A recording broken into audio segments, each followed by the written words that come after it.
Let me introduce Valeriy Slastikov Hi. from the University of Bristol, who is going to tell us about skyrmion stacking in ferromagnetic multilayers. Please. Thank you, Teresa. So I would like to thank organizers for letting me speak, although remotely. I'm going to talk about our recent work with Anne, Bernard Mantel, Nick Dubitsky, and Kirill Muratov.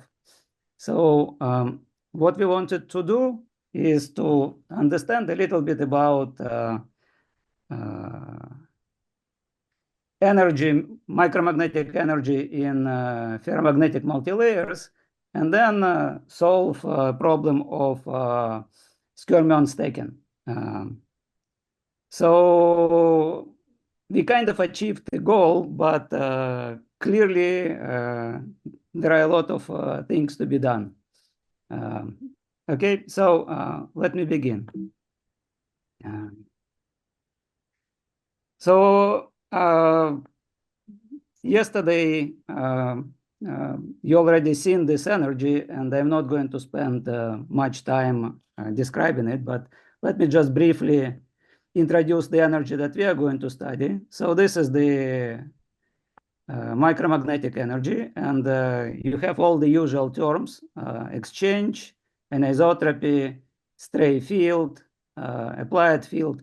And we also have this surface energy terms, which are anisotropy and surface DMI.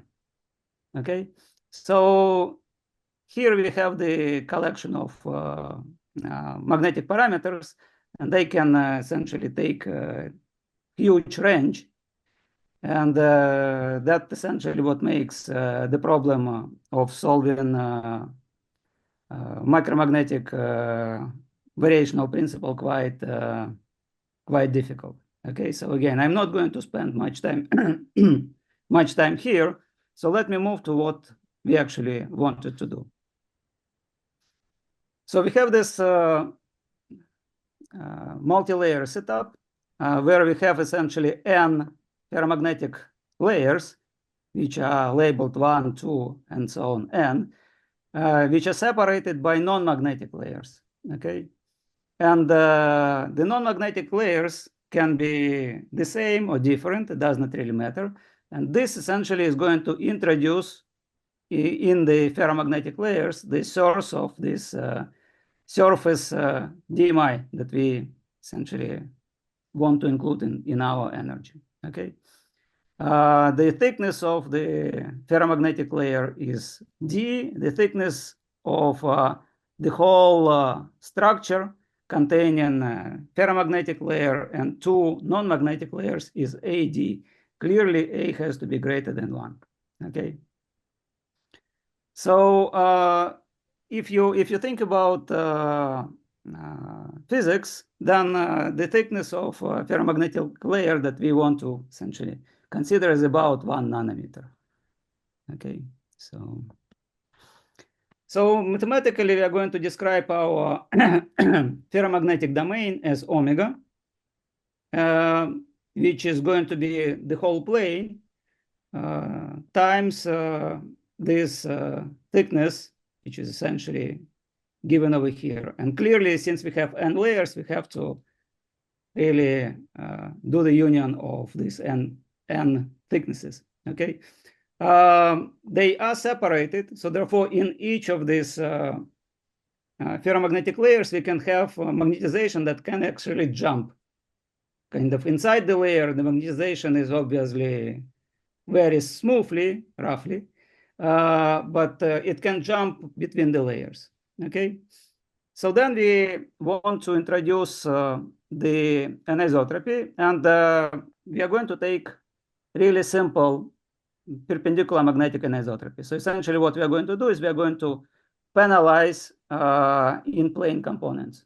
So magnetization in our model wants to essentially be aligned along the vertical direction. Okay, so these two sublayers, which are non-magnetic, they are going to essentially introduce on the upper and lower surface of ferromagnetic layers the interfacial DMI, okay? And we also want to include not just interfacial DMI, but also interfacial anisotropy. And these are the constants for DMI, ds plus, ds minus. And these are the constants for anisotropy, ks plus and ks minus, where d essentially stands for DMI, okay? So, and the applied field that we want to consider is also just perpendicular. So essentially, kind of the setup is perpendicular magnetic anisotropy, thin films, and not just thin films, but thin multi-layers, okay? So now we want to play a little bit with our energy and try to rescale it. Our final goal is to look at skyrmions. When we look at the skyrmions, typically skyrmions have the boundary conditions, which are going to essentially where magnetization points either up or down. Okay, we are going to choose that magnetization points down, but kind of it does not really matter for what we are going to do now. The problem is that since you have this magnetization pointing down at infinity, the energy that we are going to consider is going to be infinite. And therefore, we actually have to do something to make sure that the energy is finite. Therefore, we have to subtract some energy density in order to make our energy finite and to make sure that we can actually do some sort of minimization of this energy, okay? In order to work with this energy, we have to do some preliminary steps, okay? After we do these preliminary steps, and which essentially are going to be written over here and over here, okay? We also have to rescale the energy in order to make it non-dimensional, okay? When we do it, we are going to measure the units of the energy in AD, and we are going to rescale the domain by the exchange length, which is this one, okay? So that's what we are going to do with the rest of the constants. Now M is going to be unit vector field, okay, which is clearly in S2, okay? And that's the energy that we are going to consider and that we want to understand, okay? So kind of this sum between 1 and n is representing that we are dealing with not one ferromagnetic layer, but with n ferromagnetic layers, okay? So the next step is to define the magnetization inside our structure, and we are going to do it in this way, where we immediately assume that our magnetization inside the layer does not vary in that direction, okay? So as you see, that magnetization in each layer is labeled Mn, and clearly it can be, M1 can be different from M2, but the variation in Z inside the layer are forbidden. Why we are doing this? Well, because it is essentially simpler, and it will happen. I mean, it can be shown anyway, because when you do the rescaling, since your films are thin, it essentially puts penalization on your dmdz component, and therefore, essentially, it almost forbids variation in terms of vertical directions, okay? But we are going to assume it, and we don't really want to do almost anything rigorous over here, since, again, at the end of the day, we will try to do some kind of asymptotic analysis, okay? So again, these MNs are now defined on R2, because there is no variation in Z, and with the values in S2. This chi n is just characteristic function, which is responsible for showing which kind of ferromagnetic layer you choose. And the idea, if you look at this energy, is that almost everything, if you have this assumption on your magnetization, almost everything is really nice and two-dimensional. Okay, this term, this term, this term, these two terms are two-dimensional intrinsically, except for the stray field energy. Okay, so therefore the idea is to actually understand the stray field energy. Okay, you can rewrite the stray field energy in this way and split it in two parts. The second part can be shown to be of this form, and the first part can be shown to be of this form. These are kind of reasonably standard results, and you can either do it kind of directly, or you can do it using Fourier transform, and it's been done in many papers. I mean, kind of probably dates back to Aharoni, and you can definitely find it in the thesis of Carlos Garcia at Cervera. So we introduced this new magnetization, which we call MR, which essentially differs from the original one, that we include this +1 term to the vertical component of magnetization. And it essentially makes this M parallel +1 being 0 at infinity. Okay. So now what we want to do is we want to kind of split this term using this representation into several terms, which are going to correspond to volume-volume interaction, volume-surface interaction, and surface-surface interaction. Okay. So if you do it, again, it's a calculation that essentially has to be done, and I cannot say it's difficult or even messy. It's just you sit down and do half a page of calculation. So and we introduce these interactions, which are EVV, EVS, and ESS, which are defined over here. And KVV, KVS, and KSS are kernels.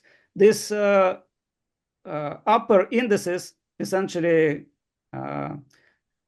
tell you the location, the interaction between the layers. Okay, so K and N correspond to the layers. Okay. You can actually explicitly compute these kernels. Okay. The expressions are ugly, and people never actually work with them explicitly. What you are typically interested in, you are interested in asymptotic behavior, okay? Because your parameter delta, which is rescaled thickness, reduced over here, is small, and in our case, it's okay.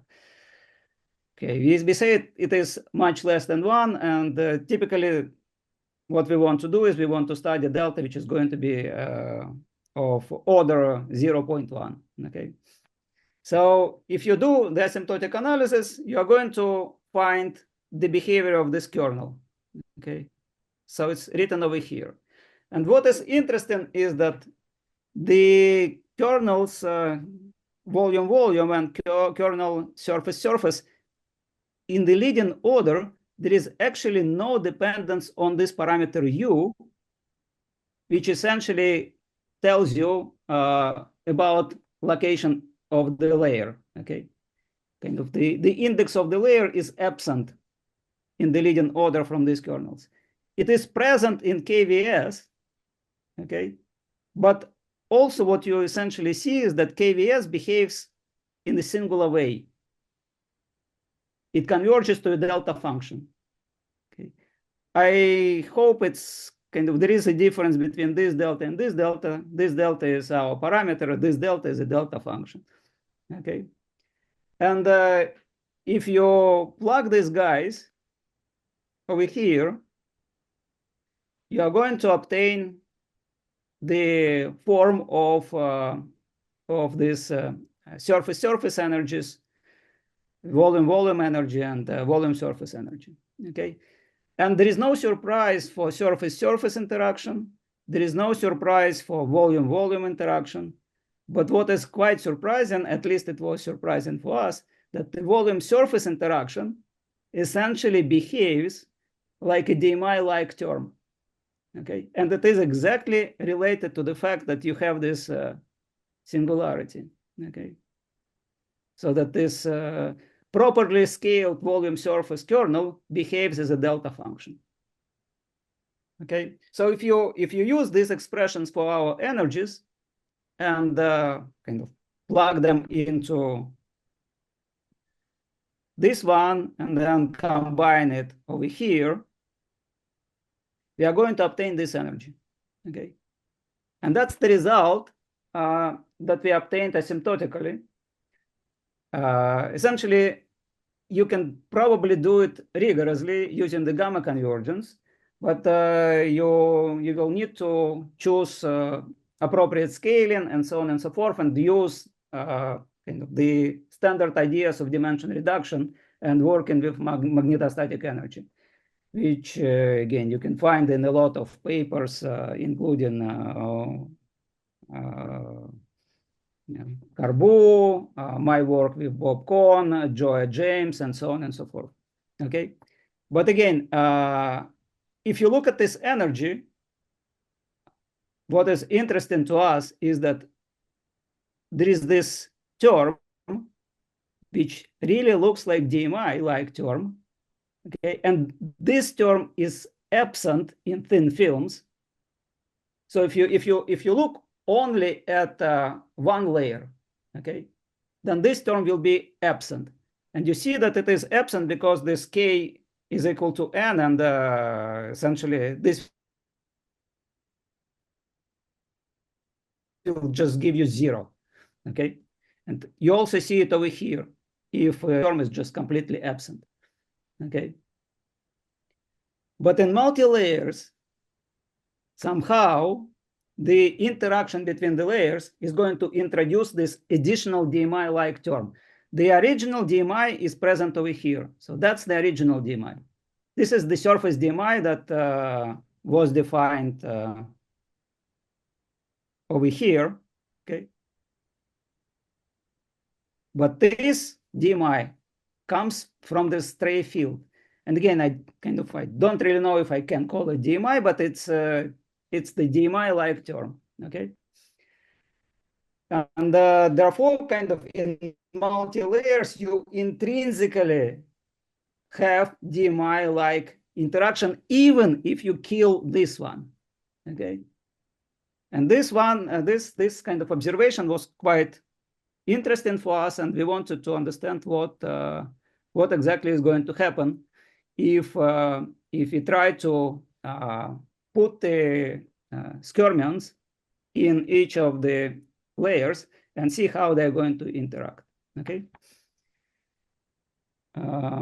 Okay. So before doing any analysis, what we also are doing, we are kind of doing the rescaling of this energy using the following, introducing the following new parameters.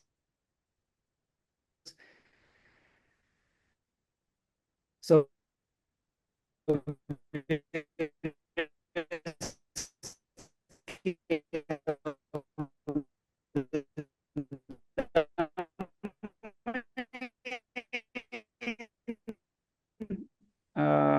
and then we have to rescale, use the number of parameters. -1 parameter, and we just scale 1 in front of unit. And we want to study it in the particular setting when we are going to insert a lot of, well, not a lot of, one skyrmion in each ferromagnetic layer. So kind of, since we have n layers, we are going to have n skyrmions.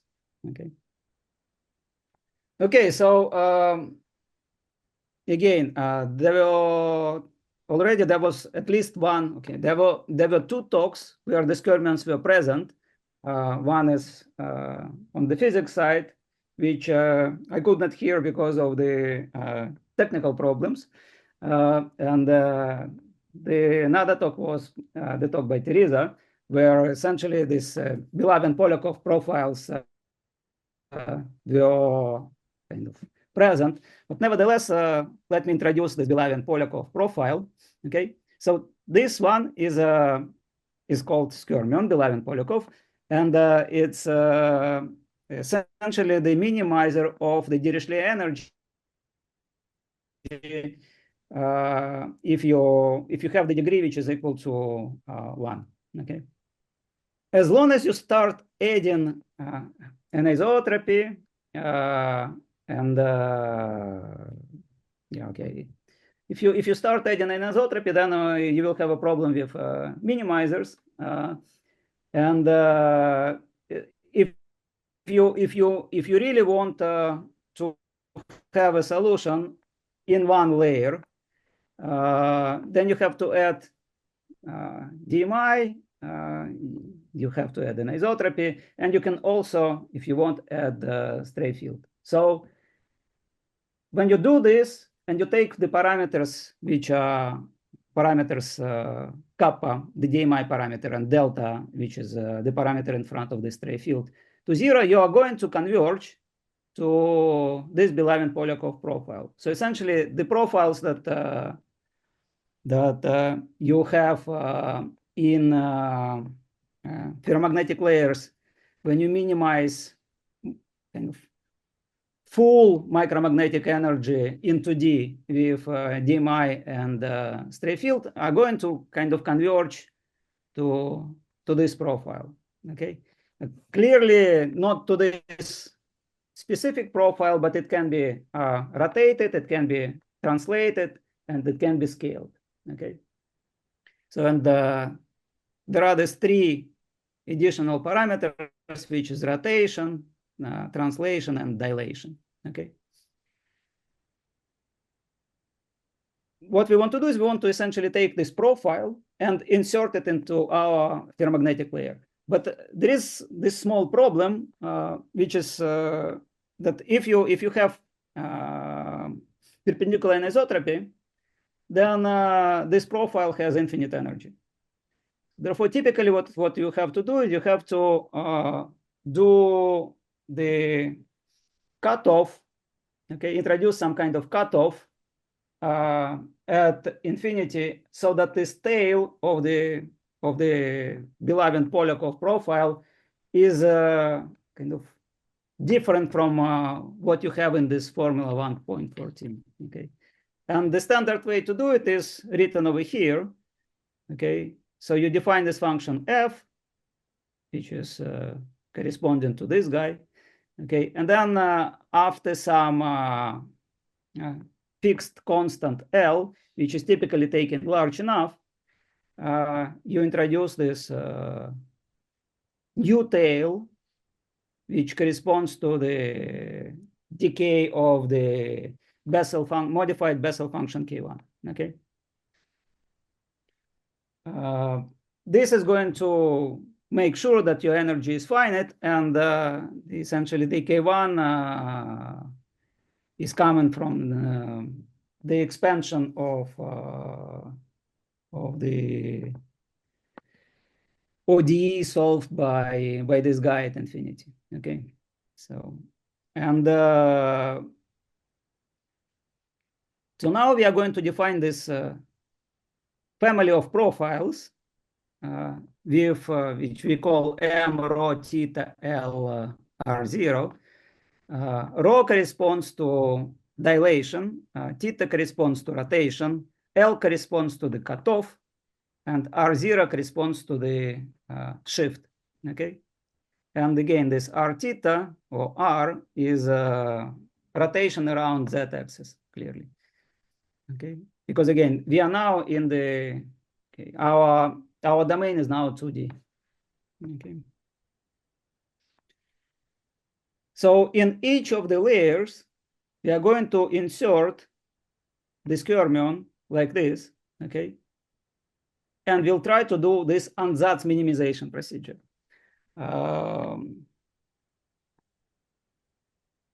Clearly, what we are doing is really ansatz minimization here. And the question that you might ask is, well, I mean, does it actually correspond to anything reasonable? And the answer that I can give you is we believe so, because that's what we observe numerically.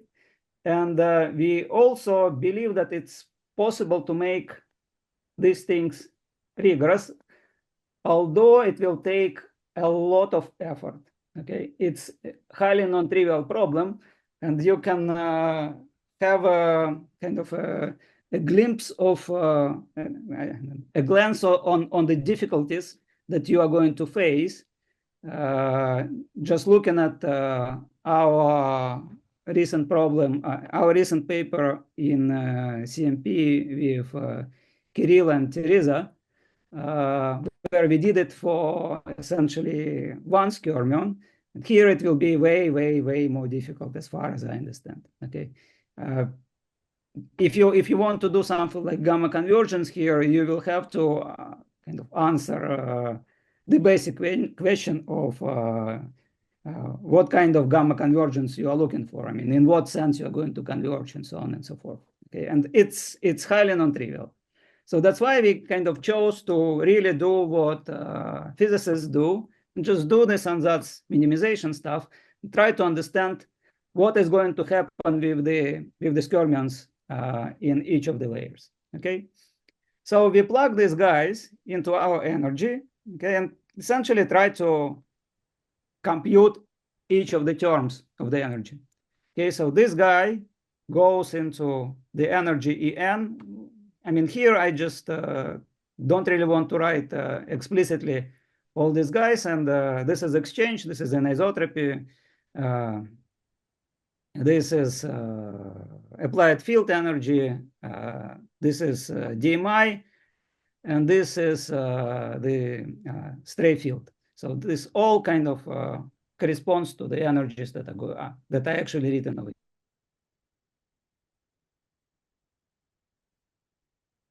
here.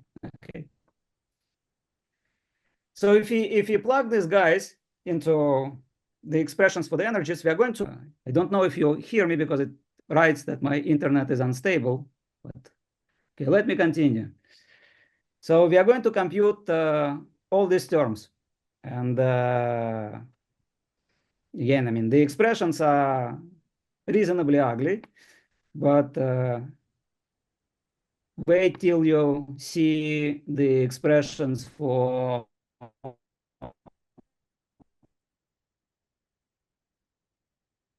the stray field terms.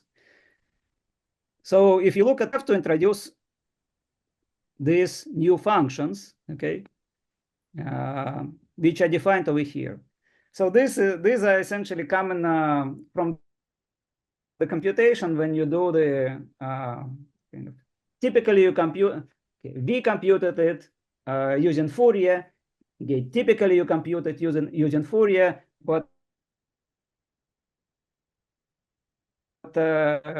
maybe there are some people who like a challenge and trying to obtain some kind of strange special functions, okay, which are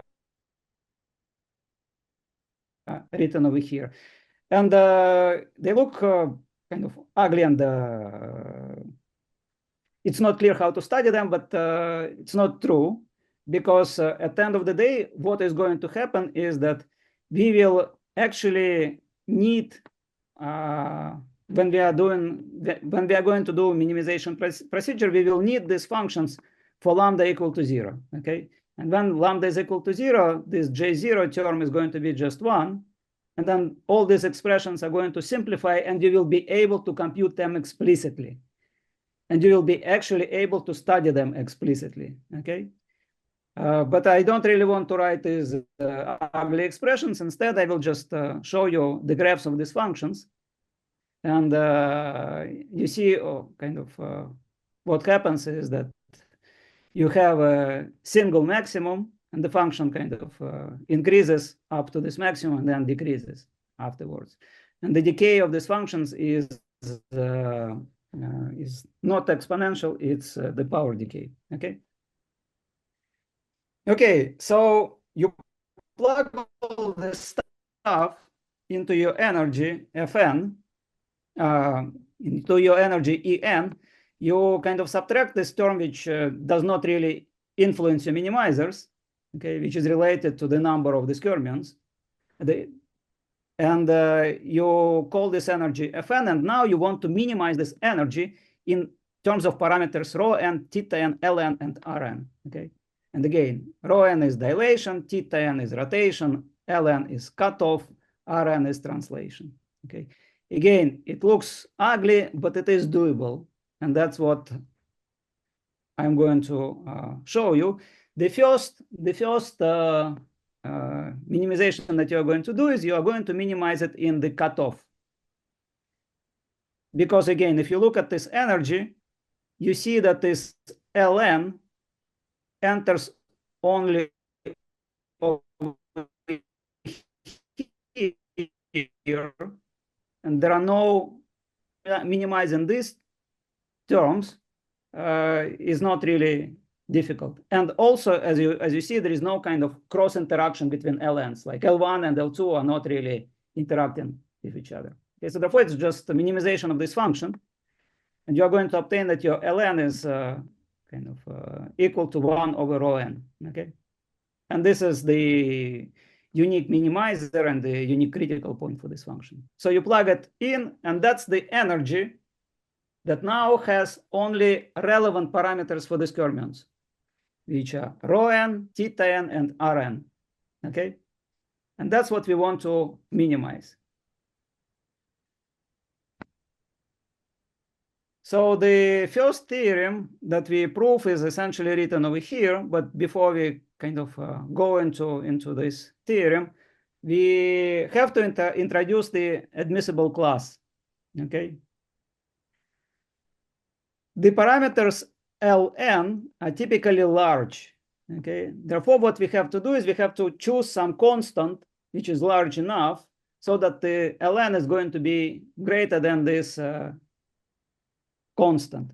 And that is going to introduce some kind of constraints on the rho n's, because there is this relation between rho n and Ln, okay? So that's why we introduce this admissible class and try to show existence of minimizers for this function Fn in this admissible class.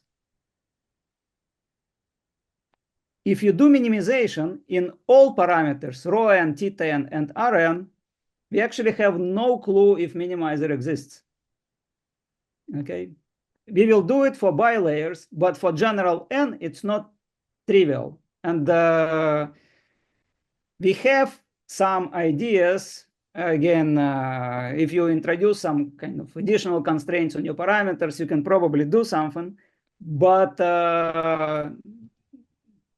in full generality, you have no clue about existence of minimizers. But what you can do is you can fix the centers of your skyrmions, okay? So you fix Rn's, okay? And you choose this delta and delta bar and kappa bar, which are rescaled parameters for stray field strength and DMI strength. And then you can actually show that there exists a minimizer of this energy Fn with Rn fixed in this admissible class, okay? And the proof is not difficult, but is not trivial either. So it's kind of mix of some inequalities and kind of some standard variational principles. So I'm not going to go into the proof. But again, even proving the existence of minimizers for the full energy Fn when you do minimization over all parameters is not an easy task, and we don't really know the answer to this question, okay? So Now we move into bilayers. For bilayers, we can say much more. Okay. For bilayers, we can actually prove existence of minimizers with respect to all parameters, and we can actually find these parameters. Okay. So again, if you do minimization of this energy, which we now call F2 because our n is equal to 2, okay, then we can show that, first of all, R1 is equal to R2. And that's why I was saying to you that the only kind of important part of this FVV, FSS, and FVS is when your lambda is equal to 0, because you have this Rn minus Rk, okay? And when they are equal, this is 0, so therefore you just essentially need the behavior of these functions when the second parameter is 0. Okay, we also know, and again, I cannot say that this is surprising, but nevertheless, it's interesting, and it is an exact result that your θ1 is equal to 0 and θ2 is equal to pi. So therefore, it means that your skyrmions are kind of rotated. They are anti-parallel, okay? So they kind of are rotated with respect to each other, but 180 degrees. So your M1 perpendicular essentially corresponds to minus M2 perpendicular, okay? So, and then we can also find the radii of the skyrmions, which are going to be equal. So essentially what happens is that in the bilayer, you have the two skyrmions, which essentially have exactly the same parameters, except that they are essentially rotated with respect to each other, okay? So, and we did some numerics, well, not we, and did some numerics, and these are the profiles of the observed skyrmions, and these are compared to the Belявin-Polyakov profile. And as you see, for M parallel, the coincidence is extremely large. They essentially are on top of each other. And for M perpendicular, well, there is kind of slight mismatch over here, but it's probably due to maybe numerical errors and clearly due to the cutoff, okay? So, and over here, we essentially have the top view of the skyrmions. And again, I'm not sure if it's possible to see, but the arrows are kind of pointing in a different way, okay? So, okay, so let me kind of summarize the observations of our result for multilayers, for bilayers, sorry. So if you plug in the minimal configurations, well, okay, let's not even talk about minimal configurations. Even if you plug the configuration which has this form, where M1 is equal to minus M2 perpendicular, okay, into the energy, what you're going to obtain is that your energy of the bilayer is equal to 2 multiplied by this E plus minus energy, okay, where it is defined over here. And what we observe is that this energy clearly has Dirichlet, anisotropy, DMI coming from the stray field, and surface-surface interaction coming from the stray field.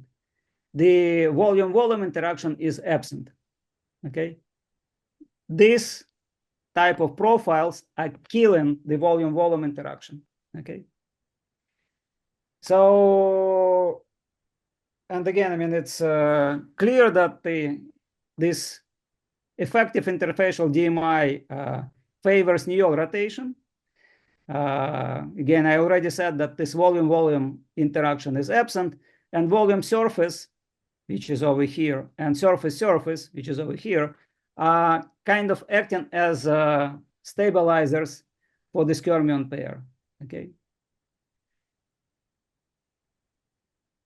Okay, and I think I can now conclude what we did. We did essentially two results. Okay. The first result is we derived a reduced model for n layers. We did it using asymptotic analysis, but this part is doable using gamma convergence. Okay. It's probably a little bit more difficult than the standard results, but it is doable, and I am pretty sure that we can do it. Okay. Then we showed that in multilayers, you have this DMI-like term due to stray field interaction between layers. For us, this was new and unexpected. In fact, when we originally were doing all these derivations, we missed this term and then recovered it. So, and we missed it just because we did not expect it over there. Okay. So then we used this model that we derived to investigate the skyrmions taken in multi-layers. And over here, we essentially go into kind of ansatz minimization, which, again, in mathematics is typically not used, but it is used in physics when you cannot do much. And for this problem, we cannot do much. Okay, we cannot really minimize the obtained energy. It's quite difficult to understand what is going to happen. I mean, I think yesterday, Teresa layer, if you have multiple skyrmions, you have a lot of problems. Okay. Here, we will have multi-layers with many skyrmions, okay, in each layer, but they interact. And then what we are looking at here is more or less this conformal limit. Okay, then the parameters kappa and delta kind of go to zero, and you really want to understand the interaction between each of these, all these skyrmions. It's an extremely difficult problem. So that's why we cannot actually do much more than ansatz minimization over here. Okay, so we plugged these ansatzes into our energy, derived the reduced energy for n skyrmions. Okay, we showed existence of minimizers for this energy when we fix the centers of the skyrmions. Again, we cannot really do minimization of this energy for skyrmions with when the centers are not fixed, because again, what might happen is that they will start kind of flying away. Okay, maybe the energy is going to be kind of minimized when the skyrmions are going to kind of split and move towards infinity from each other. Okay, we don't really know if this does not happen. Okay, and for bilayers, we show that it does not happen. Okay, for bilayers, the skyrmions wants to stay on top of each other. Okay, but they want to be rotated with respect to each other, and that's essentially what we managed to do in this paper, which is I guess going to be published soon in Journal of Nonlinear Science. And let me stop here, and thank you for your attention.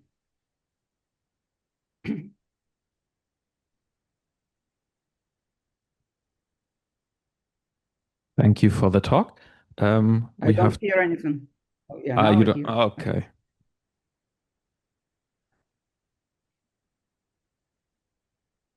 Okay. Thank you for the talk. Does we have time for maybe one quick question?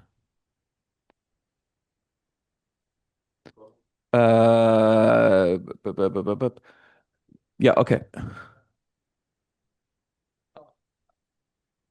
I'll repeat. Or can I use this now? Yeah. So, Valeriy, do you hear this? Yes, yes, I hear it. Cool. Yes. Yes, I was wondering if you have many layers, can you get a continuous model in the z direction? Is that realistic or not? Oh, okay. The answer is that with this model that we do, no.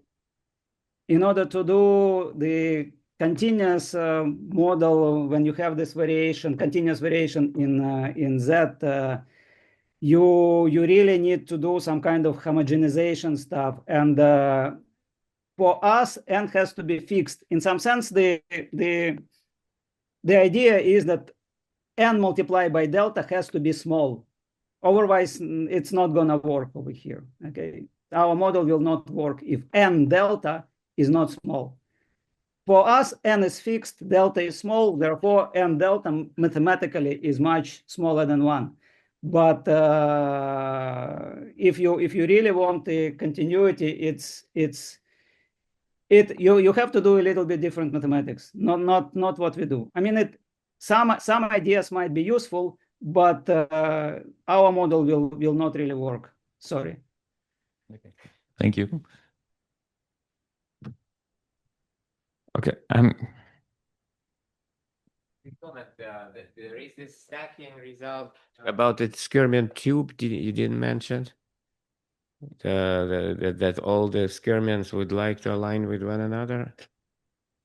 Well, I think I did it in bilayers, yes. Yeah, but in more than 2 layers, we don't have it. I don't remember.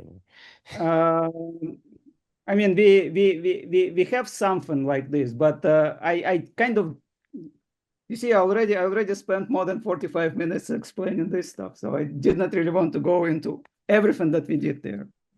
Okay. So maybe Anne is going to mention some of these things. So Anne is shaking her head. Sorry. Then let's thank the speaker again.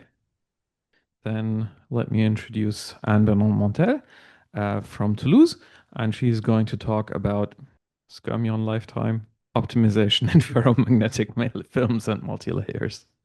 Please.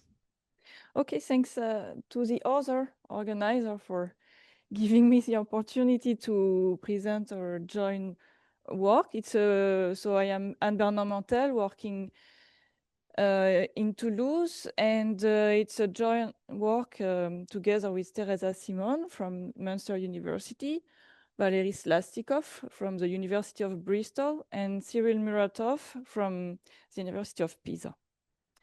And this talk is actually an overview of all the effort we have been doing for the last, let's say, 6 years to optimize skyrmions.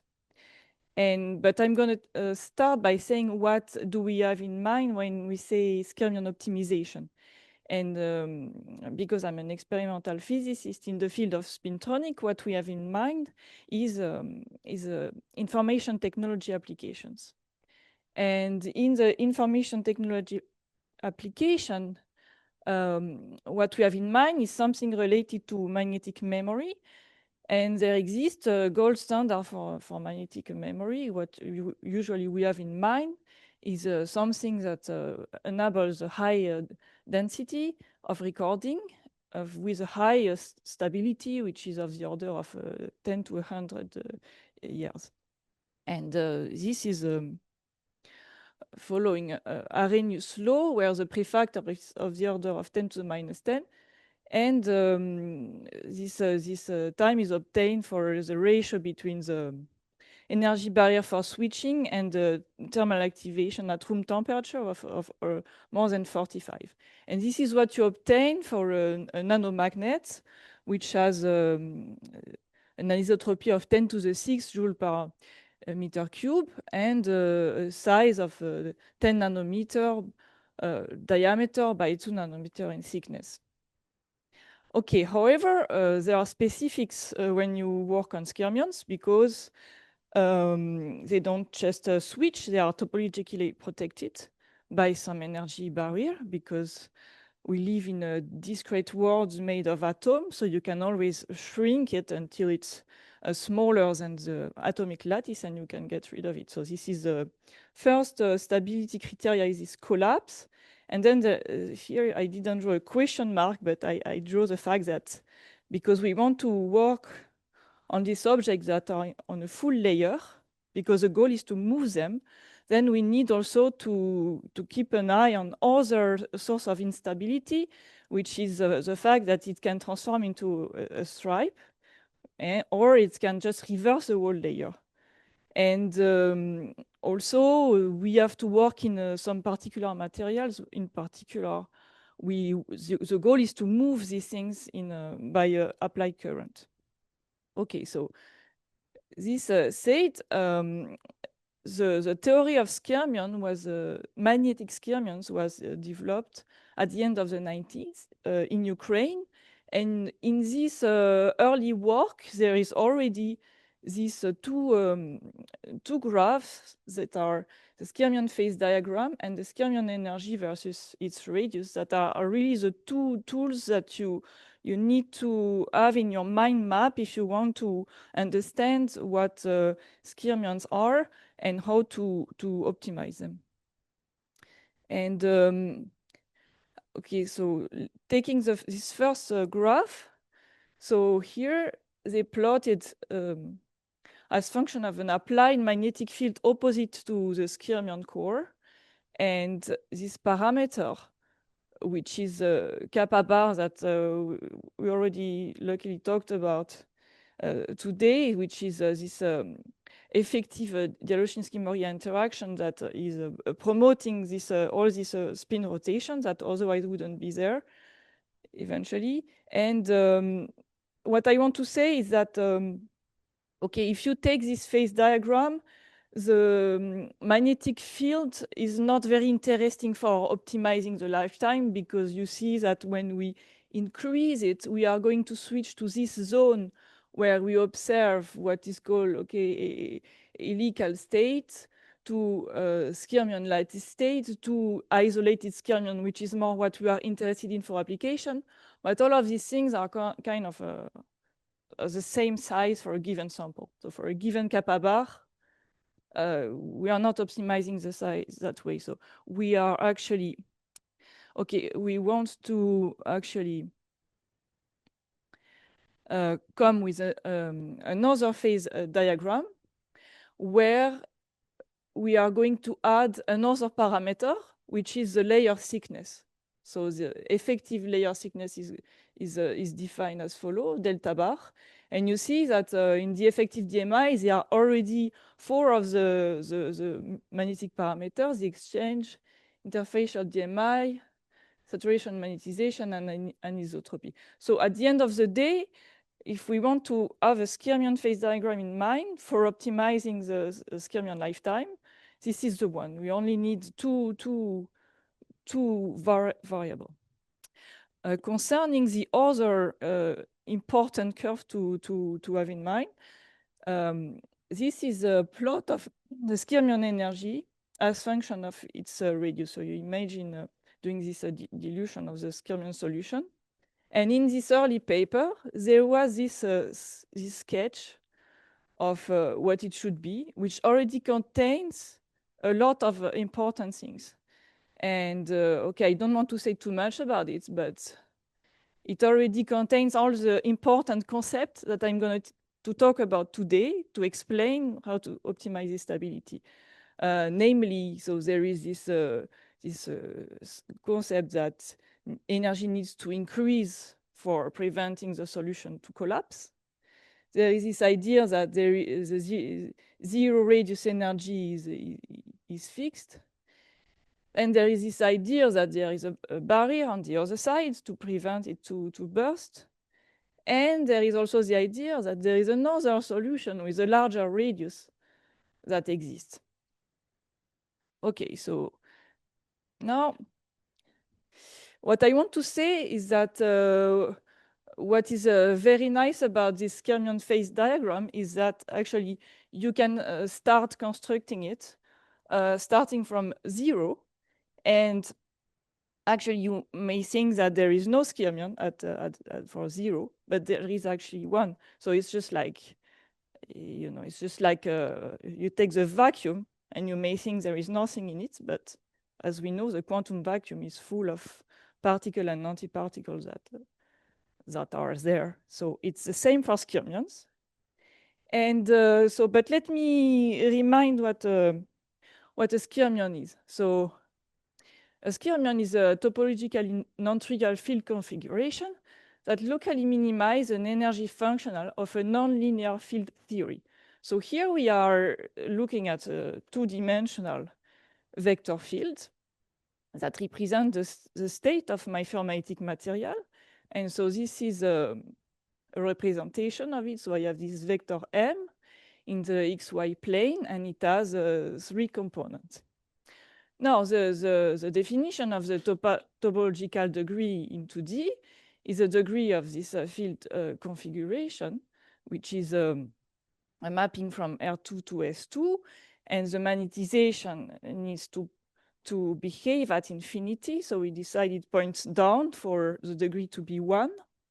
And this is the degree in 2D. And this degree 1 configuration, this is what we call skyrmions. They can take many forms. For example, if the magnetization is down, they will have some type of rotation that is called Néel, when the rotation is happening perpendicular to the wall, block, or any other rotation. So the last ingredient we need to get these skyrmions is this nonlinear field theory. And our nonlinear field theory is the micromagnetic energy functional. But we are going to start with only looking at exchange energy, because the exchange energy has this mathematical properties that it already contains a skyrmion solution, which we call the Belavin-Polyakov skyrmion, because as it was already mentioned, Belavin and Polyakov, it was mentioned by Teresa yesterday, they did show that the exchange energy possesses scale invariant topologically non-trivial minimizers. And these minimizers possess an explicit profile that we already seen today with Valeriy. And their energy is invariant by dilation and rotation.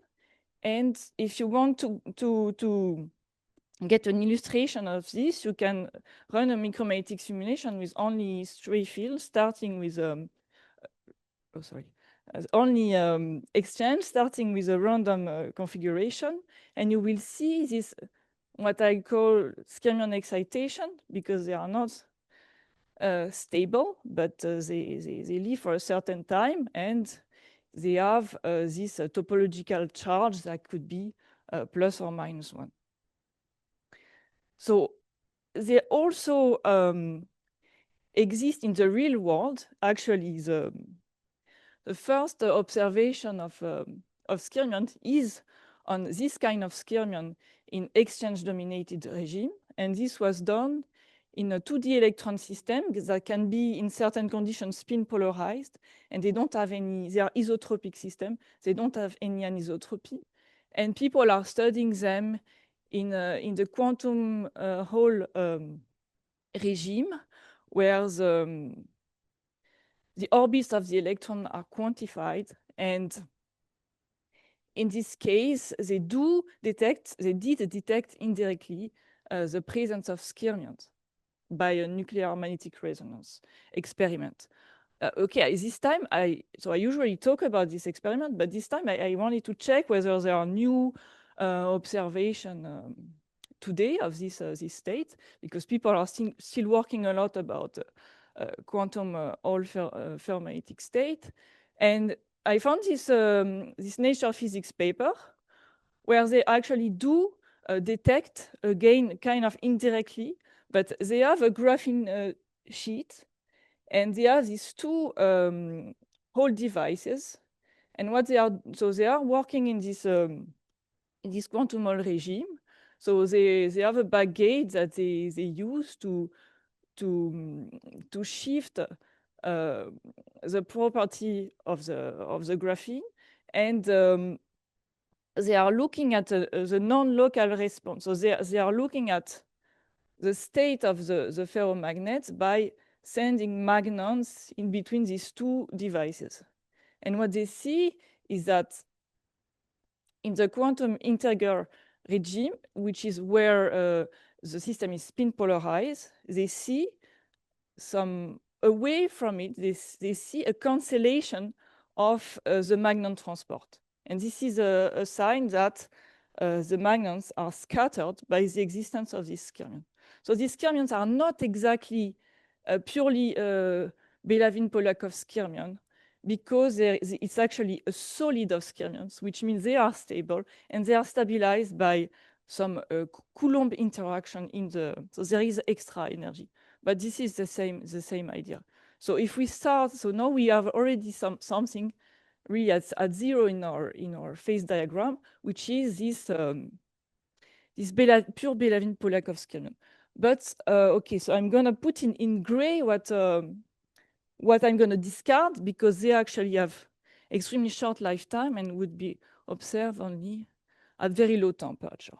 So now I want to directly switch to the other extreme side of this phase diagram, which is when kappa bar is larger than 1, which means that it's not really a ferromagnet we are looking at anymore, because you gain some energy by forming some rotation. So this is the case for bulk chiral magnets that possess crystalline symmetry that favors its rotation, but also in a monolayer of iron with asymmetric interfaces, you also have a very strong DMI. And so this is a regime where skyrmions are observed, but this is happening at low temperature. And you need to apply very strong magnetic fields to actually obtain this isolated skyrmion. So they are very stable. Well, no, okay, they can be very stable, but you have to go to low temperature. And these materials are not ferromagnetic at room temperature.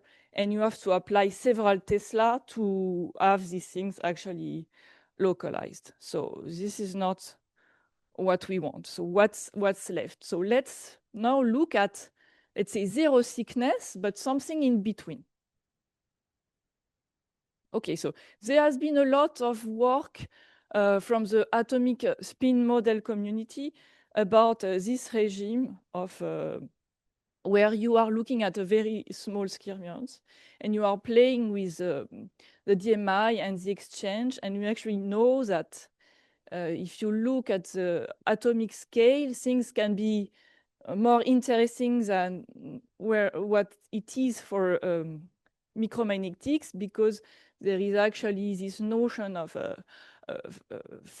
nearest neighbor and next nearest neighbor, and these things can start to compete. And we know also that skyrmions are stabilized by the frustration of the exchange for the next nearest neighbor. So they have been looking at this, and they are using some geodesic nudge elastic band methods and harmonic transition state theory to predict the collapse barrier and also the prefactor. And they have been looking at stackings of conventional ferromagnets. So what they are doing is that they are fixing the micromagnetic parameter. So this is the parameter that we use in micromagnetics. And they are tuning these nearest neighbors and next nearest neighbor exchange to see how you can optimize the lifetime. So they have the same goal as us. And when you do that, so they see that this J2, which is a next nearest neighbor exchange, the frustrated exchange, is stabilizing skyrmions. So they can actually really optimize skyrmions, and also they also gain in the prefactor of the Arrhenius law by stacking several skyrmions. So this is not an effect of the stray field. There is no stray field, but this is an effect related to the collapse path, let's say. So here they are increasing the number of layers, and they see many order of magnitude increase of the lifetime. But you see that the maximum at room temperature cannot go beyond 1 second. So it's also very difficult to work in this regime because of the thickness is small. So we have this idea that increasing the thickness could help. And there have been a few people who worked on this idea: what is the effect of the thickness on the stability of a skyrmion, knowing that since the end of the 80s, all the work on skyrmions were not really considering they were two-dimensional. They were not considering the effect of the thickness.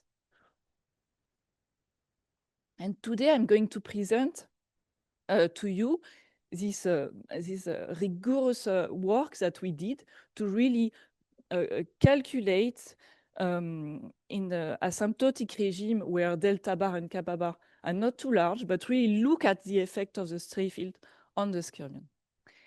And so this is the derivation of my micromagnetic energy. Luckily, there have been already some discussion about this model today. So I present directly a non-dimensionalized model. And basically, the length is in unit of exchange length. The energy is in the unit of AD. And this is our effective parameter. So what is non-trivial here, again, is this magnetostatic potential that is not explicitly written here. And okay, we are working in ultrathin film regime, so this enables us to do something, because there are some simplification that are existing, because the full 3D model is a mess. And here basically what's happening is that there is no coupling between the surface and volume charges, which enables to have, when we expand in the Fourier space, these three terms. So the stray field is gonna become the local term that was usually used in simple theory. But more interestingly, we have these two non-local terms that come from long-range dipolar interaction related to surface charges and volume charges.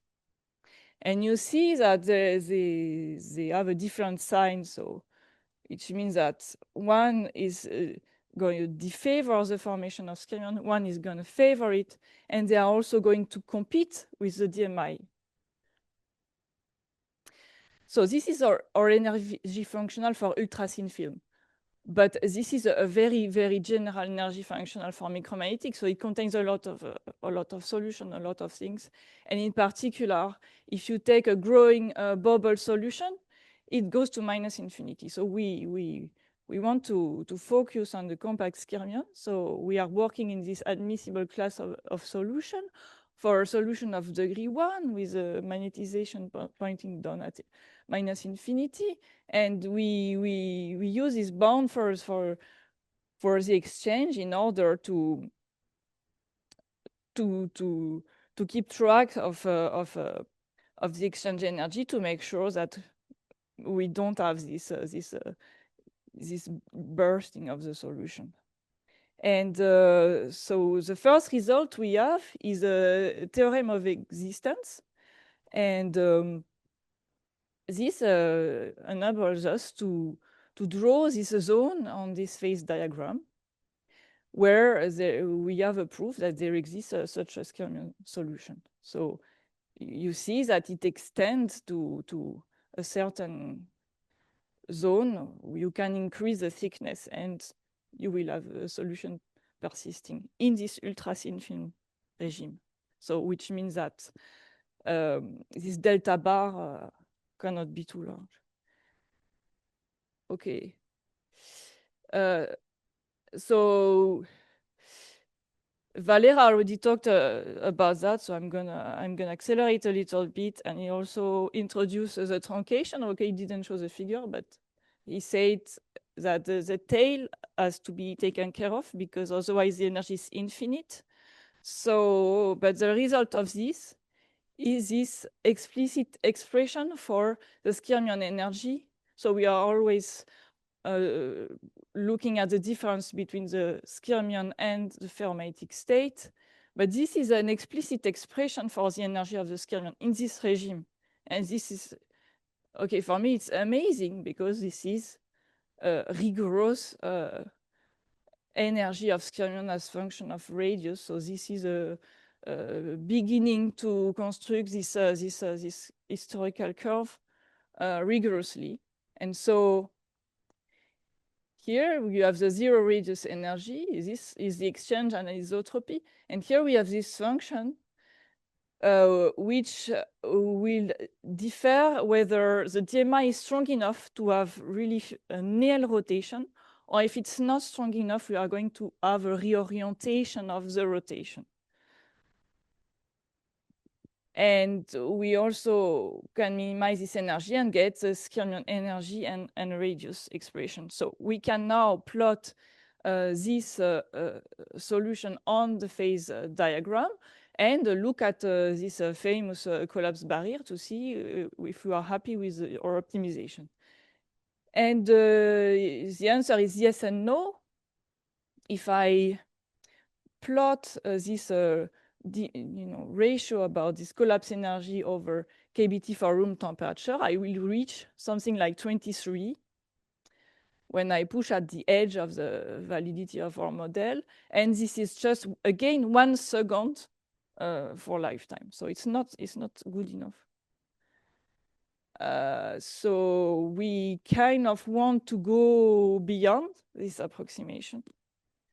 And, but a question is, okay, what's wrong with going there? So we don't enter this regime.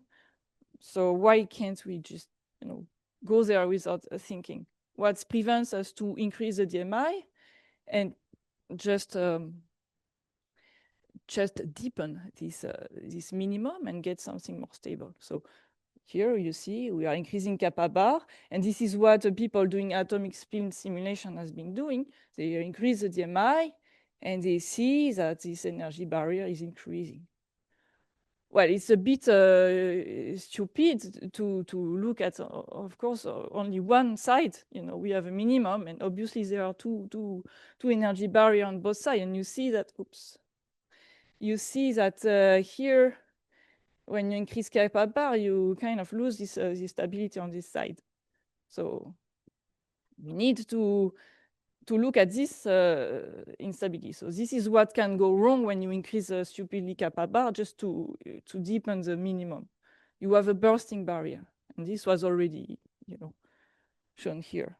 So who looked at this bursting barrier? Well, there is a few works. It was discussed in this work where the difference between skyrmions and bubble was discussed, but also they estimated the effect on the thickness on skyrmions using a linear on that. And there is a few numerical observation of this barrier that is something that separates you from these two solutions. I also worked on a simplified model of this to describe the transition between these two energies. And in 2023, we did another work with an asymptotic model where we actually apply a field in the direction of the Skyrmion core. So we are trying to increase the stability and the size of the Skyrmion by applying a field, not by increasing the DMI. And if we do that, we do get a saddle here. But this is still, we are still stuck in this low delta bar, low kappa bar. So it's still not what we need to push this. We need to push the solution further. And so for that, we are going to look at this saddle. We are not going to use a compact skyrmion ansatz. We are going to use another ansatz, which is what we call a bubble ansatz. So we are looking at a large object with this profile. And we carried out this analysis of the min-max profile to obtain the energy of this saddle, so this maximum, and we can minimize it, and we obtain the saddle energy. So now we can say something about optimal skyrmion. So we have these two barriers now, and the idea here, I draw my imaginary ideal skyrmions. I imagine that this energy can go all the way down to 0, and in which case I have two big energy barriers, and this is when the saddle is equal to the collapse energy. Like this, it's as stable on both sides. And if you do that, it gives you this expression, this link between kappa bar and delta bar, which is the optimal skyrmion stability, if you think about the collapse and bursting. So I can put this line on my phase diagram, so it's going to be here. And I can, all I can do is numerics. So I carry out a numerical simulation. So I take some conventional parameters, for example, for platinum cobalt alumina layer. I look at a 1 nanometer thick layer, and I see that this converges very quickly because I have this very deep energy, and I can very easily get tune the DMI, and the anisotropy will be proportionally tuned following this optimal law. And I see that I get the collapse barrier, but again, it's stuck to a maximum of 22 kT. So it's still not good enough. It's still too thin somehow. Okay, so I have to mention some other type of solution, which are the solutions that are sitting on this side. And in particular, in experiments, they have been observed a lot and studied a lot, starting with in the 60s, when you have 0 DMI, there is a magnetic bubble material. They even did some magnetic memory out of them back then. More recently, people have been using such a system with where they are looking at the solution on the other side, and these solutions are this time with a strong DMI. So we can call them skyrmions because they are homochiral. And you can think about the cobalt multilayer with asymmetric interface, or a single cobalt multilayer as Olivier presented the other day. So if you want to optimize these guys, actually, you don't need to look at a model of a skyrmion, because the size of this guy will be of the same order as what you have without applying a field. So it's easier to look at how we can minimize the width of the stripes, because it becomes 1D. So this is kind of what I'm going to show you. And so we are looking at these stripe systems, and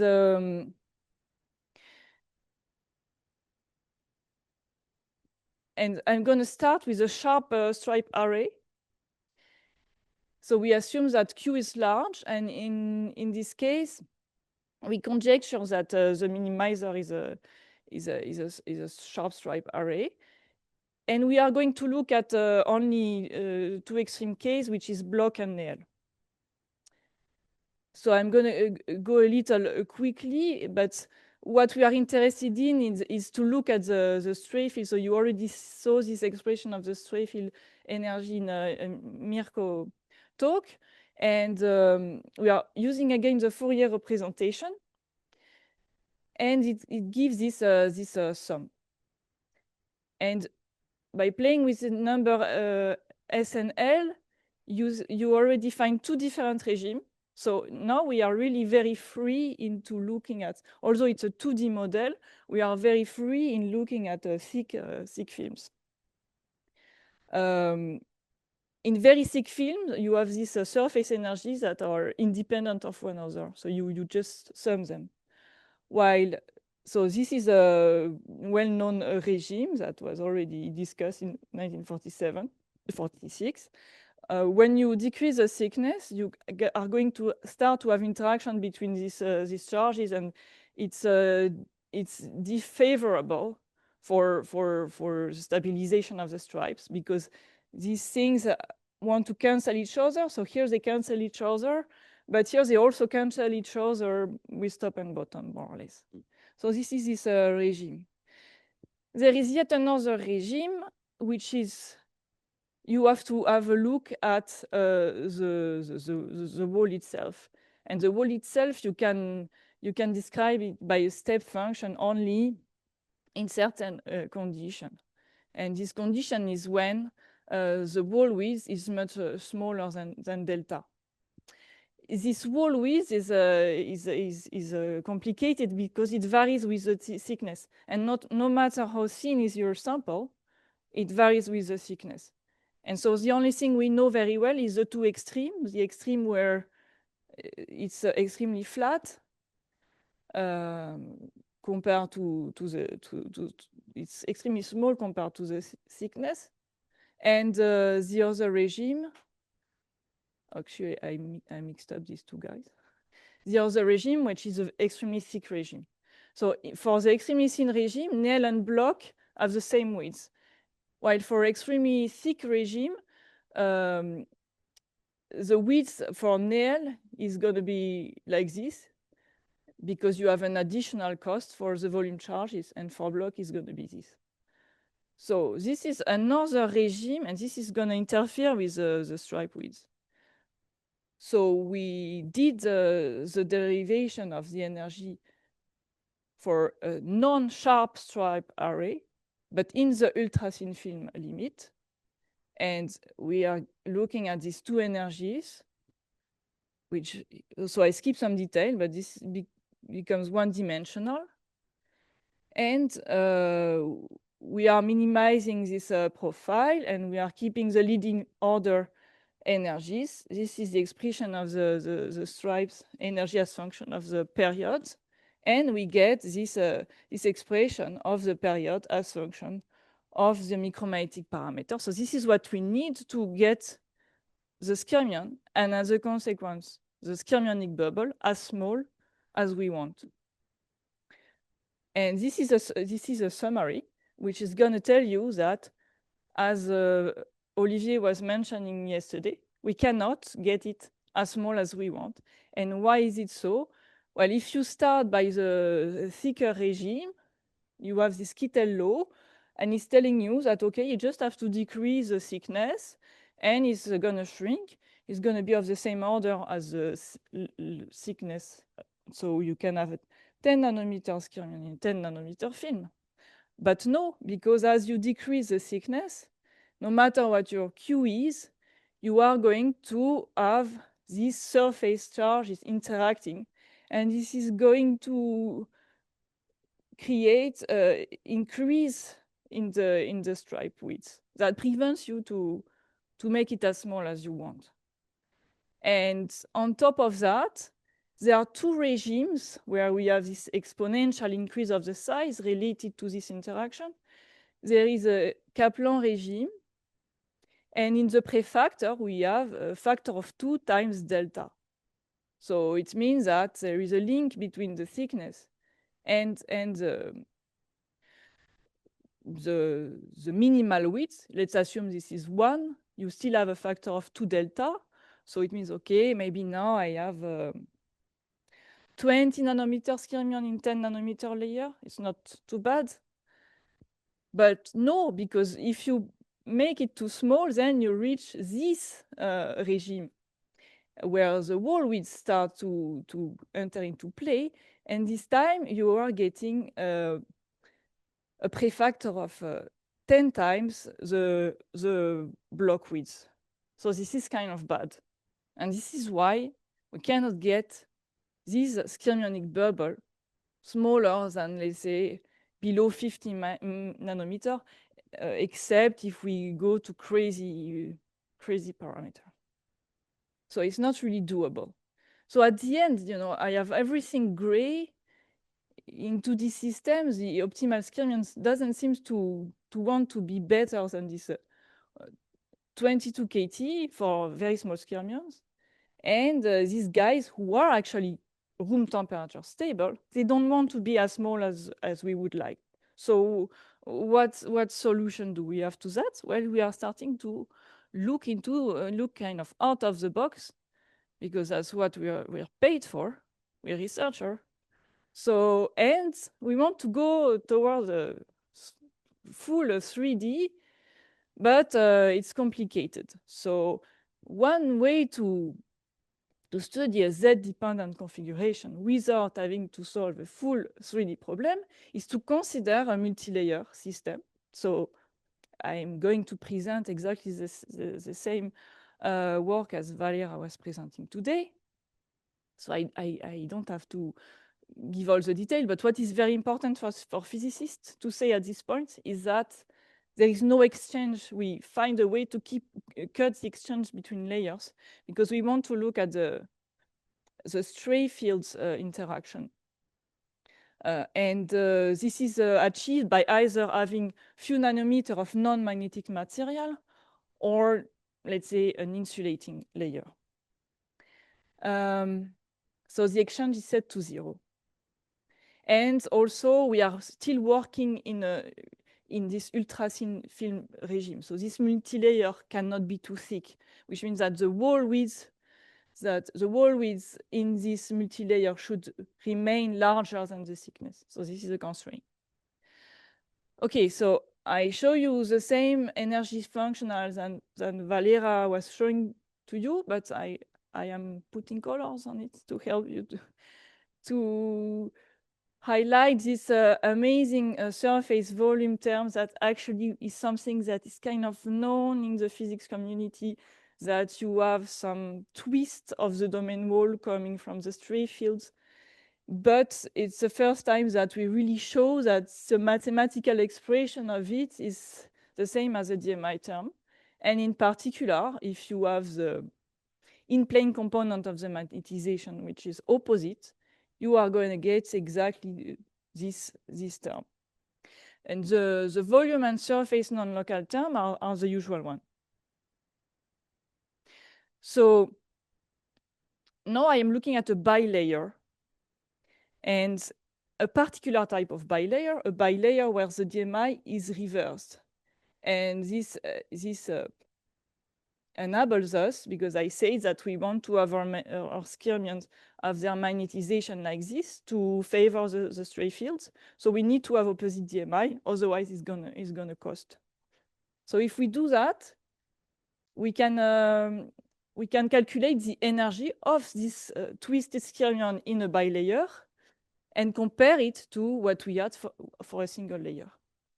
So the non-local part is the same, but with a factor of 2. What is interesting is to look at the DMI and the stray field terms. So for a single layer, for Néel skyrmion, we were gaining some energy with the DMI, but we have to pay something because of the volume charge is created by the Néel rotation. So this was kind of, we had to compensate, except for 0 thickness. For this antisymmetric bilayer, you see that now we have 3 positive terms, so 3 stabilizing terms. So what are they? So again, the same DMI term. And this is now the surface term. So here, actually, what you see is is the surface and volume, the resulting energy from surface and volume costs more than you gain in surface, that's why it's negative.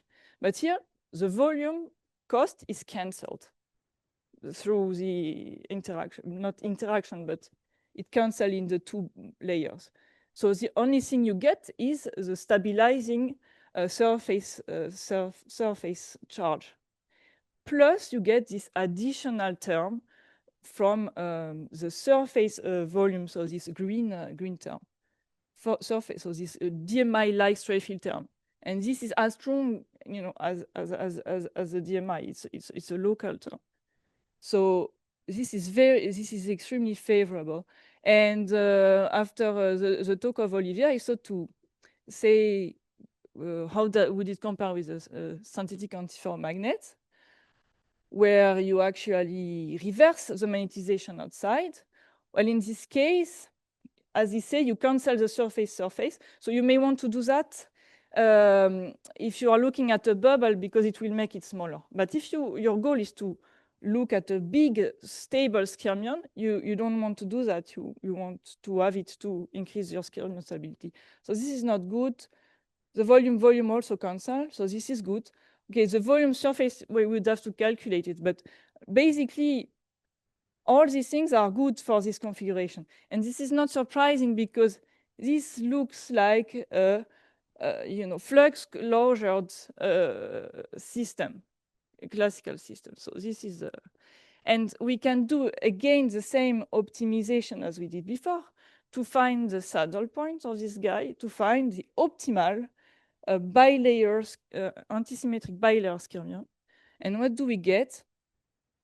Well, we actually take the same parameters, but to 1 nanometer layer.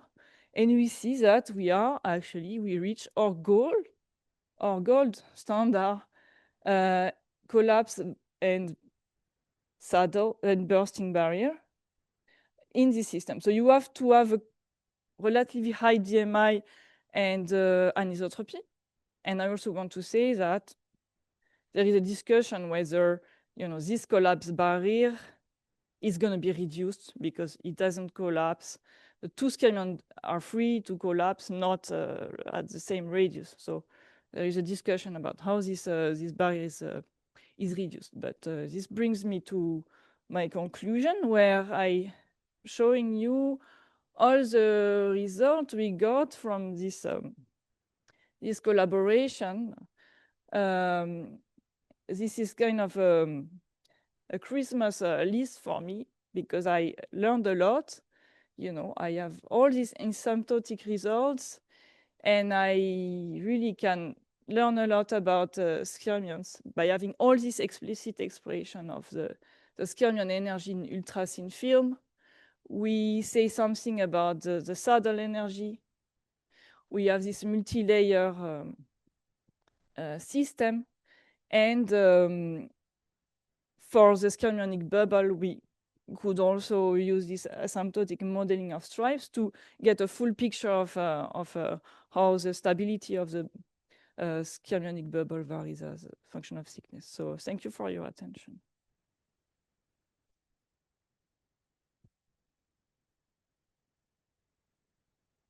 Thank you for the nice talk. Again, we have time for maybe one quick question.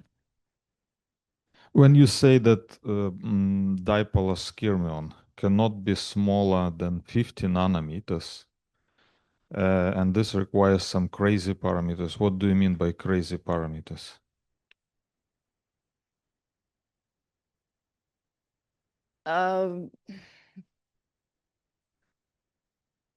Because I know one parameter which can make this bubble order of magnitude smaller, and it is not crazy. It is quality factor. We discussed this a year and a half ago, and I was trying to make it. You mean to go? Yes, I was trying to convince you that bubbles can be much smaller if you consider them in the regime of quality factor smaller than unity. Okay, so your ground state, of course, is not a perpendicular vacuum anymore. You have to apply a certain magnetic field, and above this magnetic field, bubble will be there.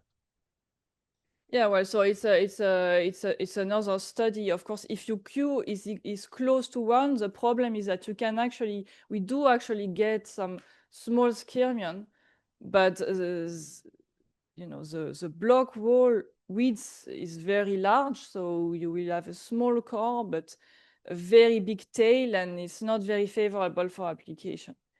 If your Q is even further from 1, like let's say 0.8, you still have a lot of rotation in your sample. Mhm. I mean, the question is how much field are you gonna have to apply to compensate it? And the field is just gonna renormalize the anisotropy. So for example, in this study we did, so you're just gonna have, in this study we did where we are pushing the Skyrmion stability with the applied field, at the end we get exactly the same result. So I'm talking about this study. So you are getting the same result as here, where here you will have Q minus 1 minus H. So indeed, if you are going to a Q lower than 1, you can compensate by an applied field. And indeed, but you really have to study. Yeah, it's somewhere to look. It's somewhere to look. The goal here is to have 0 applied. Okay, No okay. field not allowed. But in principle, in my phase diagram, I have this Q is inside this parameter. So, Thank you. Okay, then let's thank the speaker again. Let's start with the next talk. Let me introduce Ike Shimizu from Kyoto, who is going to talk about global perturbation of isolated equivariant chiral skyrmions from the Bogomol'nyi case. Thank you for your introduction. So let me first thank the organizers to invite me to this nice conference, and also especially Cyril kindly invited me when he visited to Tokyo. So yeah, I was happy to be here. All right, so in today's talk, I will talk about my recent result, which is joint work with Professor Slim Ibrahim in University of Victoria. So this is the lineup of my talk. We first introduce very general introduction, such as formulation and the known results and so on. And after that, we introduce our setting and main result. And after that, I will explain the proof of our main result. So maybe I can skip here, but let me explain very general introduction. So the random richest model is, as early as 1935, is a continuum model to describe the behavior of the magnetization in ferromagnet. And the main factor in this model is the vector field n, a 3D vector field n, which maps into the unit sphere in R3. And physically speaking, this describes the magnetization, averaged magnetization at each spatial point x. And this model says that the equilibrium state of the equilibrium state of the magnetization is corresponds to the stable critical point of the energy, which is called the random richest energy, which is of this form, which consists of the Dirichlet energy, which describes the exchange interaction, and the other functional depends on the situation of each of the samples. Especially in some communities, people are interested in the following form of the energy, which consists of a Dirichlet Jaroszewski-Morial interaction in the Helstey type, and the Zeeman interaction with the external field, and also the anisotropy in the samples.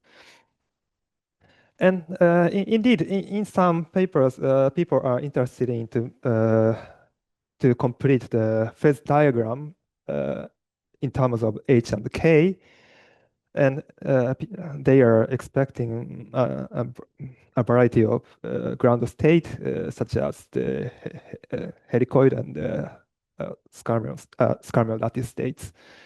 So based on their motivations, we try to consider the variational problem for the corresponding energy functional.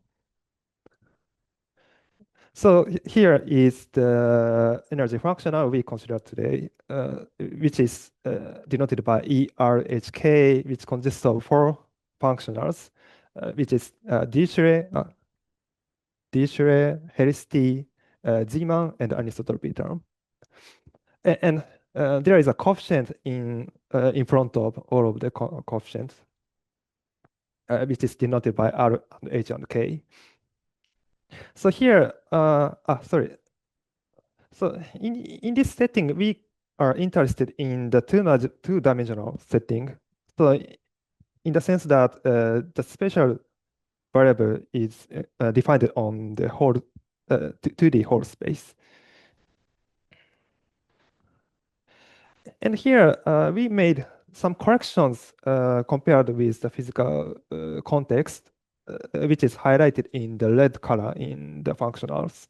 So this is because we want to define this energy functional on the Sobolev space in the sense that n minus E3 is in the L2-based Sobolev space H1. So without these corrections, for example, Zeeman cannot be well defined, or without assuming H1, without this E3 term, healthy term is just a gradient of n. So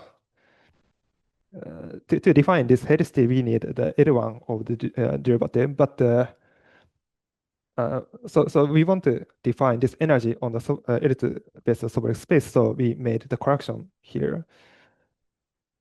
And all of these corrections are the divergence form. So if n decays sufficiently fast, then all of these are negligible. Or in the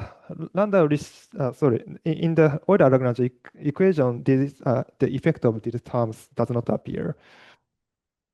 Anyway, so we consider this functional. And the main aim of this study is to investigate the critical point of energy with the Skyrmion configuration. The Skyrmion configuration is, as you know, the vortex-like axisymmetric configuration, which is described here. And mathematically speaking, this configuration can be described by assuming the ansatz of n. More precisely, if we let rho and c be the polar coordinate of x, then the Skyrmion state are described by the equivariant symmetry in the following form. And here x is the profile function, which determines the Skyrmion shape. And also, we assume the boundary condition such that x0 is equal to pi and x infinity is equal to 0, which is called the pi Skyrmion in some context. Okay, so let me first give some quick observation for this energy. So first of all, if we let R and H and K to be 0, then the energy only consists of Dirichlet. So this energy, the corresponding variational problem is the harmonic map problem, whose critical points are completely described by the Valeriy-Polyakov profiles. And also, if we consider the rescaling of the map, in the sense that we replace the spatial variable by lambda times x, then the corresponding coefficient are changed into this way. So this means that without loss of generality, we can fix some of the coefficient to be 1. So yeah, this is the scaling. So also, if we consider the critical point by restricting on the equivariant setting, then the corresponding map n is the critical point of without restriction. so this is because the energy have a kind of symmetry such that if we simultaneously rotate n in the space and the domain, then energy is invariant. And the equivariant setting is the corresponding symmetric, the symmetric function with the corresponding operation. So that's why this property holds. So let me introduce some of the mathematical results regarding our energy functional. So, and this is the corresponding HK diagram where the parameter range of the known results. And for example, the existence of energy minimizer are considered in the Christoph-Merciers in 2014. And also, Lee and Mercier considers the analysis of equivariant critical point and analyze its stability in the symmetry breaking perturbation. And also, Gustafsson and Wang considers the conformal limit in the sense that by h and k tends to infinity, the corresponding minimizer tends to a kind of rescaling of harmonic map. And all of these are with respect to the Helstey type Jarsin-Scuola interaction. But if we consider the interfacial Jarsin-Scuola interaction, there are so many results of all of these professors. And I apologize for those who I cannot cite it here. And there are another interesting structure in this energy, such that when we assume that k plus h is equal to 0, then it is known that this energy can be factorized in the following way. So the energy, if h and k have this balance, then the energy can be rewritten in the sum of the squares plus the term which only depends on the topological church. And this is called the Bogomol'nyi trick. And also the derivative in the integrand is a kind of a covariant derivative, which is defined here. And thanks to this formulation, we can find the explicit critical point of energy, which is the equivalent form.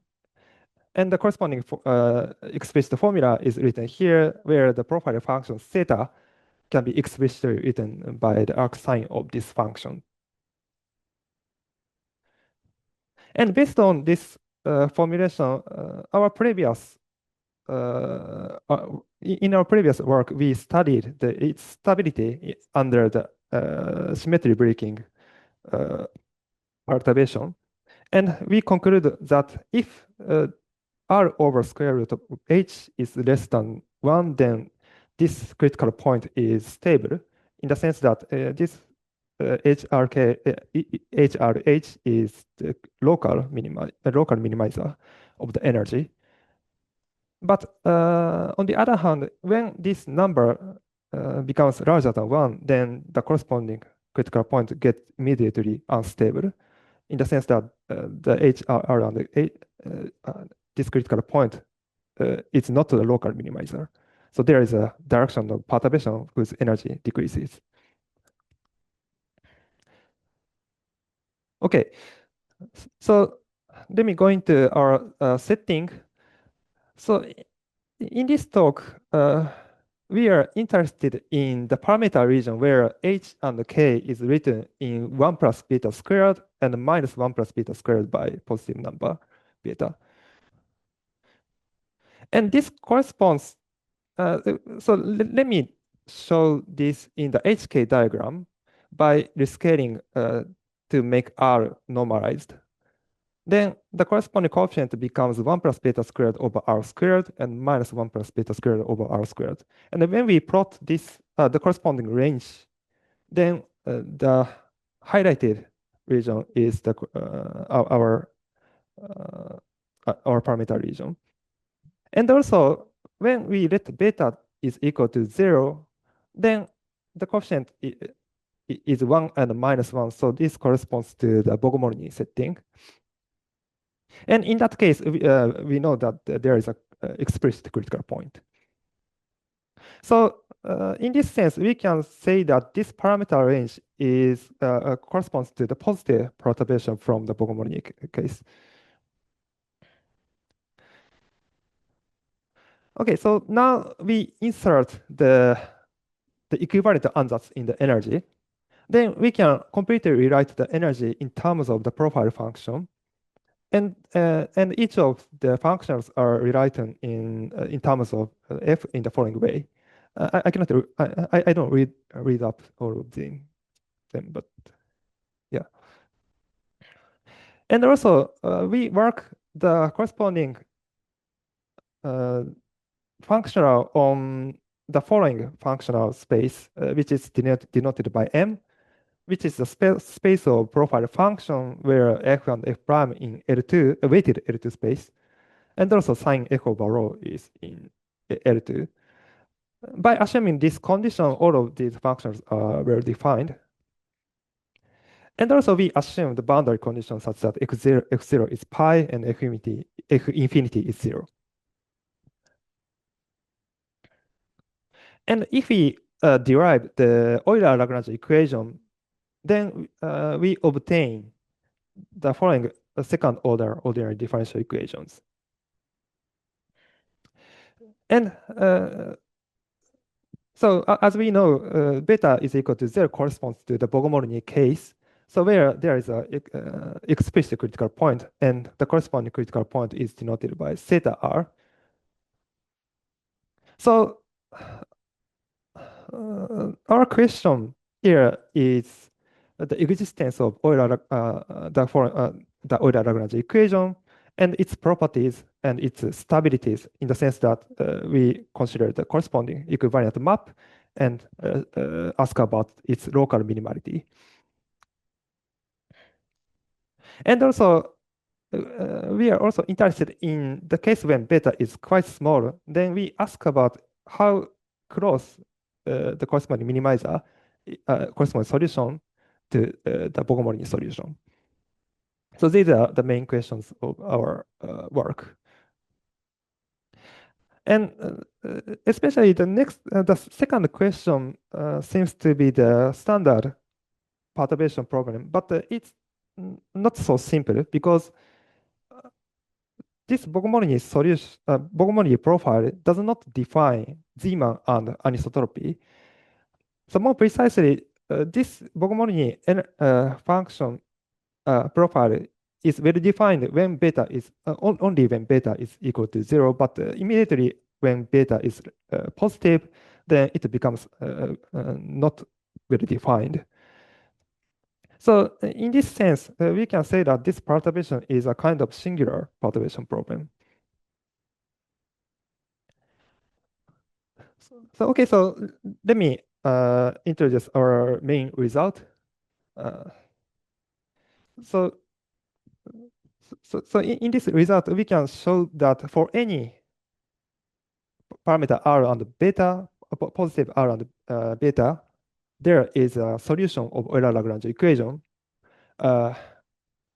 satisfying the following properties.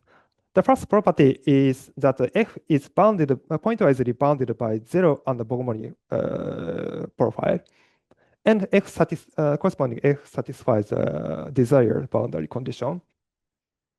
And we can also show that f decays exponentially at infinity, and also in some parameter range, we can show the profile function is monotonically decreasing. And also, when r is less than 1/2, we can show that the corresponding equivariant map is linearly stable. In more detail, the corresponding Hessian of the energy is non-negative around this critical point. And in terms of the second question, we can show the following properties. More precisely, when beta is less than some number beta 0 depending on R, then we can show the difference estimate in the following form, which is F minus the Bogomol'nyi solution of the X norm is bounded by the sublinear order of beta. And here, X norm is defined by the summation of the square, the derivative plus G over rho. And this norm corresponds to the H.1 norm in the equivariant setting. So by using this estimate, we can conclude a kind of instability result in the sense that when R is larger than 1, then our constructed Skyrmion solution are energetically unstable. In other words, it's not a local minimum. So here, we need to remark that we don't show any uniqueness result. So we just show that we can construct a solution with these properties. But we cannot show that any solution satisfies these properties. So yeah, as I said, the uniqueness are open in terms of these questions. So, and if we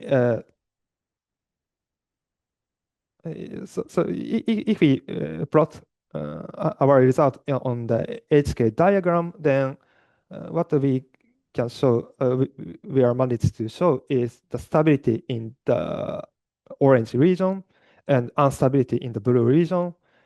And of course, in the whole range of this parameter range, we are able to show the existence of Euler-Lagrange equation. So, okay, so from here, let me introduce how to prove this result. So let me first focus on the existence part.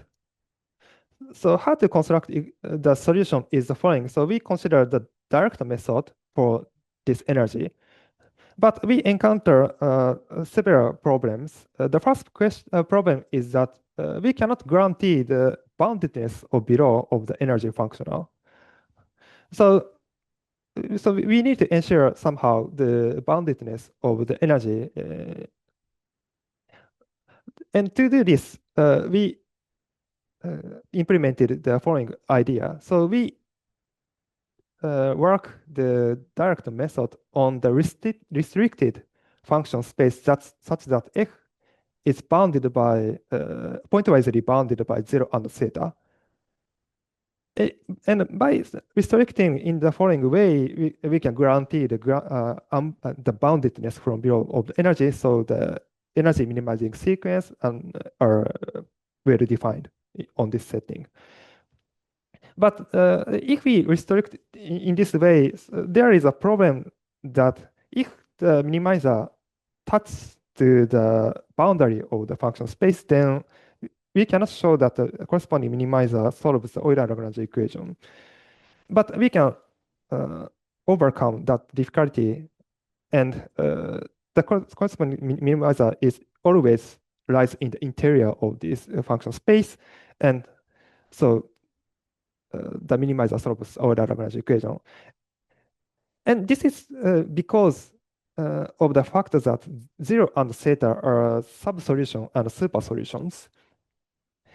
And if lower bound and the upper bound are sub-solutions and super solutions, then the minimizers, we can show that minimizer solves the Euler-Lagrange equation. And this is a very classical method, which is called the sub-solution super solution method, which is written in Stilb's book. But the novelty here is we realized that 0 and theta are sub and super solutions, and make use of these properties in our argument.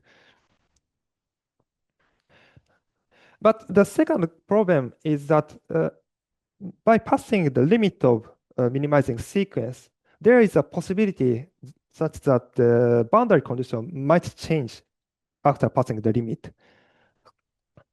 This is due to the topological change under the weak limit.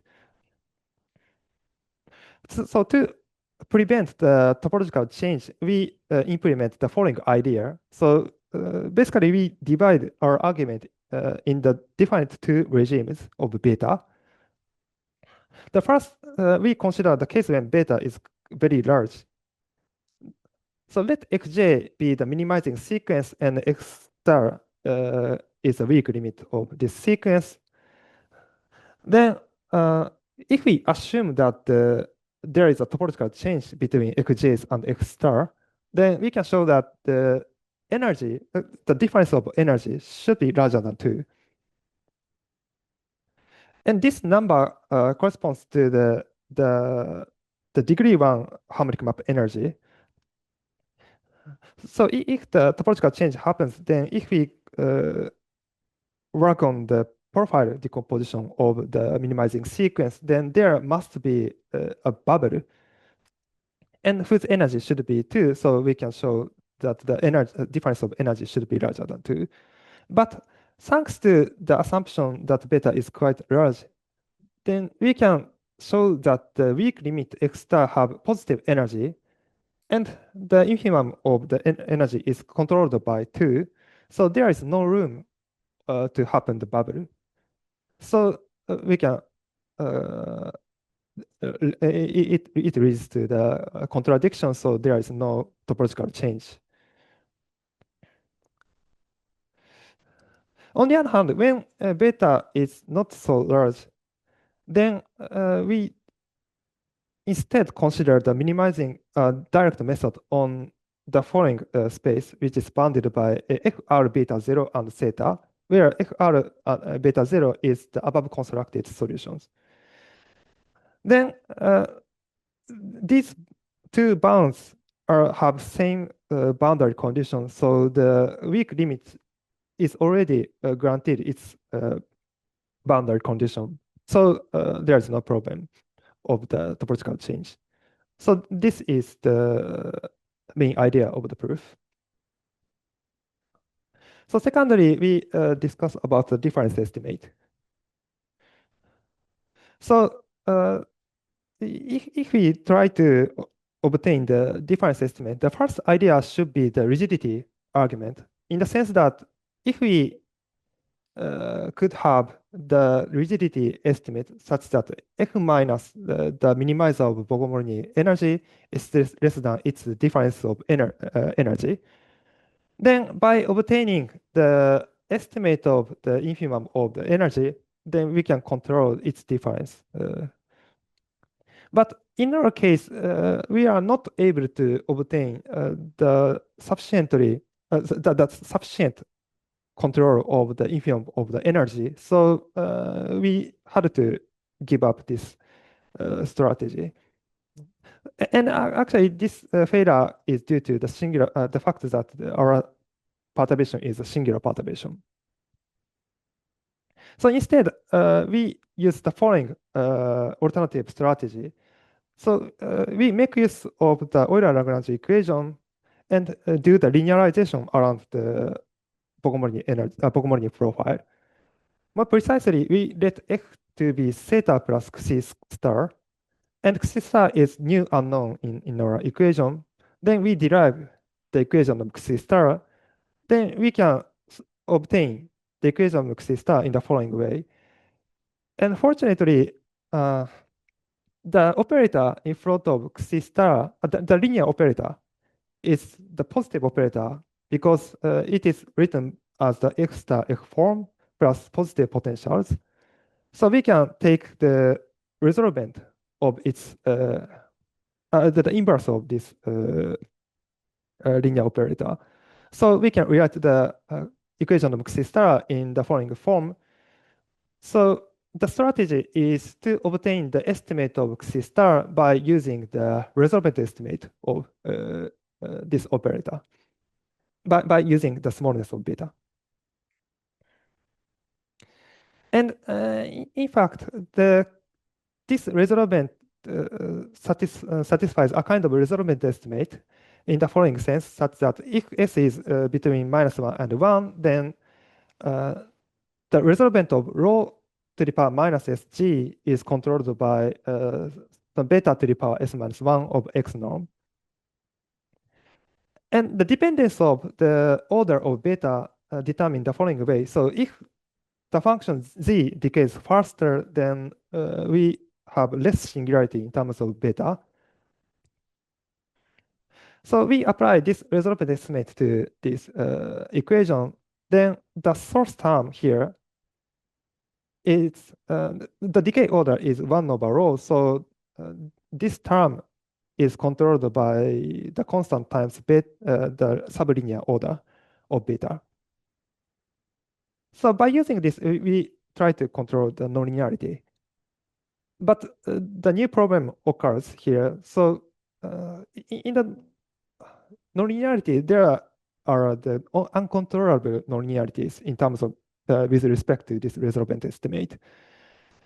So more precisely, if we look at the nonlinearity in detail, then this consists of these two terms plus some harmless term.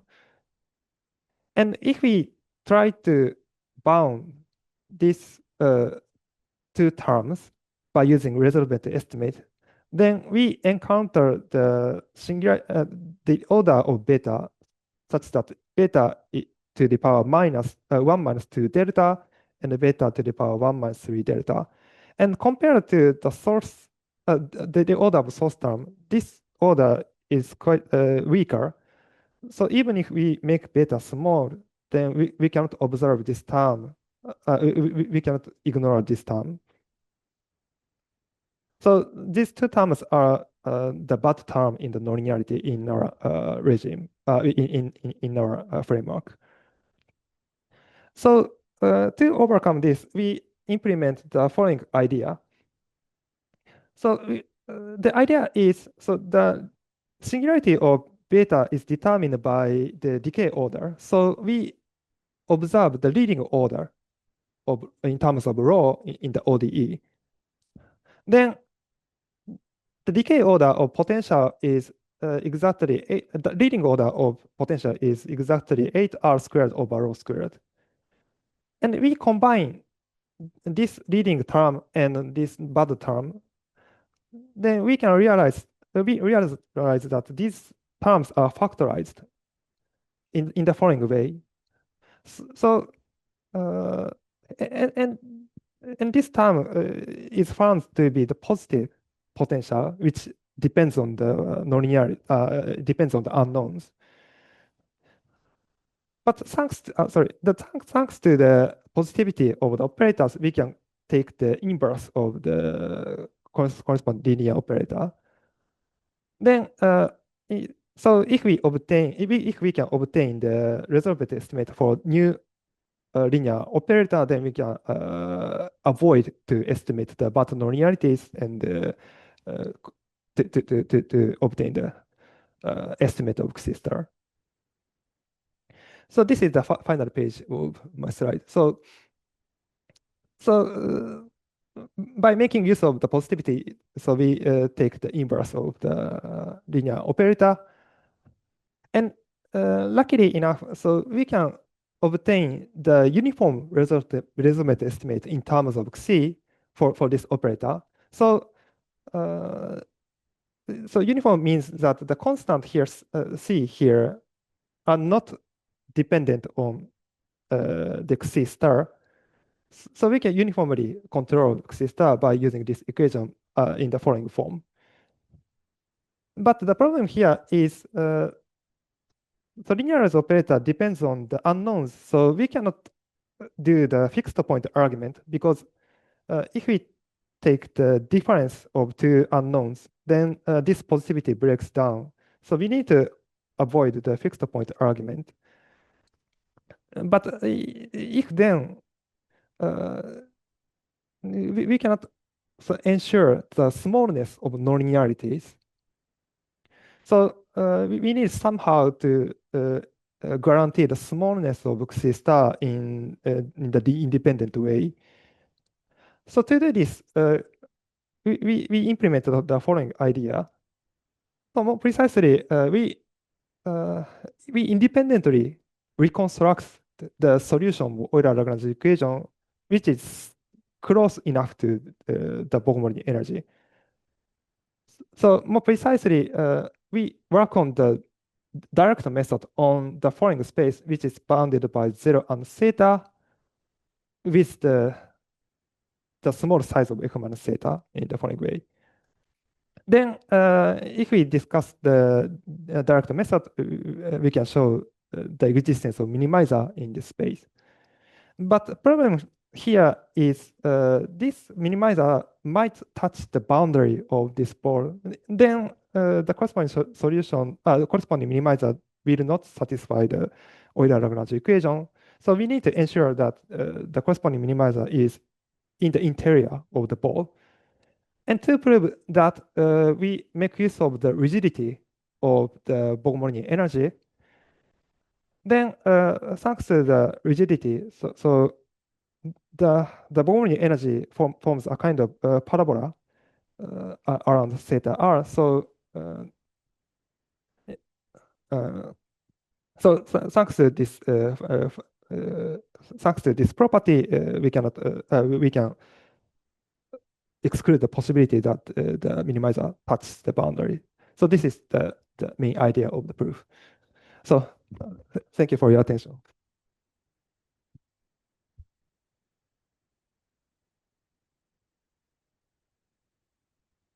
Thank you for the nice talk. Are there questions?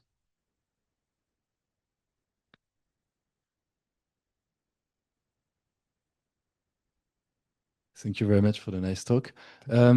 I'm wondering about the last thing you said about this using the rigidity of theta r, and at some point you also said that you could not really use it from, I mean, so what changed? The problem in the problem I explained here is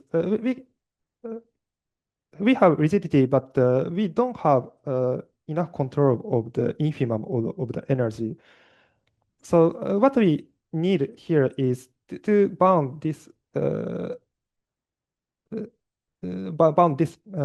difference by some order of beta, but we cannot obtain a kind of similar estimate for the infimum. But in this context, we only need a kind of beta very crude smallness estimate for the function. Then by using the ODE, we can upgrade its smallness, which depends on beta. So that's the difference between these two contexts. So you're saying the one you could not use was already small, but just not small enough? Or is it where in the first place where you said you could not use the rigidity, it was already small, this energy difference, but it was not small enough to get the power of beta, is what you're saying? Yeah, you're right. Okay. Yeah. Thank you. Yes, I wanted to ask. So at one point you mentioned you didn't know uniqueness. So you mean even among equivariant solutions, right? You don't have uniqueness? As long as I know, I don't know any uniqueness result for. I expect the uniqueness should hold, but I haven't seen. Okay, thank you. Let me add my explanation. So I expect the uniqueness of positive solutions. There might be another sign-changing solution, but if we restrict the positive solution, I would expect the uniqueness. So, Okay. but as long as I know, I don't know any result. Thank you.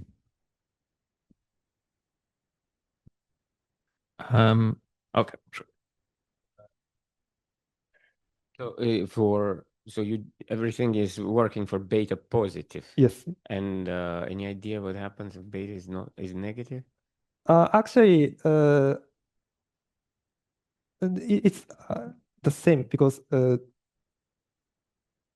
so our parameter is defined by 1 plus beta square. So negative beta is almost the same. So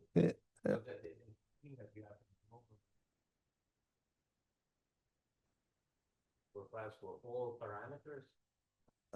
Yes, all inside this area. So by yeah, right, yeah. But any comment about what happens outside? Actually, I don't have any idea, but I expect that in the below region to Bogomol'nyi case, something different should happen because so if you look at the exponential decay result, so when beta is positive, the profile is it decays exponentially, but the Bogomol'nyi solution decays only algebraically. So something happens when depending on the sign of beta. So in the negative case, I would expect something different compared to this positive beta. Yeah. Okay. We have a little bit more time. One question I wanted to ask. You mentioned that for some parameters, the Bogomol'nyi solution yes. turns unstable. Yes. Do you know how the unstable direction looks like? Yeah, that's a good question. And so basically, to find the unstable direction, we employ the Fourier expansion in terms of argument coordinate. Then the unstable direction is found in the third third Fourier coefficient. So and the corresponding deformation is so the original Skyrmion is the symmetric, but our constructed unstable direction is a kind of this kind of uh, deformation of Skyrmion. So we stretch in Okay. that direction. Yeah. Oh, okay. Thank you. That's interesting. That's because we found inside the direction, but yeah. That's the story is very long, but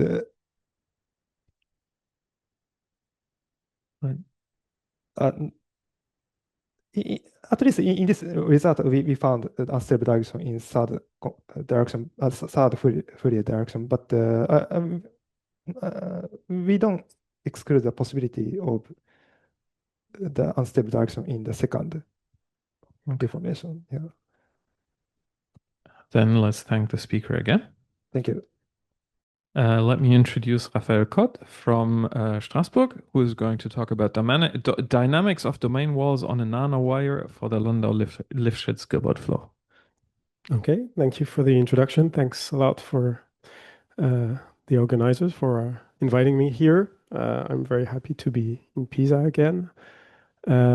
Also, I'm not from the micromagnetic community. I'm more from the dispersive, nonlinear, dispersive evolution equations, and I used to do dynamics of solitons and multi-solitons and stuff like this. And I moved from this. I got interested, and maybe let me start by introducing the collaborators on this project. Actually, I was drawn to micromagnetism by Anu Ignat.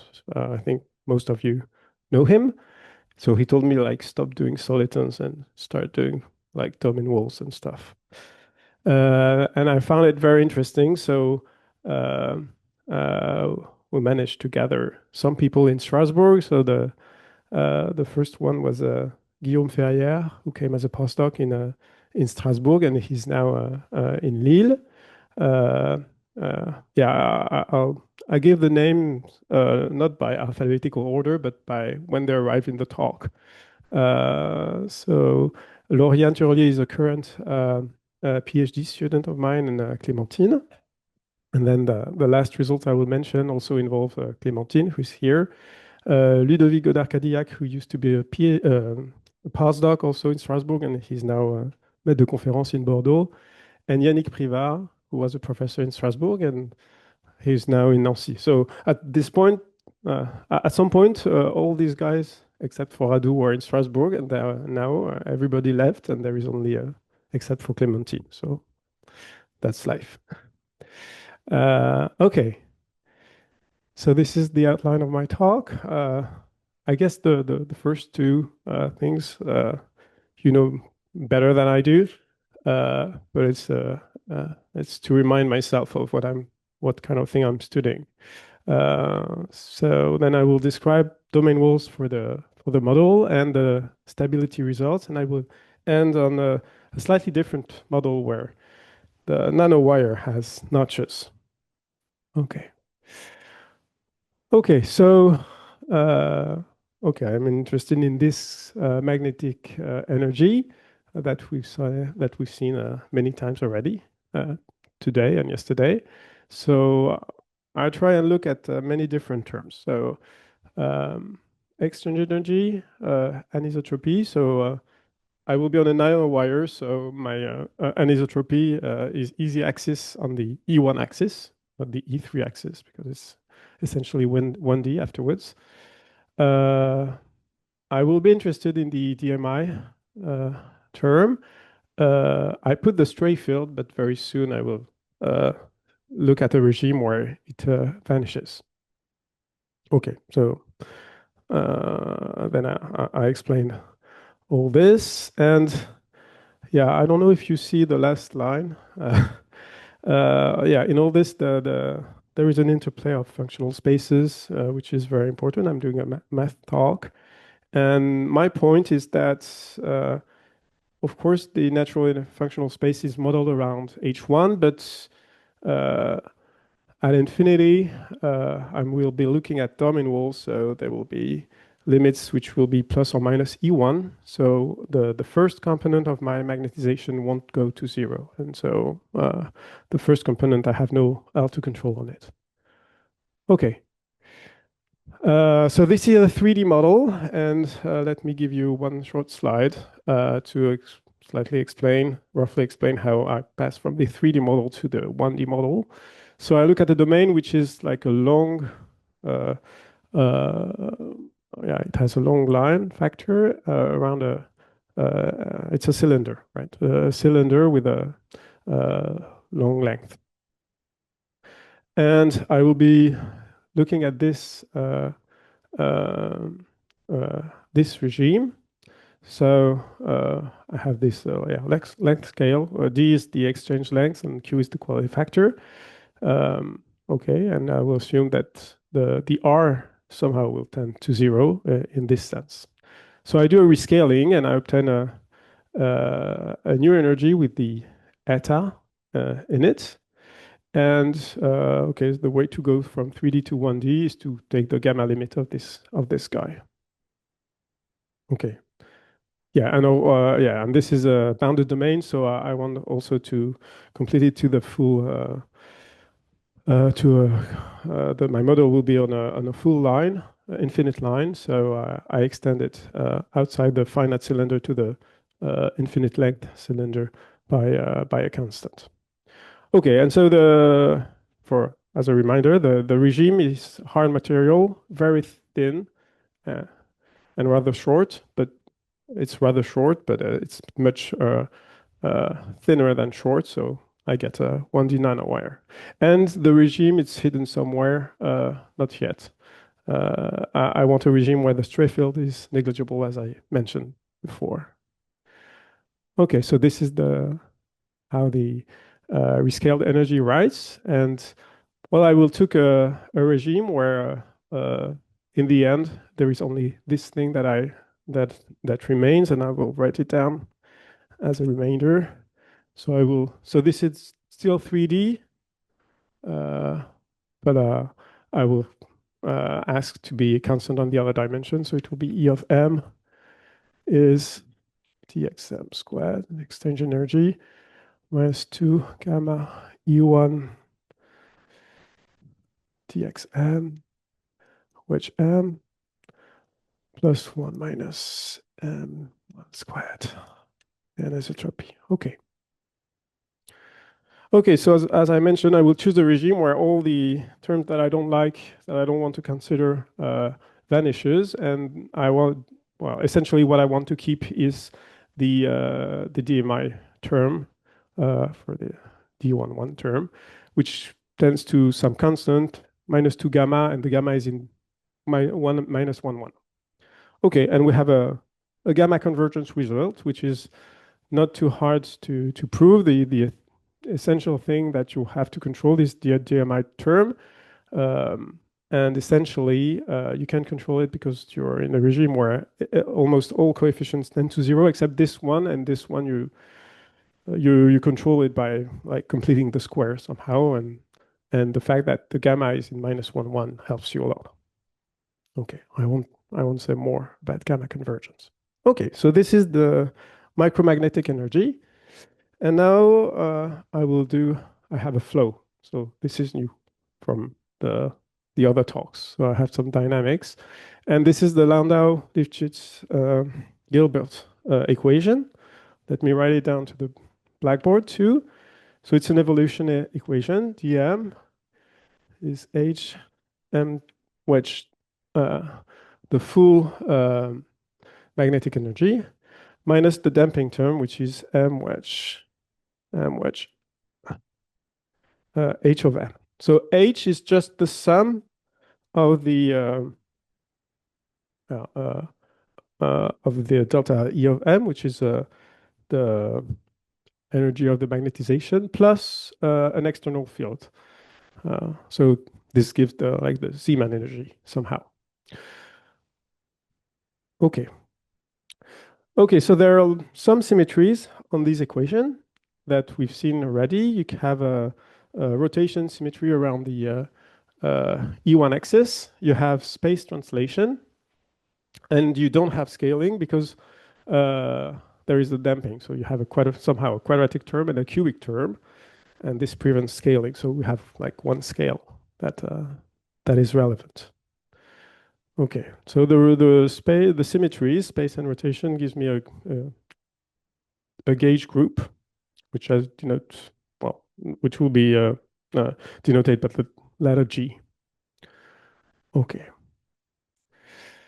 Okay, and domain walls are like not only the critical points of the energy E in this functional space. So they are due to the constraint. So yeah, I must mention that I'm only looking to M, which are S2 valued.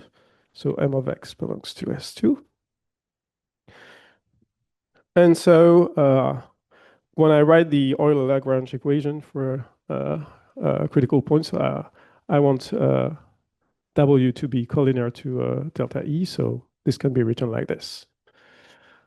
Okay, and we have a first result, which gives that they're very explicit. So up to a signum that you can forget at the first read, essentially, you have something which is it's not planar because you have this thing of gamma, but forget this kind of rotation on this, depending on the x, and you have a transition from -E1 to +E1, and you have exponential convergence to the limits, right? So if I draw the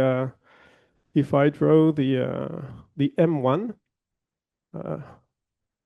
in terms of x, it really looks like this. So domain wall -1 to 1, and it's unique. So this is 1, this is -1. So you have a transition, and it's unique up to the symmetries of the equations. And the point is that if they're not static solution, if you put this W star within the LLG flow, what you get is a precessing solution. I will show you some movies later on. So you have a precession movement, which depends on the applied field, external magnetic field, and you have the translation. So it moves and precess. Okay? Okay. Okay, so now I'm looking at the at the dynamics. Before I can talk about dynamics, I have to understand what happens for short times, local well-posedness. So again, I recall my functional space, so curly HK, so it's modeled around the regular HK subgroup space. It's made of magnetization, which are defined on R, S2 valued, and I control the second and third component in L2 and all components up to the kth derivative, right? But I don't control M1 in L2. Okay. Okay, so I mentioned the local well-posedness results. Maybe you're not all comfortable with this kind of results. It tells you, well, it's basically like the Cauchy-Lipschitz theorem for ODEs.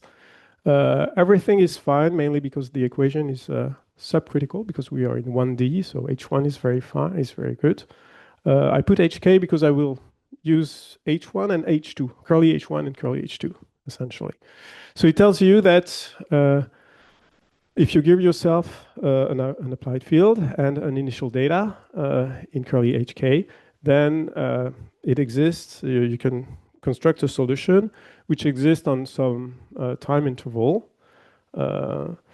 And there is continuous dependence on the initial data, also on H, but for me, H will be a given.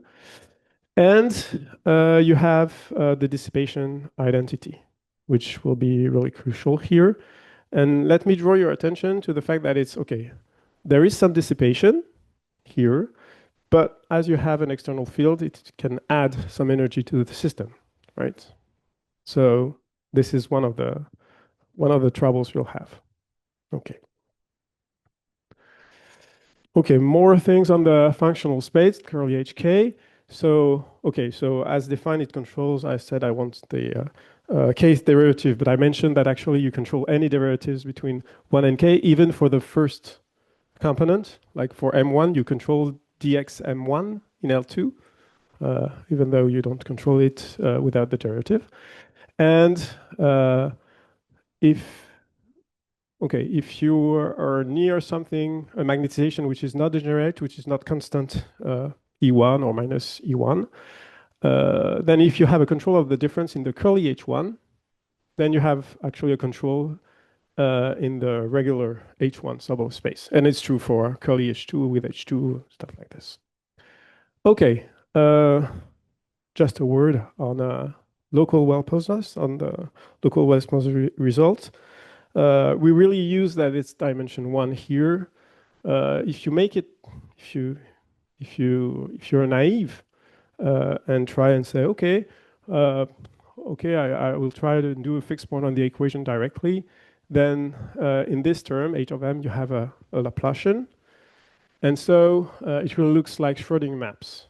And actually, the local well-posedness result for Schrödinger maps is a bit unclear. And if you add more terms, it's even more unclear. I mean, there are really deep results by Bejenaru, Ionescu, Koenig, and Tataru. And there is an annals paper, well, maybe 2 annals paper, one for, actually, when you go to higher dimension, it's easier. So you have like dimension at least 4 and then have dimension 2.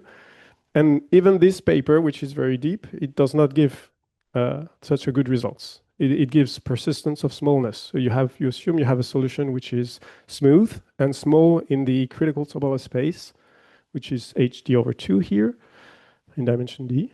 And it tells you, okay, the HD/2 norm remains small, but it's an a priori estimate. So you need to have a solution already, which is smooth. So it does not construct a solution. So however, in this setting, the 1D setting, there is a trick which was seen before. The name of the,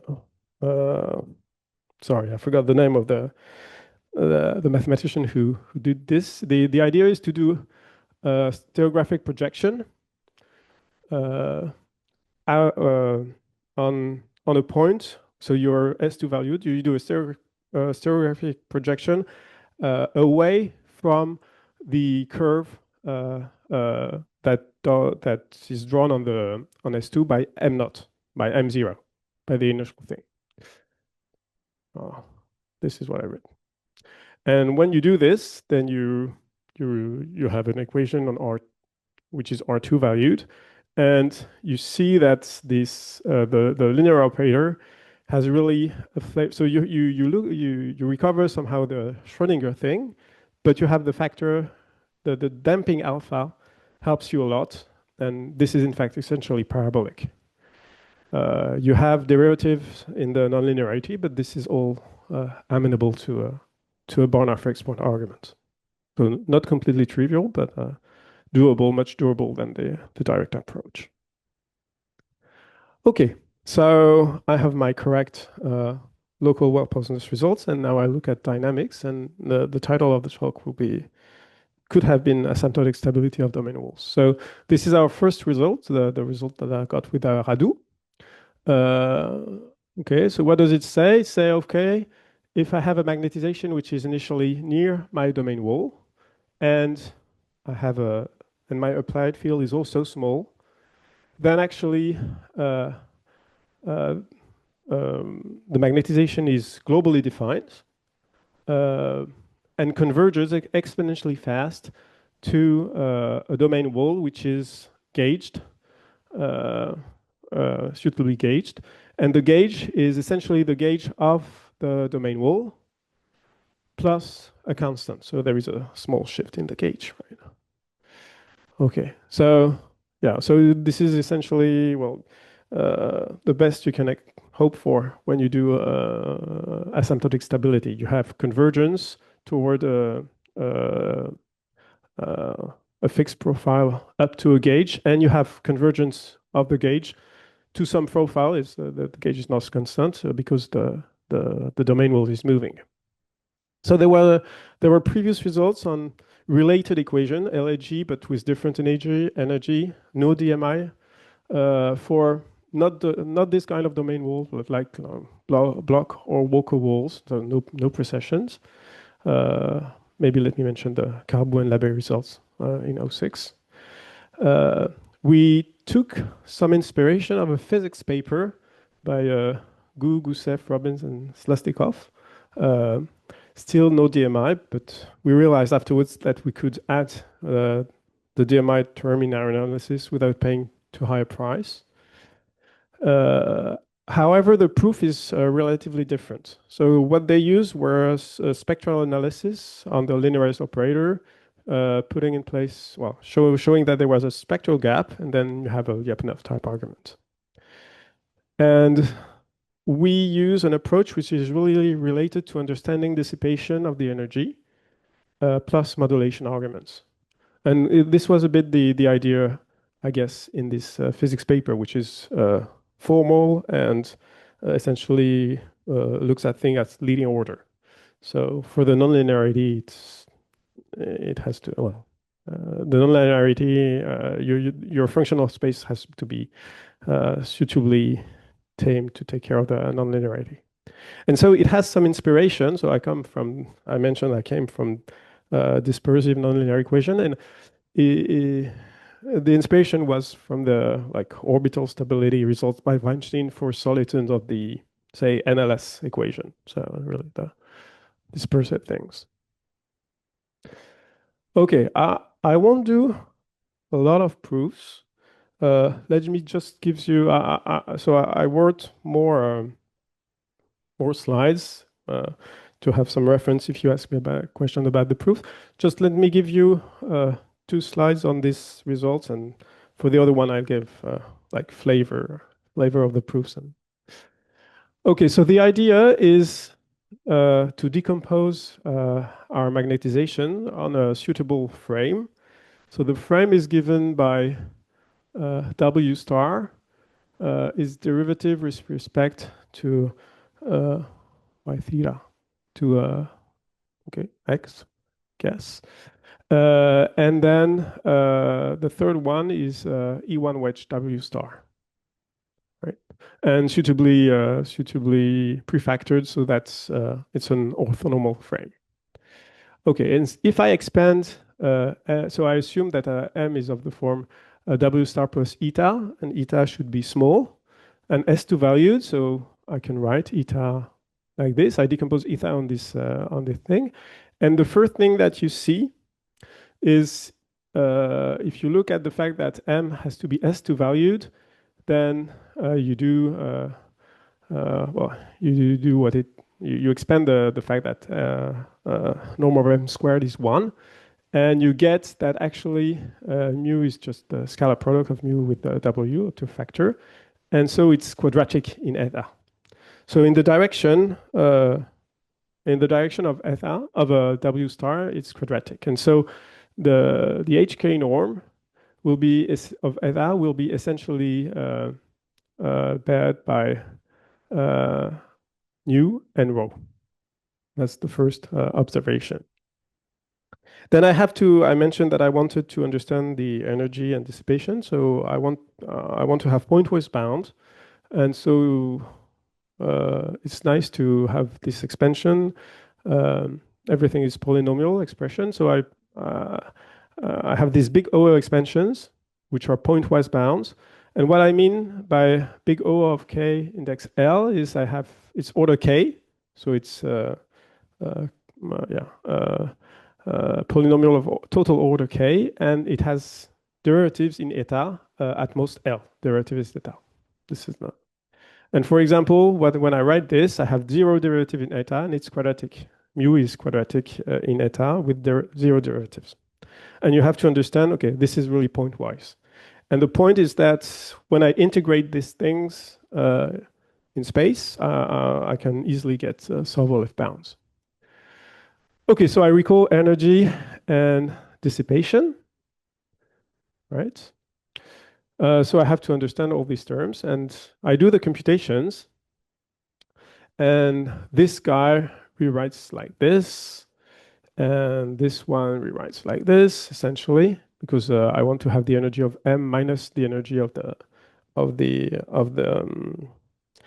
domain wall. And what you see is, okay, you have no mu because mu was quadratic, and for the derivative it's the same, so it goes in the error term, and you have this operator L that appears, which is the Schrödinger operator, let's say the linearized operator around the domain wall, right?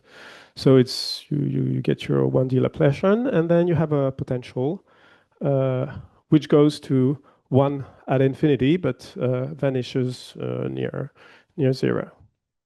So it appears on the energy, it appears on the dissipation, right? Here it's like, it will give you upon integrating in space, it will be the scalar product of nu and L nu and rho and N rho. Here you have the L2 norm of L, and in H, well, it's not quadratic, right? You have this term, the scalar product of this function, which is well localized, and L nu. Okay, so you integrate in space, and you get this. Okay, so the difference of the energy is given by the scalar product of L nu with nu plus L rho and rho, plus an error term, which is at least cubic in eta. And for the dissipation, you have this damping term with the L2 norm of L nu and the L2 norm of L rho. Still no mu, but this was to be expected. Then you have a linear term in H, and then you have linear term in H and, well, bilinear, linear in H and linear in nu or eta. And then you have error terms. I insist that in the error term, you're able to put everything in H1, except for the last term, where it's quadratic in H2, and quadratic and not more. This is important for the analysis. And for example, this is something that would break down if we were in dimension 2 due to like a log loss. Like think of the Brzezis-Galouet inequality about embedding of the lack of embedding of H1 into L infinity. So it breaks down in dimension 2 due to a log loss, and in H3 in R3 you have a complete breakdown. And it's very important that here the H2 norm is only quadratic. Okay. So still I have two problems actually. So now for my dynamics analysis, I have two problems. The first problem and they are somehow solved here. My two problems is that in the dissipation, let me go back. This controls is only it's only a partial control. It has a sign, but it only controls say 2 direction out of 3. You have no control in the n direction, right? So the dissipation is somehow degenerate. The other problem you have is the H, right? The H who can add energy to your system and okay. And this expansion allows to solve essentially both problems at once because you have some kind of coercivity on L. So it tells you that L is coercive except up to a codimension 1, well, on a codimension 1 hyperspace. Well, so it's coercive up to this quantity, the scalar product of this function sinus of theta star, which we've seen earlier. So it tells you that, okay, so you have to control this direction. And the good thing is that it's also this direction that appears here. And the point is that you can modulate.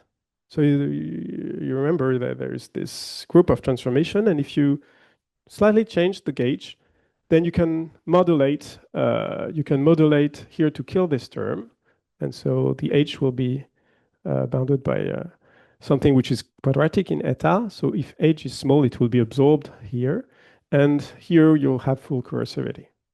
So I won't detail what I mean by modulation, but it's the idea that, okay, up to allowing some change in the gauge, then you can recover coercivity. You exchange an instability direction by a free parameter in the symmetry group. Okay. Okay, so this is what I wanted to say about stability of one domain wall. Okay, now I turn to the second result, which we got with Guillaume during his postdoc in Strasbourg, and the thing we wanted to show that our method was nice, and so it takes the form of this theorem, and the main takeaway thing from this theorem is that when you deal with expansion of energy, expansion of dissipation, you work in physical space, and this is amenable to space localization. And so you can consider what happens with when you put several domain walls. They have to be decoupled because otherwise you cannot space localize, but it's better than like spectral analysis. Okay, so what does it tell you? Maybe I will erase a bit. So you give yourself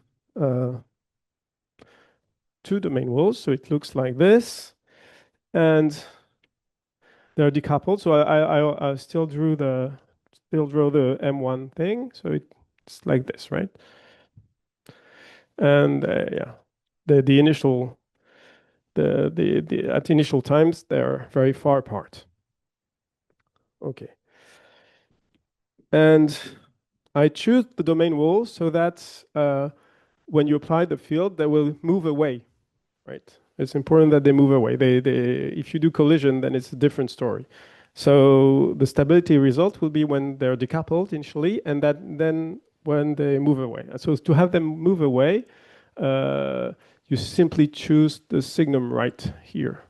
Right, it's I mentioned the signum earlier. You don't have to remember the thing. It's just you have to understand that when you choose signum plus here, it goes one way.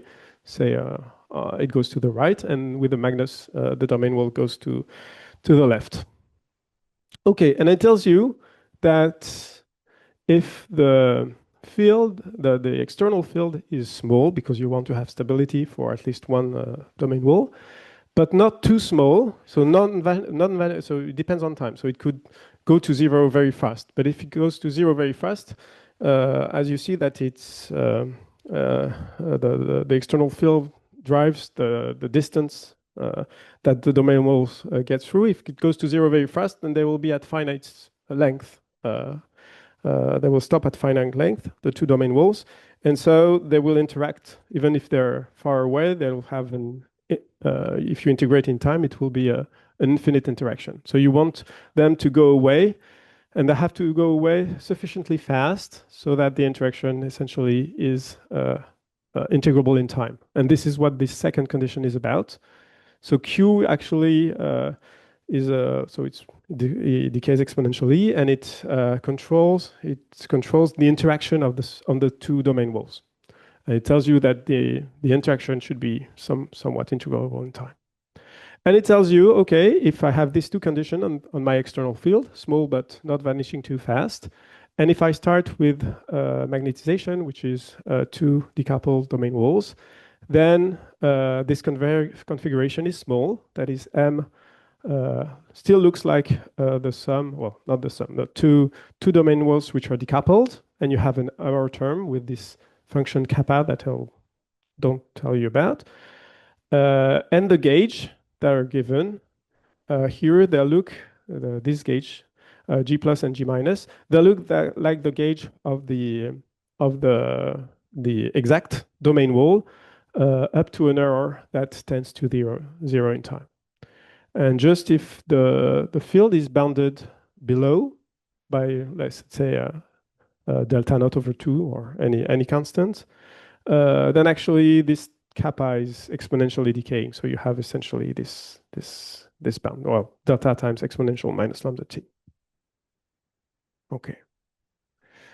So I won't do proofs, but I do some comments. Okay, so this is the expression of kappa.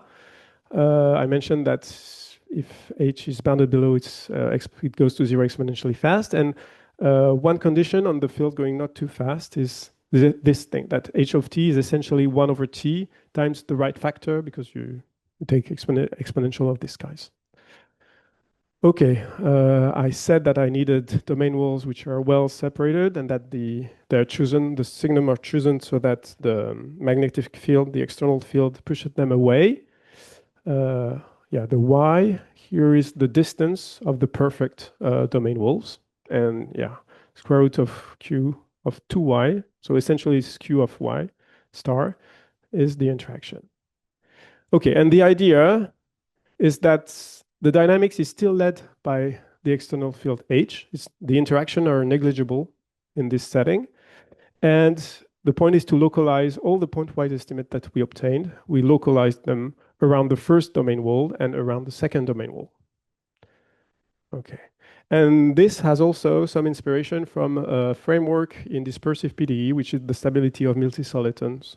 Say, I refer to Martel, Mel, and Tsai for multisolitons of the Korteweg, well, GKDV, generalized Korteweg diverse equation. Okay, I won't do proofs. Yeah, 5 minutes. Okay, so what's next?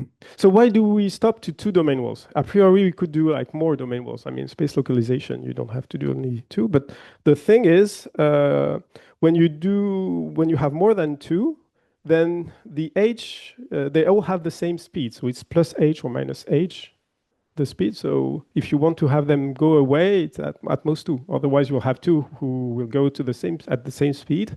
And so they'll have infinite interaction in time. Okay, so what can you do next is to look at what happens when you have no applied fields. And when you have no applied field, then the interaction between domain walls will be the dominant thing. So this is a different story, and this is what we started to do with Lauriane, who started her PhD last year, well, a year and a half ago. Okay, and this is the first result, so it's ongoing work. But we have a first result saying that if you give yourself a sequence of magnetization such that, the thing that appears in the dissipation goes to 0 in L2. So Mn wedge delta E of Mn tends to 0 in L2. Then actually you can decompose up to a subsequence, which I assume is the same. You can decompose Mn into a sum of decoupled domain walls. And the E1 is just to make the reconnection correct, right? So, and the remainder, Rn, actually tends to 0 in the H2 norm. The H2, not the curly H2 norm. Okay. So a consequence for the dynamics under the LRG flow is that if you look at the magnetization without applied field, then it's globally defined. This is pretty easy from the energy dissipation. Now you have no H. So, and there is a sequence of time such that M of Tn has this decomposition, this domain wall decomposition. There's something that I find rather beautiful on this in the theorem is that you assume that you're bounded in H1. So you have to be in H2 to be able to say that something that, because delta is essentially an H2 quantity. So if you want to have this kind of convergence, you need a H2, but I have no bound in H2. Nevertheless, I recover on the remainder term an H2 convergence, so an H2 bound. So somehow this thing, which is like a degenerate elliptic equation, it's not enough to get an H2 bound, but if you assume that you're S2 valued, you're able to recover from the degeneracy, and without a bound, you get a bound. So it's like nice, I think. Okay. Yeah, of course, we take a lot of inspiration from the works from like concentration compactness on the Schrödinger elliptic equations, which tells you that if you have a family of solution which is bounded in H1 and converges to 0 in H minus 1, then it has a soliton decomposition. And as I didn't tell you what a soliton is, I won't do it, but it's like the late 80s. Okay, I mentioned the thing on the H2 bound, and the point is that there is an interplay between the equation and the geometric condition to be S2 valued. Okay, and our goal is to obtain a continuous decomposition in time. And this is not so easy because, okay, domain walls are stable, but the interaction can be attractive. So it's a bit of a, and let me show you a small movie. So this is two domain walls. The movie is pretty long. So you see the precession, right? Actually, so this is my line, E1. And what I drew here, what was drawn here, are actually where points the magnetization. So in fact, it doesn't look like this, but the transition is extremely small, much smaller than it appears here. Everything, the scale. So you see that you have, when they're far away, there is precession. Then they start interacting, and when they interact, the precession slows down, and it stops. Okay, and as I'm running out of time, so you wait a long time, the same. Okay, missed it. You wait a long time, so it seems very stable, right? And you wait, and then you have collision and dissipation. And it goes to 0. So yeah, if you want to have continuous decomposition, you have to understand this. Okay. Okay, no proofs. Okay. 3 minutes. Okay, so last part is the notch nanowire. So the model was for a homogeneous nanowire. And now let me get back to my 3D models. And now I put a notch like this. And the model of the notch, the notch will be modelized by this function S, which is the area of a cross section, S of X. And it modifies the energy by adding an S in the exchange energy, so in the Laplace operator for the delta E of M. Okay. Okay, and our result is that there exists a domain wall. So it's not a dynamic result. It's an existence of a critical point. Okay, and we have a description. So existence unique up to the symmetries of the equation. Now that there is a notch, there is no longer space shift. And okay, and we have a few assumptions. So we assume that the notch is localized on a compact set. non-pinched, because if S, which is positive, touches 0, then you have all kinds of degeneracy. So this one is really natural. And an important assumption is that it's unimodal. That is, S is really like really look like this. So here you have symmetry as well, but it's first decreasing and then increasing. Okay. Let me do a few comments before I stop. And it's somehow we have, in the end, we want to solve an ODE a bit like in the previous talk. We have, it's not a singular limit, it's somehow easier, but still we have a lack of, so we write it in this theta variable. So it's a 1D problem, but there is a loss of convexity due to the S. And it's really a loss because you have another critical point at infinity. You have the pure domain wall, which puts at infinity. And you have to say, okay, my critical point, the real critical point, it has to be near 0. And so the point is to prove that the function theta that encodes the domain walls W, it actually vanishes within the notch. Okay, and this is where, well, this is one of the points where you use that S is compactly supported in minus AA. I mean, if it's not completely supported, then where does it vanish? There was, I don't think I mentioned it. No, there were earlier results, but they assumed symmetry, which tell them that the vanishing had to occur at 0. And not knowing this makes your life very hard, well, much harder. So you need the unimodal assumption for uniqueness, because look, if you have like 2 notches, you could have one domain wall here and then one domain wall on the second notch. Okay, and the perspective is to do dynamics of domain walls through a notch, and I'll just show you the other movies. There. Okay. So there are 2 things that you can expect. So you have your notch here, and here is where the notch lie, right? And there are 2 simulations, one with a strong external field and one with a small external field. So when you have a small external field, you process and go forward at slowly.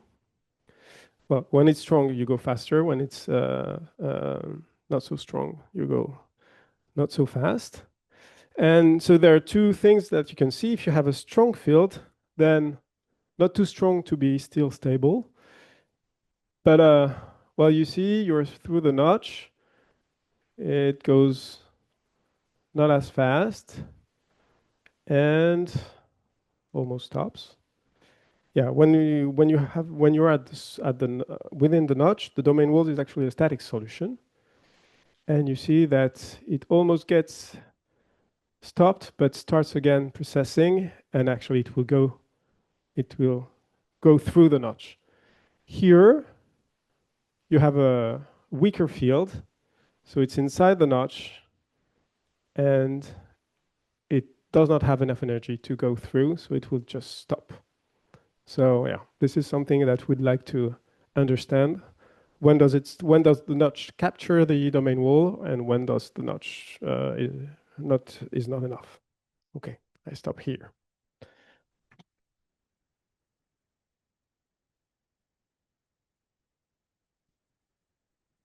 Thank you for the nice talk. Other questions?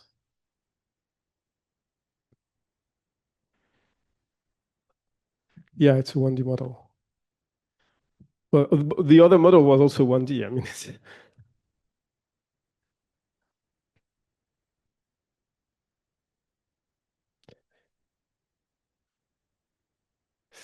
no, but I think it would be from the thing that, no, it's not the same file.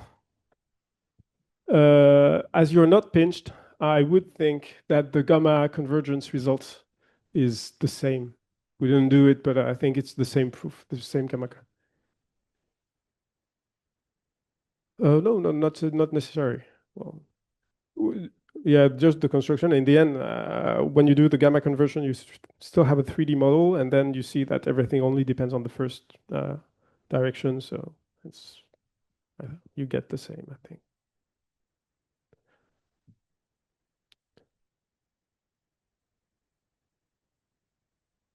Thank you.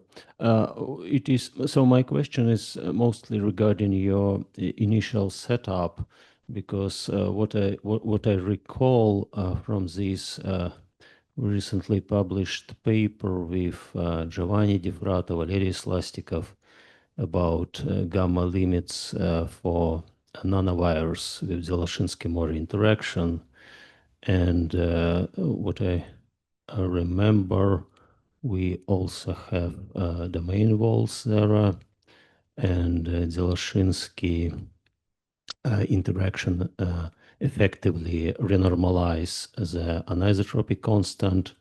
So, my feeling is we have to have connection in this, because the profile you showed, it's similar to what we had. Okay. Do we? I don't know. It's a good question. We could look into this. I'm definitely not an expert in the gamma convergent things. So what I know is that in our setting, we choose the regime so that everything works rather easily, right? It's not like a deep results. It's just to say that, okay, we are able to come from this 3D model to the 1D model that we are able to, on which we are able to do like dynamics. But, yeah, it's very similar. We did it for statics only, Yes, but so- we can check Okay. probably. Okay, so I can Thanks. look into this.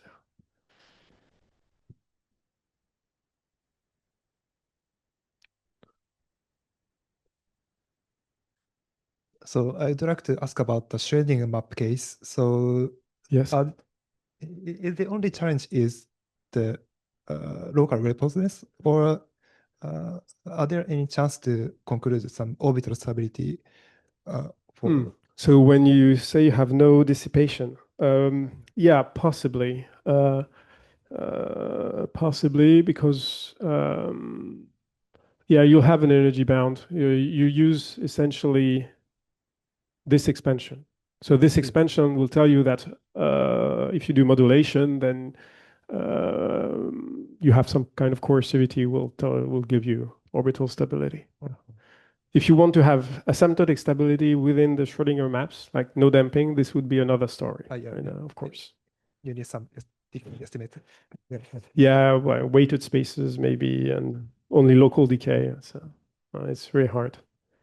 There is some results like this on the Gross-Pitayevsky equation, which has some flavor of the Schrödinger maps. So by Betuel, Smets, and Gravja.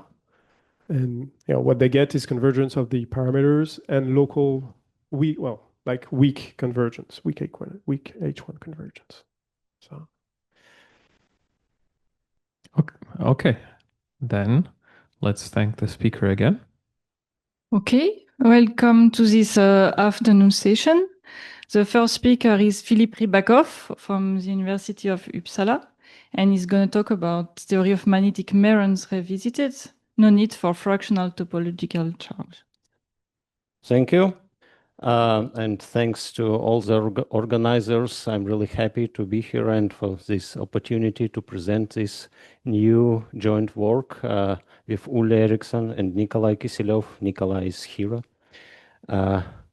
Okay, so this is a brief structure of the talk. So first, I will briefly explain what is the talk about, and then we will go in a bit opposite direction. So we will start with things we already know with skyrmions and the homotopy group, and we'll try to make a step towards mesons, despite mesons are actually generalization of skyrmions and vortices, and I will show how it works in the last part of my talk.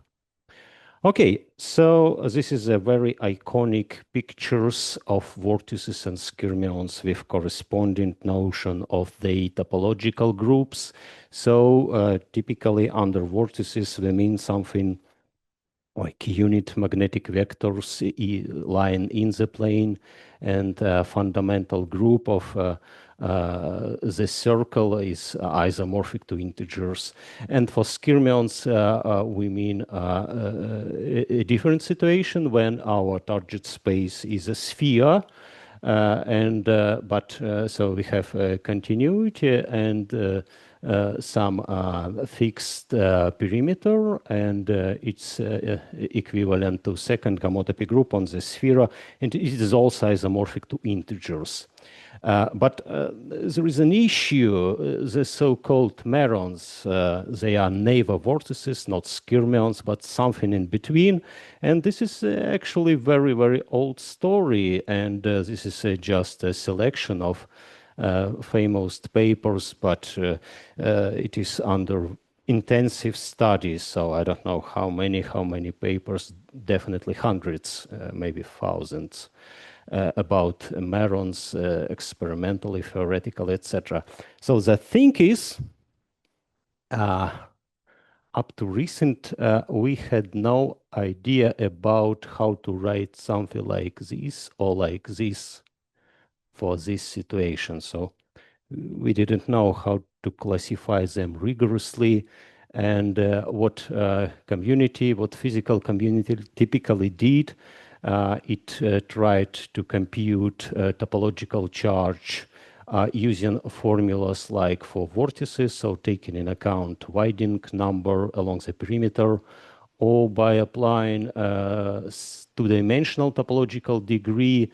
And because this guy, it's like a middle of the vortex, it gives a number like 0.5 or something, and it is the reason for this notion fractional topological charge. But this is, of course, not rigorously. So, and today we will solve this puzzle.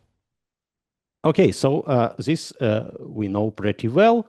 This is the color scheme I will use through my talk. It's pretty standard. So black means out of plane towards us, white is opposite, and the rainbow, it is for vectors in the plane. So this is a pretty classical result. We can think of some texture in the domain which is gamiomorphic to square with a boundary. On the boundary we have some fixed value, so we can compactify this to the sphere, and we have map from sphere to sphere. And the particular integer we can compute using this Kronecker integral, which is actually was suggested before major topological constructions we know today in the context of other problem, but it's even older story. It is also applicable for discrete case when we can suggest triangularization without specific realization and perform this summation by Berk-Luscher algorithm. So this is pretty iconic picture for skyrmions. Okay, let's take a look what actually happening in some numerical simulation. And it is very important remark, which I called topological diversity and polymorphism. So here you can see a real-time simulation under continuous energy minimization of two different systems. On the left-hand side, there is competing exchange. On the right-hand side, there is Zelashinsky-Moria. And so the system going minimization step, and we can make influence by so-called crafting method. So using mouse, we can move something, we can perturb something, we can create something and see to what it leads. So in this way, we can discover some stable configuration, etc., numerically. So they are very different. And it's some illustrations that, of course, we can have different homotopy classes. So this is examples of so-called skyrmion backs with different integer degrees. And it not necessarily to have a certain Hamiltonian. So in principle, the physics can be even beyond any Lagrangian equation. It could be some other equation, etc. But we can certainly, so we can say something rigorously in any case. So if we have continuity, for instance, there is no smooth transition from this guy to this guy. So they could be not any minimizer, but something similar we can obtain during some, I don't know, time evolution, whatever else. But yeah, we can say something using topology, and it is quite important. And another illustration for polymorphism. So in the same homotopy class, we can have solutions or some intermediate form which looks very differently. But again, so from any two of these, we can say that at least there is continuous path from one to another. So this is a kind of rigorous knowledge we can have even without solving difficult equations. Okay, so what are homotopy groups in general? So we have a map from n-dimensional cube to some connected space, and it's simultaneously its boundary to some point in this space, and this is a typical notion for homotopy group. So and here stands for dimensionality. So elements are homotopy classes, and the group operations concatenations of domains in real space. And this is some sketch illustration. So for n equal 2, which is most interesting for us today. And yeah, so for this situation, it's again pretty well known that x now equal to S2, and this we have very well established. We can use, for example, Hopf theorem today to compute it immediately. Okay, but now let's try to take a realistic numerical simulation, for example, and to measure this degree in practice. So how to identify where is skyrmion? There is degree 2 skyrmion, maybe degree 5. What are supposed to do? So what kind of tool we have? We can take some domain and integrate this degree formula inside the domain. And what is happening in practice? It is in reality it is never integer.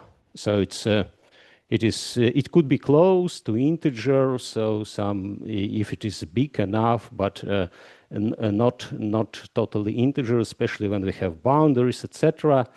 So we can even increase this degree of imperfection. So we can add some noise, and this number will be even less similar to integer. So the discrepancy could be not just, I don't know, 1%, it could be tens of percents, so very, very significant. And the natural question appear. So it is a kind of contradiction to the general idea to use topology for physics. So topology should tell us about something robust, something which is invariant under perturbation, and here we cannot see this invariant. So this is some rational, irrational number. So there is no invariance here. So why? So the conventional textbooks, what we can read in textbooks, and that want to have considered skyrmion in R2 space, and then degree will be integer, of course. But R2 space, it's probably wider than our universe, and it is interesting, as for me, to be certain about this guy and this guy, not because some guy in R2 space have integer degree. So intuitively it is clear, this is skyrmion, this is skyrmion, it's a kind of big skyrmion, but so what is happening? Why we cannot extract invariant here? And so the question is, can we rigorously take into account this intuitive fact that perimeter of skyrmion is not perfectly collinear? It is, by the way, not difficult to do. So we can simply generalize our homotopy construction And we can allow to the perimeter to take values not in a single point, but in some bigger subspace. So we can increase this subspace. And this is absolutely for free, because if this subspace is contractible, we have homotopy equivalence between the group, which is this common homotopy construction, and this one. So it's absolutely for free. And so in a kind of, let's say, more general point of view, we're making a little step towards relative homotopies from homotopies under default construction. So somewhere on the boundary of these huge classes. And the second question is how big Y can be. So the bigger Y, the more general we are, again, for free. And of course, so we can expand it as much as we want up to sphere without 1 point. It's absolutely homotopy equivalent. But if we will add this point, it will be complete sphere. It will be not. So this is so the biggest possible situation and more general. So yeah, and how it works. So we now simply computing this guy, and you can see how beautiful it is. So it's indeed integer. So and now it's absolutely the same general routine. So it's the computation ongoing 30 frames per second. And yeah, it is invariant. But it's a very simple trick, but quite useful. Okay, so what is this? The formula is pretty simple. So, okay, let's go back and here. So we take in perimeter, and because our boundary is the boundary of this circle, so not necessarily to be a circle, and because Y subspace is contractible, we actually apply this construction. So it is a smooth transformation to align everything on the perimeter. Yes, and because we excluded 1 point, it's always possible. Because except of this point, there is geodesic towards.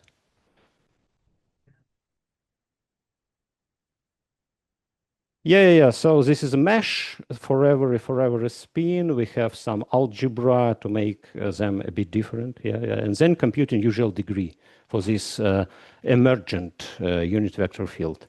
Yeah, so and this homotopy theory of skyrmions taken in account realistic background, we can present this single expression. So whole the theory is here. The only question, what is P1? And we have very nice connection with physics, because, for instance, if we have applied field, there is 1 point which is opposite to the field, which is highly unlikely. That's why it goes to subtraction here. So, in other words, point P1 is due to spin orientation anisotropy, which is now included in the field. This is also kind of anisotropy for spin orientation. So the reasons could be different. Okay, and now the second step is quite trivial by induction.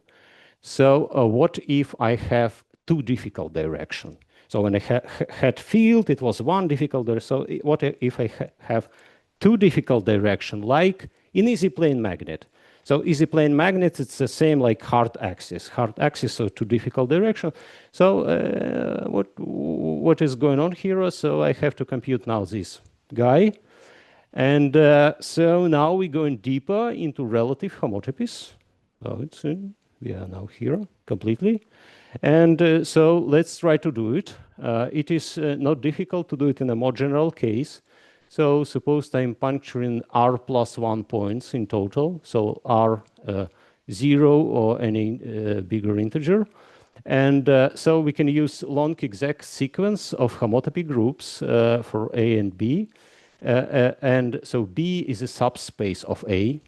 So this is a general construction, so it works for every spaces. And there is additional construction dictated conditions that image of this gamomorphism should belong to the center of this group. So it will be very important for us. It's coming from geometry construction of relative gamotopy groups. Yes, and it's not difficult to compute it. So we have to substitute A and B. So A is our sphere, B it's punctured sphere. So it gives zeros on the left-hand side, on the right-hand side. And here we have free group of rank R. So the free group, it's a group with R generators having no any constraints on generators. So here we have usual Z like for skyrmions, and we have to find what is here.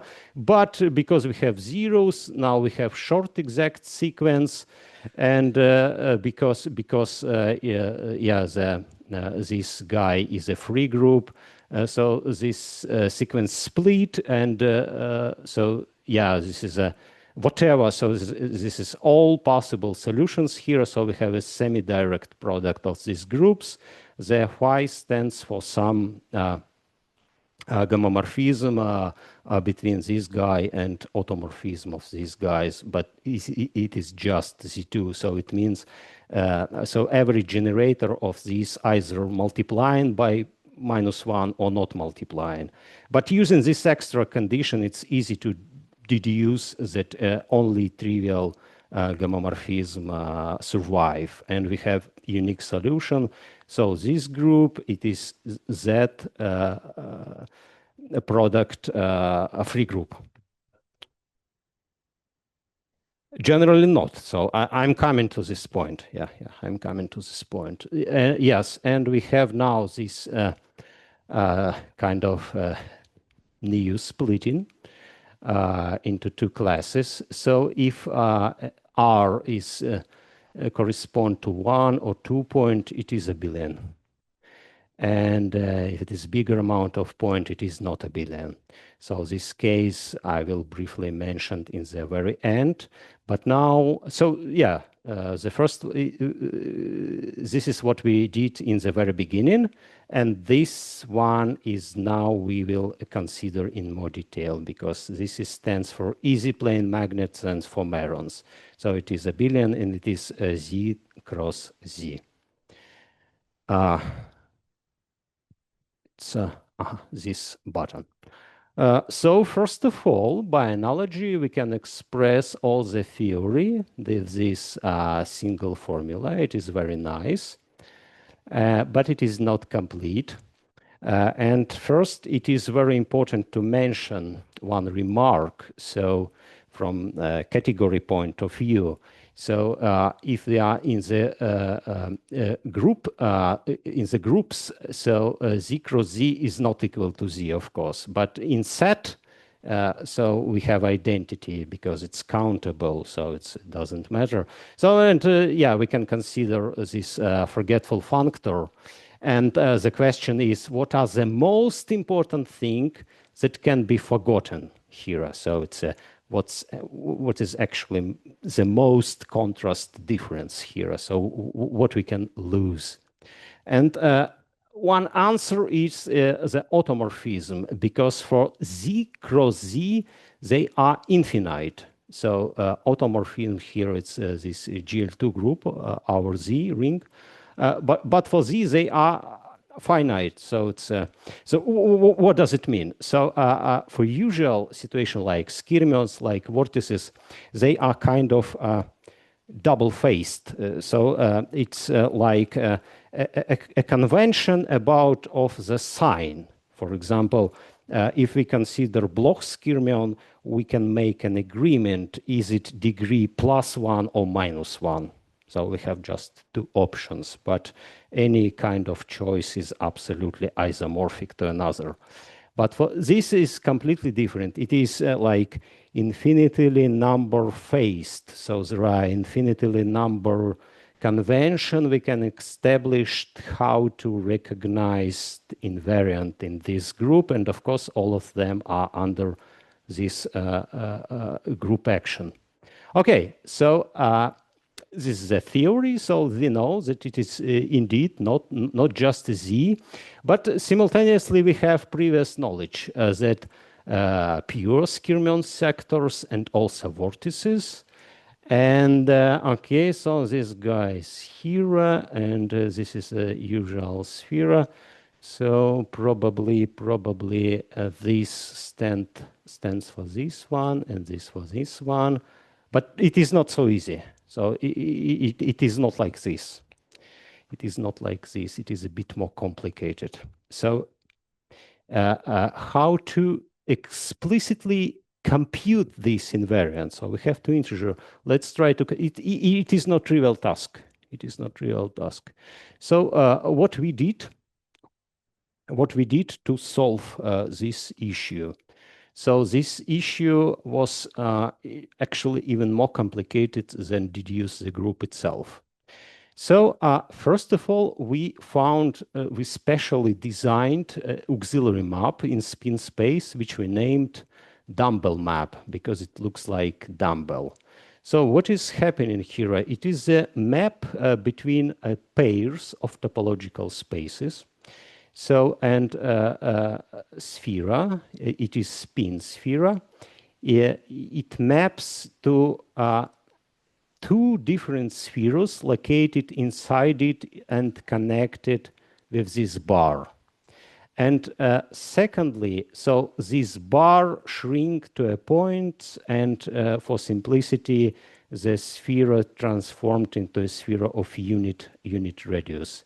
And when we move in real space from interior to the boundary of our omega domain, we have to go from this space to this subspace, and this subspace have to go to point. So this guy shrinks to a point simultaneously. So yeah, it has explicit algebraic expression. So if M stands for original unit vector field, these are explicit expression for let's say top unit vector field and bottom vector fields. And yeah, we have completion because, for example, here we know point for the top sphere, but not for bottom. And we have easy to complete this, putting zeros into appropriate places. Yeah, so we have two unit emergent fields which connected with simple algebra. So why do we need it? Why do we need it? Because of the following, because it is a very classical result that second homotopy group of this space, so wedged spheres, is equal to Z cross Z. And having a continuous map of any pair, so we can check how this simple diagram works. So it induces a homomorphism of the corresponding relative homotopy groups. So we must have homomorphism. So by itself, it is not of significant meaning because it could be, for example, trivial homomorphism. So maybe everything from here goes to zero, to here. But of course, so we designed it having something in mind. So the hope is to find a homomorphism, which is isomorphism, and where we can compute these guys in some simple way. So this is why I said specially designed. And it is not difficult to establish, though it is right here. So these guys we can simply calculate from MT and MB, calculating the degree. And we can simply show that if one will take conventional merons, so these 4 exemplars, they are from here, and compute these emergent indexes, this will be precisely -1, 0, 0, -1, 1, 0, 0, -1. So the generators of this group. So it means that we can produce generators from here. So it means we actually can produce all this group. And because it is a gamma-morphism group to itself, so it is automorphism and isomorphism simultaneously. So we have one-to-one correspondence, if you wish. So it means that in this way we can compute indices. They are, in fact, identical. In fact, identical. And let's see how it looks. So if we will use trivial approach, so round one, let's take situation when we have merons, antimerons, so including combine into bimerons, which is like skyrmions. So yeah, in the conventional computation of a Kronecker integral, we can have arbitrary numbers. If it is big enough space around single vortex, it is about 0.5. If we are very close, of course, it's drastically different. So here it is now about minus 1.5. So now see from the very beginning, it was very big and now it's closer and closer. So it was 0.4 something. Yeah, for isolated, perfect, infinite, it will be close to 0.5. But again, so we are interested in purely realistic situation. Okay, so now our killer app. So now we apply this algebra, so we compute in indexes, and it is the beautiful picture. It is always pair of integers. Pretty robust, etc., etc. So quite useful engineering formula, if you wish. So you can take your research and measure where is meron, where is antimeron, etc. So everything. So this, how I feel, should proper topology works.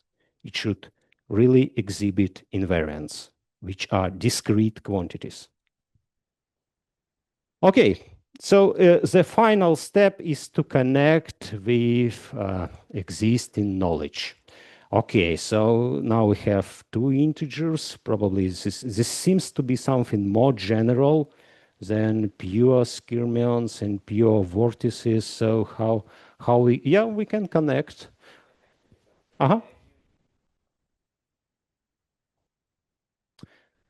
Yeah, this I'm going to talk about right now. Yeah.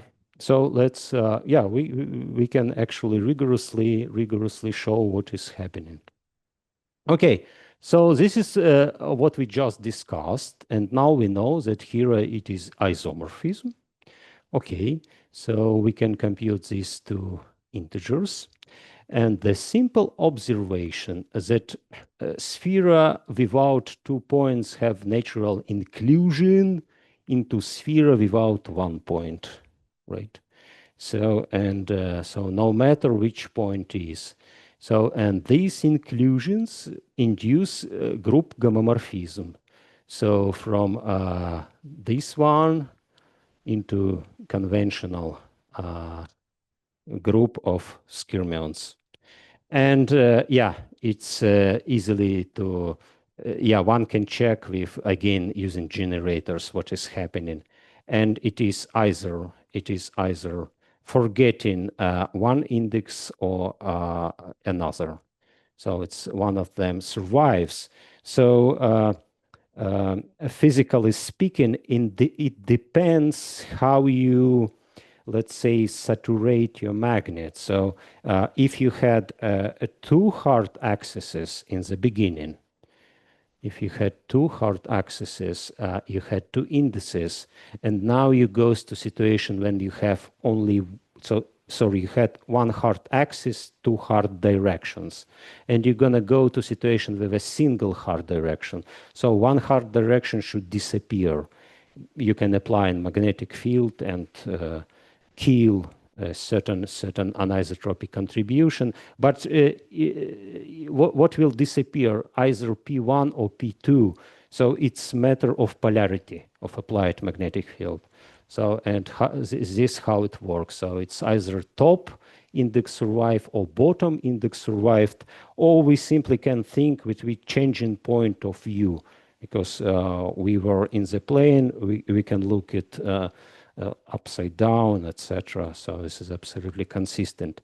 A bit more interesting, it is connection with pure vortices, because we are very familiar with this guy, right? 1D winding number, and it should be also invariant. So how it involved in the game?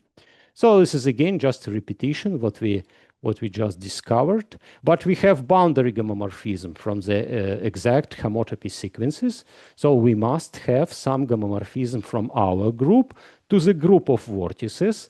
And it turns out, again, by checking what we can send to here with explicit example, it works like this. So having Qt and Qb, so the W is equal minus of this sum.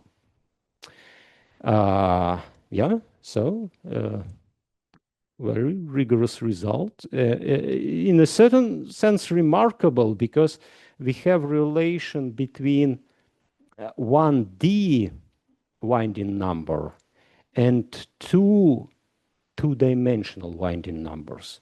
So here it is two-dimensional winding number. So two application of Kronecker formula taken with minus, they must be equal to this perimeter integral as a perimeter. So 1D winding number. And the last interesting point, so now we will use our automorphism group in practice. So because there are many opportunities how to present integers, one can try separate W. So to make a representation where W stands as isolated integer. So it means that we can check all possible matrices from here, aiming to have transformation from this pair to something, and the second guy is this one we want. Of course, it's possible. But what can we say now about this first position? So it is simple system of equation with integers. It's simple to solve it. So it's the answer. It's either Qt or Qb must be here. Of course, plus any integer times this bracket. But so what does it mean practically if we want to write topological invariance in this form? In a certain sense, we will break symmetry, because if we want to put one-dimensional winding number in the invariant, we have to break invariance with respect to polarization. But this is, as for me, more canonical and more symmetric situation when we have indexes from both polarization. But technically, so you can put QB, you can put QT here, and it is automorphism, isomorphism, and topologically it's just another way to talk about invariance. Okay. So a quick summary in complex system, Leboff and Merons. So we have topological invariance of this free abelian group. And of course, it has reduction to both pure skyrmions and pure vortices. So it means this is something more general. And this interesting point, so some perspective. So in system with spin directional anisotropy having free or more difficult direction. So what are these systems? This could be, for example, situation in crystals with cubic anisotropy having several difficult directions, for instance. But the group, homotopy group, is no longer abelian. And even more, it is super strongly non-abelian because it has exponential growth. So it's, in a sense, we cannot present it so easily by using integers anymore. So, and by the way, we don't know yet a closed form expression for calculating topological invariance. So we know the group, we just deduce it today, but we don't know how to compute those invariants. So again, it should be not just integers. So it's something more. So this is the reference, and yeah, thank you for your attention.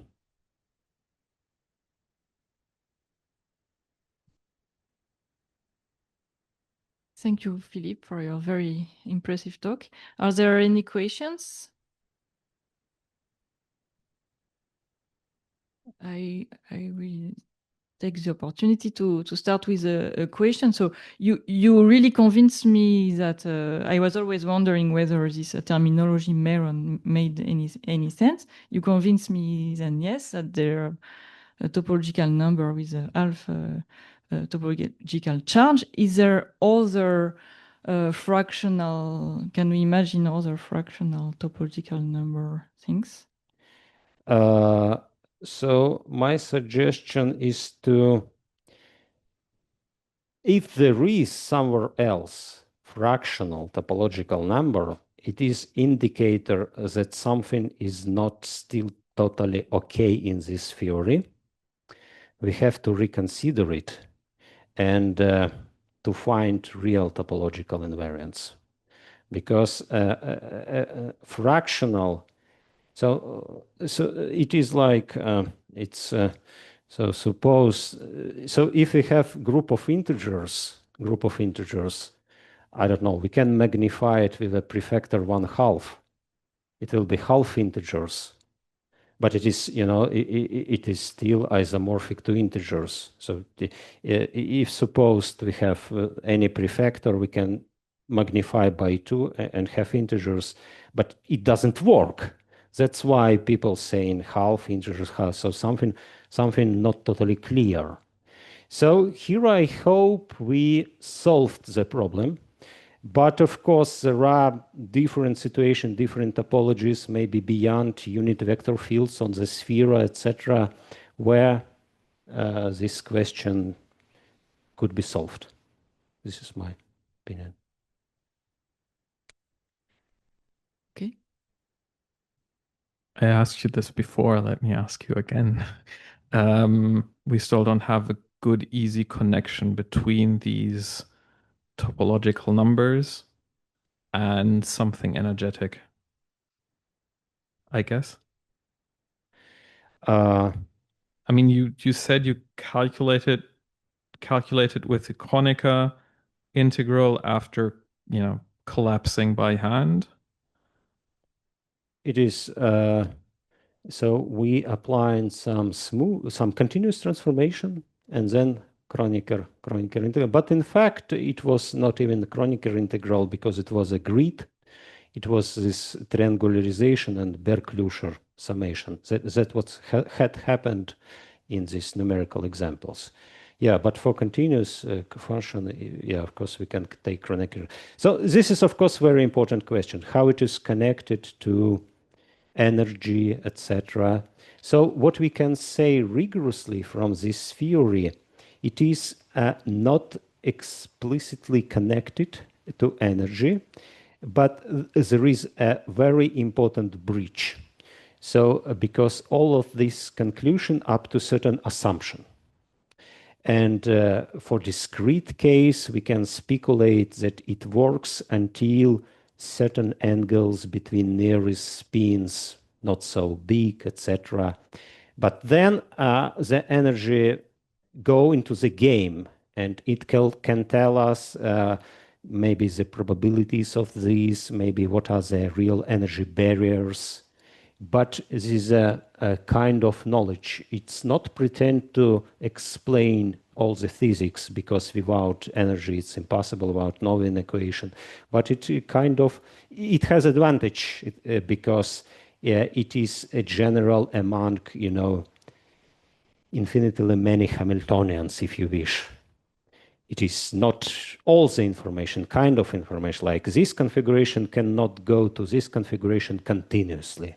It is a sort of information, not telling us what are the energy barriers, etc. So every specific case, of course, should be investigated with real analysis. Okay, thank you. So in relationship to your question, one could imagine that also the energy can provide some sort of a selection criterion for excluding certain possible elements of these homotopies. Yeah, somehow. Some of them, the energy will be infinite. Case of Meron is a good example. Take a whole of R2, and then suddenly the Merons are excluded. Right. It is partially involved in the game. For example, here, so what is P1? So it is, for example, we can motivate that there is an applied field and there is extremely unfavorable orientation. And it is a kind of knowledge about energy. A second important knowledge, and probably actually the first one, it's the system tends to be ferromagnetic and maybe not anti-ferromagnetic in this particular setup. Yeah, so kind of not everything. Yeah, but kind of knowledge is absorbed in this theory. Yeah, but so one would hope that you could use the energy to further narrow down the set of admissible configurations. Yes, but it should be, of course, investigated in every particular case for particular Hamiltonians, etc. But for example, this picture, it's of course not randomly generated. So it first minimized for the model with Zelashinsky-Moria and easy plane. And yeah, we can, measure various meron of this kind or that kind. So at least practically it works.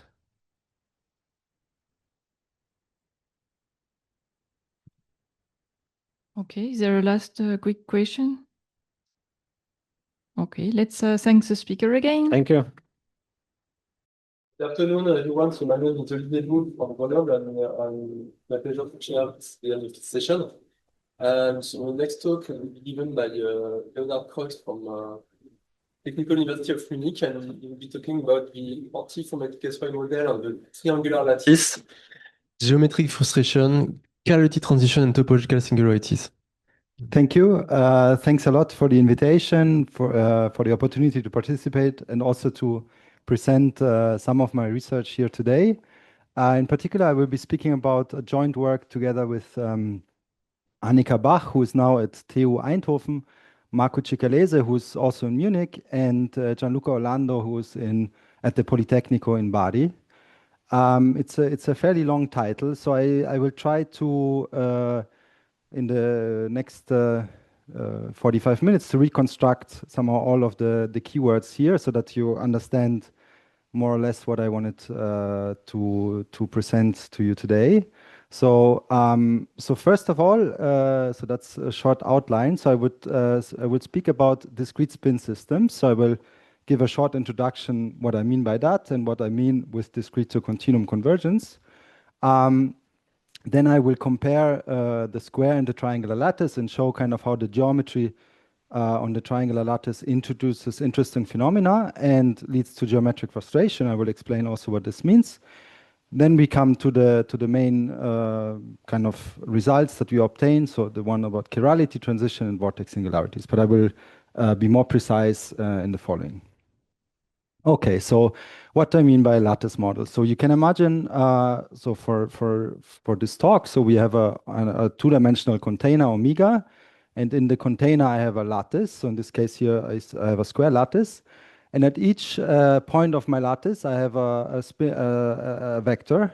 Now it's okay, I apologize to all the Skyrmion people, so it's just a planar model. So it's the XY model, it's a planar rotator model. So the magnetization is only allowed to vary within the plane. So it's again of unit length. So that's just the direction of magnetization. And at each point of my lattice, I assign a spin. And to each spin field now, to each spin configuration, I associate an energy, since I'm interested in energy minimization. So here, Jij, those are, this is my coupling constant, and I take very simple interactions, so just the scalar product between the two with a signed and a weight Jij, okay?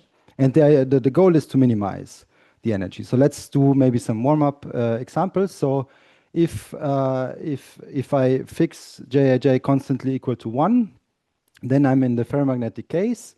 And the energy, so if I look at ground states, so minimal energy configurations, then they are uniform states, okay? Instead, if I fix J equal to be -1, and I again look only at nearest neighbor interactions, then actually here I can kind of split my lattice into two sub-lattices. So let's say if this one here is the origin, then here I put a vector, and at all the neighbors I can put a vector with opposite sign, and I can kind of alternate this construction. So again, the behavior of the antiferromagnetic and the ferromagnetic model on the square lattice, it's fairly similar due to this change of variables somehow that I can have, where basically on all the odd coordinates I flip my vector, and then actually the behavior of the two energies actually it's the same. Okay, just up to a change of variables. So an important feature that we have here in all these models is that they exhibit this S1 symmetry. So if I have a configuration of a certain energy, then of course I can apply a global rotation of a certain angle, and the energy remains invariant. Okay, so this is some important feature that will pop up later also when I present what we have studied. Okay, and so there was also this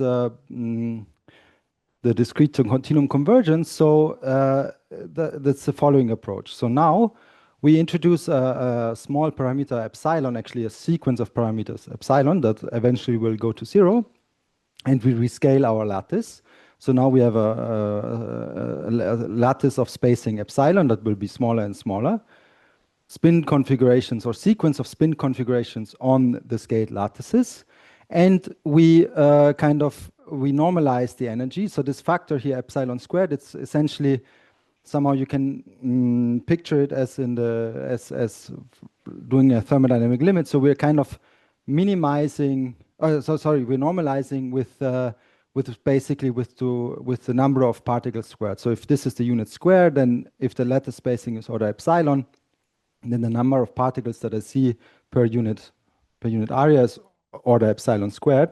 And so I'm kind of normalizing that this energy here, if all the interactions would be positive, that this remains finite somehow. That's the idea, okay? But I'm interested in low energy states. So the idea is that I refer this energy here to its minimal energy, and I impose a threshold. So I say that my energy compares like an parameter eta epsilon that will also tend to 0. Okay, so the part of the problem is also finding this eta epsilon, and then I would like to have a continuum description of the low energy states that have an energy excess of eta epsilon, and this I do by rescaling the energy. So I refer to the minimum and divide by eta epsilon, and I try to calculate some gamma limit of the energy. So this would ensure then that kind of minimizers of this energy here, maybe with appropriate boundary conditions or additional continuous perturbations, will correspond to minimizers of this continuum function that I would like to determine. Okay. So in the talk, in the title of my talk, there was also the triangular lattice. So before I showed to you kind of the behavior of the antiferromagnetic and the ferromagnetic model on the square lattice, but let's compare the triangular lattice to the square lattice and show you kind of what is happening and what is the difference here. So here I restrict really to the case of nearest neighbor interactions. So points are just interacting with neighboring points that here the bonds, some of the bonds of interactions, they are indicated in light gray. And as we have seen for the square lattice, so if everything is ferromagnetic, then ground states are aligned and we have this S1 symmetry. Whereas if we are antiferromagnetic, we have these alternating states and still the same symmetry. Of course, on the triangular lattice, if we are ferromagnetic, we can still exhibit these aligned states as ground states. So there's nothing changing with respect to the ferromagnetic energy on the square lattice. But I try to convince you now that if I look at the antiferromagnetic next nearest neighbor energy on the triangular lattice, actually something interesting will appear. So actually there will be some non-collinear configurations. So this is because of the following. So if you take a triangle in your lattice and you fix one vector, then of course if you look at the interaction between the two here, if you want to minimize the energy, the spin configuration wants to be opposite. That would minimize the interaction between I and J. But then, of course, the vector k, so the spin at the point k, now is frustrated. So it cannot. So it can either, let's say, decide to minimize the interaction between k and J. So this would tell me that it points in that direction. But then the interaction between k and I would not be happy. Or otherwise, if you minimize between k and I, then J is saying something that it's not happy. So therefore, we say that this model is geometrically frustrated. Okay, due to the geometry of the underlying lattice, the model exhibits frustration, and not only aligned or alternating states are minimizers.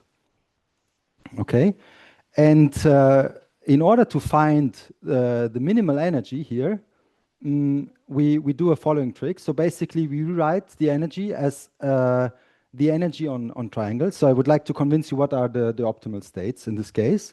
So I look at my triangular plaquettes, and believe me, basically, so here, if I just kind of, if you expand the square here, you get scalar products with this additional weighting factor 3, right? Because the vectors are unit length, all 1, so that there will be 3 times ui squared, uj squared, uk squared. This will simplify with this one, and then you get twice the scalar product between ui and uj and so on. Okay, so those are the terms. So therefore, you can believe me that these energies here should be the same.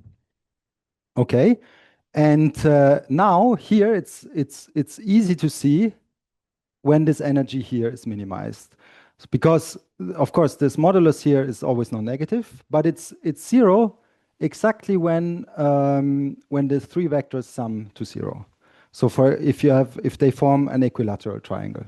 Okay, so therefore these now are the ground states, so they are non-collinear, but actually on each triangular plaquette you rotate by an angle of 120 degrees along the neighbors. Okay, so that's the ground state. Still, of course, you exhibit this S1 symmetry. So of course, if I have this configuration, I can globally apply a rotation and obtain the same state.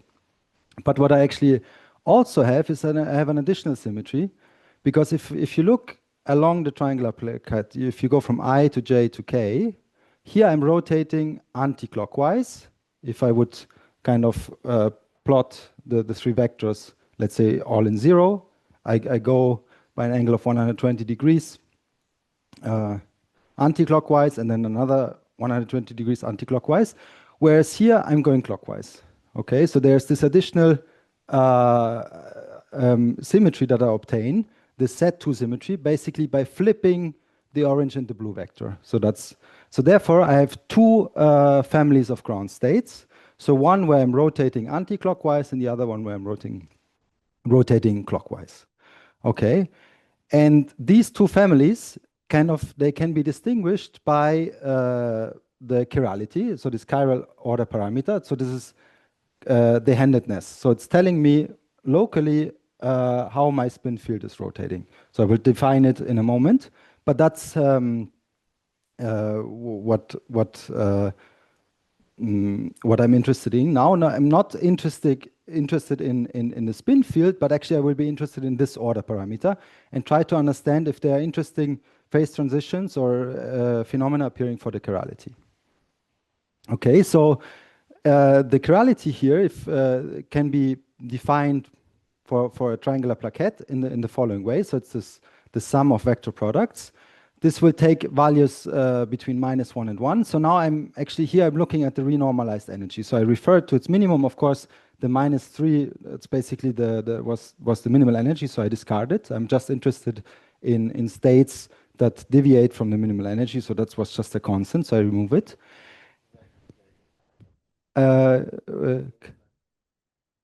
So UI here, this one, UI cross UJ plus UJ UI.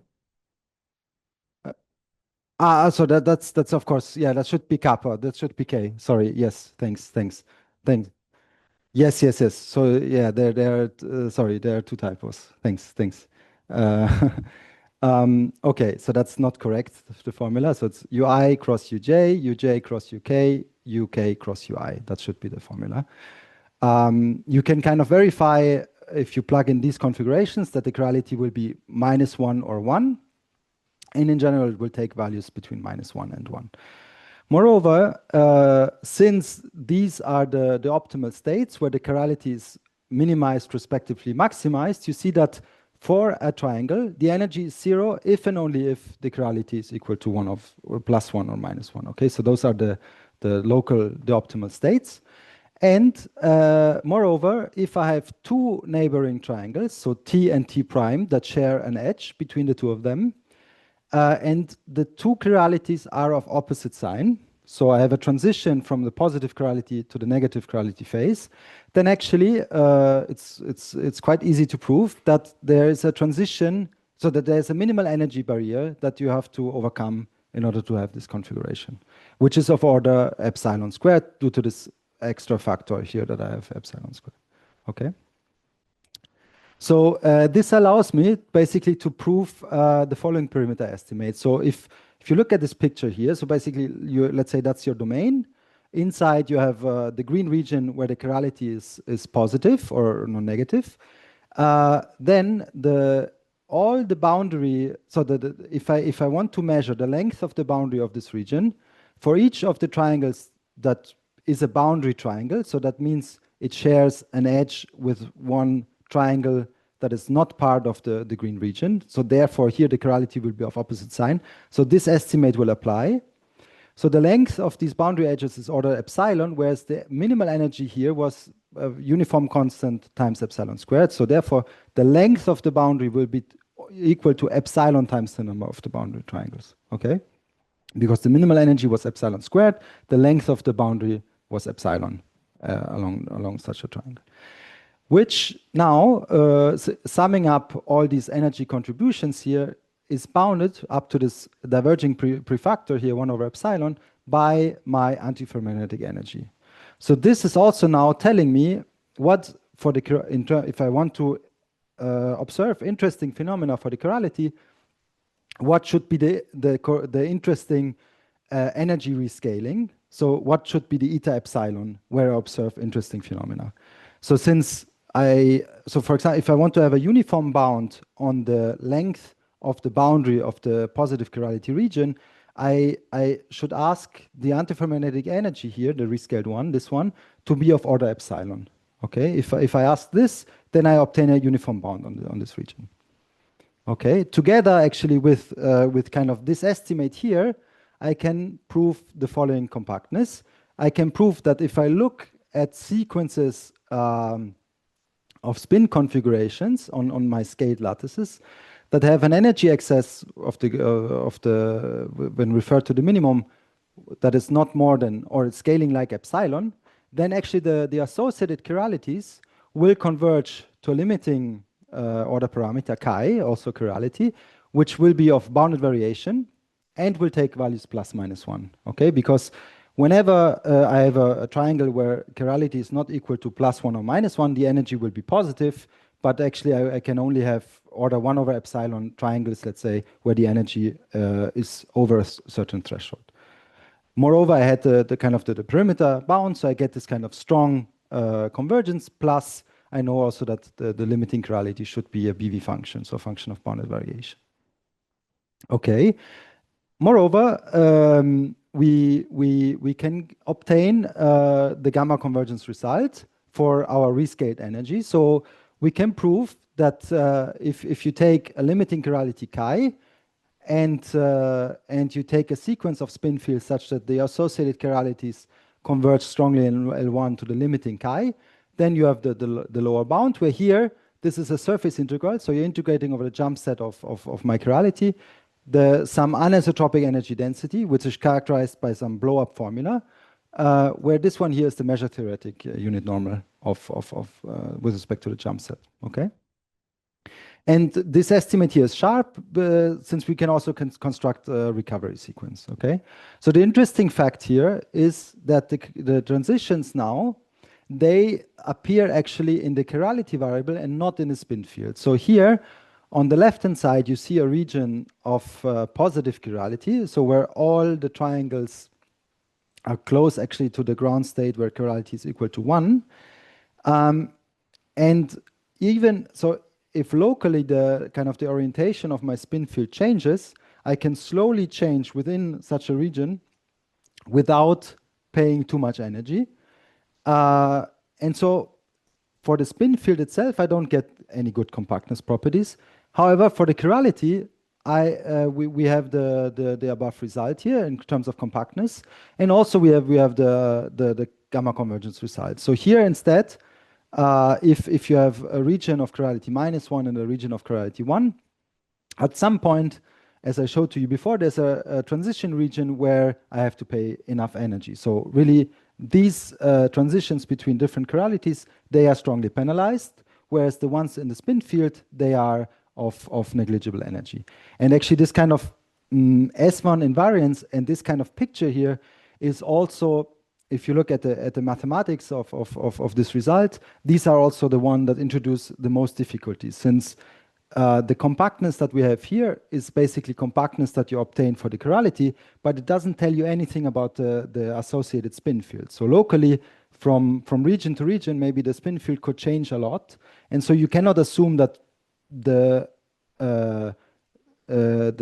spin field that you see associated to a chirality somehow is constant. But you really need to use the flexibility also that you have in the model, and you need to exploit it in order to do kind of both the kind of these cutoff constructions to obtain these results, as well as to construct the recovery sequences. Okay, so that is the first thing. This is also, let me mention, so if you look at the antiferromagnetic energy on the square lattice, these kind of transitions do not occur. So that's a difference that you see between the two models. But now I would like to go back for a moment to the ferromagnetic XY model. So let me look at the excess energy. So I subtract the minimum. So here we were saying that each interaction can be minimized simultaneously.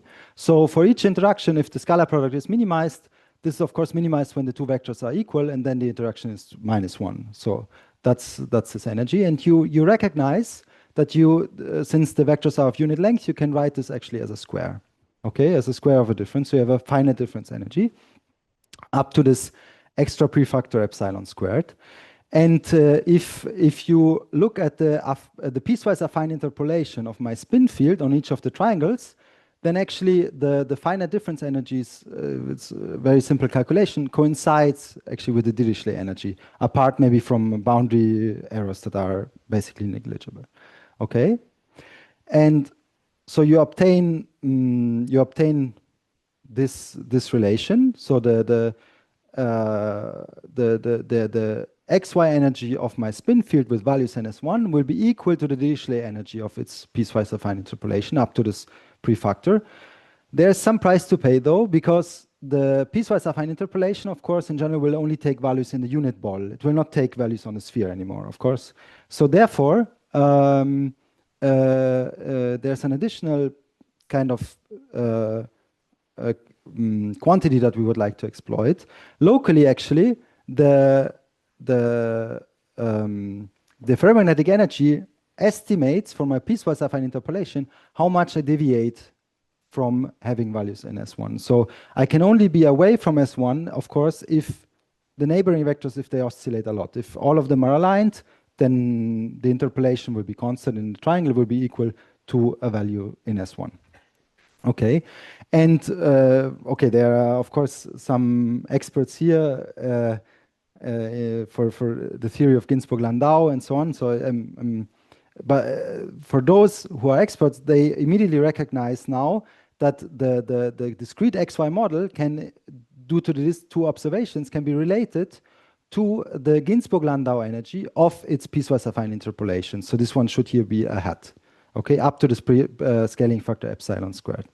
So the ferromagnetic model has now, from a variational point of view, and this has been shown in this work by Roberto Alicandro and Marco Cicalese in 2008 on the square lattice, and then in 2016 by Lucia, who's also in the audience, that actually the asymptotic behavior of the XY model is the same as the one the Ginzburg-Landau functional. So let me give a short recap of the results for the Ginzburg-Landau functional. So the Ginzburg-Landau functional is the following. So you have, okay, I do the kind of 2D model. So I have a domain in 2D because this is fitting to our setting with an order parameter taking values in R2.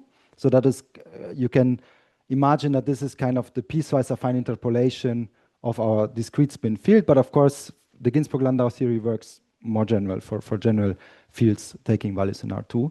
And the energy associated to such a spin field is equal to, on one hand, the Dirichlet energy, so this is one term here, plus a single well potential. So this well here is minimized in the unit sphere, and in general is non-negative and has some growth condition at infinity.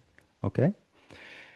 And the interesting observation, so if I take, let's say, a simply connected domain, such like this ellipsoid here, and I prescribe some boundary conditions with values ns1 on the boundary here that have non-trivial degree, then it's, let's say, folklore that there's no h1 function that takes values in S1 who admits this trace. Okay. So now if I take this approximation here, so of course if you take a V and you let epsilon be very, very small, you can imagine that V in general should be close to S1 in very big part of my domain of omega. So it should approximate in some sense a function which is taking values in S1. The actual picture that you will observe is that there will be some small regions here, some disks, so they will scale with epsilon, outside of which the vector field is almost equal to 1. And inside, actually, the vector field will drop down to, let's say, modulus 0. And if you calculate the topological degree around these disks, this will be equal to di, where you realize that the sum of the degrees that you see here correspond to the degree that you prescribed on the boundary. Okay, so you use these kind of singular regions in order to break the simply connectedness of your domain. Okay, because there was this forcing term from the outside, the G, the boundary conditions, which for epsilon going to 0 were this term is forcing you to take values in S1, which is not admissible. So you need to introduce some singularity somewhere. Okay. Moreover, you can expand the energy, and you see that the energy behaves roughly like a logarithmic prefactor in epsilon, so log epsilon times the sum of the degrees. So this can be made rigorous in terms of a gamma convergence result, where when you rescale the Ginzburg-Landau energy with this logarithmic prefactor, the gamma limit up to this prefactor pi corresponds to the sum of the di, the degrees, where the gamma convergence should be performed with respect to the flat topology, so the dual topology of one Lipschitz functions. Okay, so the upshot of the slide here is that the Ginzburg-Landau functional with this logarithmic prefactor, it measures, in our case, the zero-dimensional singular set of the order parameter. So the points where the singularities of the order parameter will appear.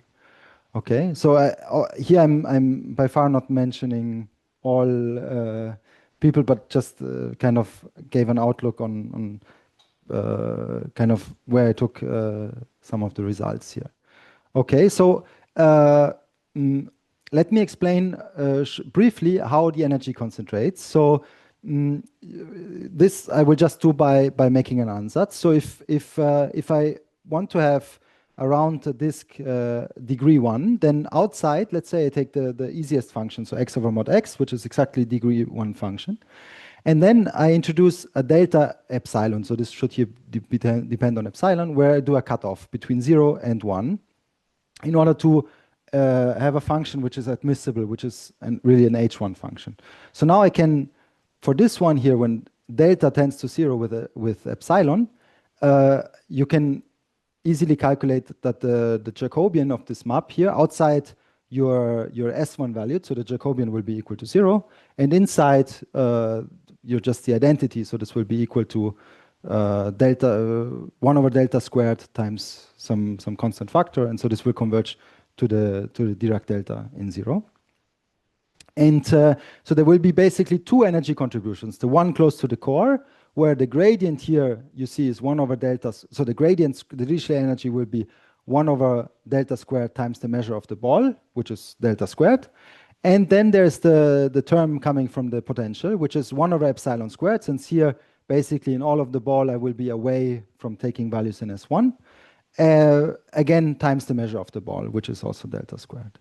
Okay, and then there's the additional term here, which is the energy away from the singularity, which, okay, the gradient of x over mod x will be 1 over x, so 1 over x squared. And in polar coordinates, you get an additional factor due to the area of the sphere of radius r. You see that this will scale logarithmically in delta, so it will be scaling like logarithm of delta.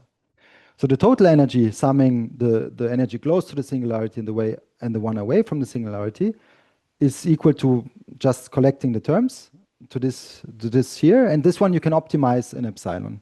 Okay, so this will be at least logarithm of epsilon. So that kind of justifies, of course, in a heuristic way, somehow why the energy should scale, like I showed to you before. Okay. So in the Ginzburg-Landau theory, we have seen that the Jacobian was kind of the tool to detect the singularities or to detect the concentration also of the energy. In the discrete setting, so for the ferromagnetic XY model, actually there's a tool, I mean the discrete vorticity measure, which allows you to measure also the concentration of energy, which is the following. So okay, let's say locally we are parameterizing our spin field by an angle, so by some lifting. So in these 3 points, we have a certain angle, phi of I, phi of j, and phi of k. And now I define a measure which is concentrated in the barycenters of each triangle, and there I assign the mass mu of the triangle, which is given by the following. So, okay, the formula maybe looks a bit ugly, but let me try to explain it at the picture. So basically it's the sum of the turning angles apart from this factor 2 pi. So, okay, I move the red vector here and I calculate what is the angle. The same I do for the blue and for the orange one, and I sum these 3, okay? And it's an easy observation that this one here will take values -1, 0, or +1. So in the case I have drawn, this will be -1.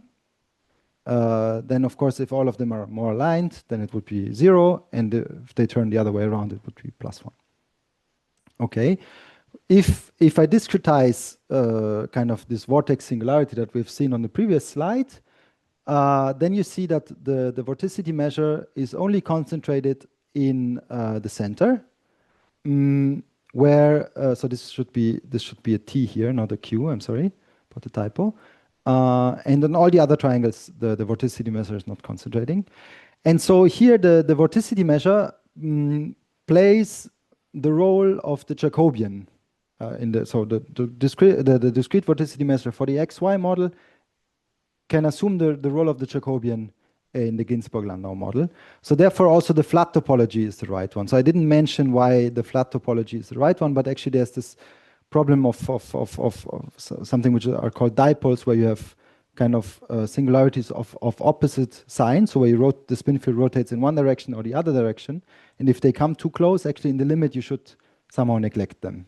Okay, it doesn't give justice to the problem, but that's a short explanation why the flat topology.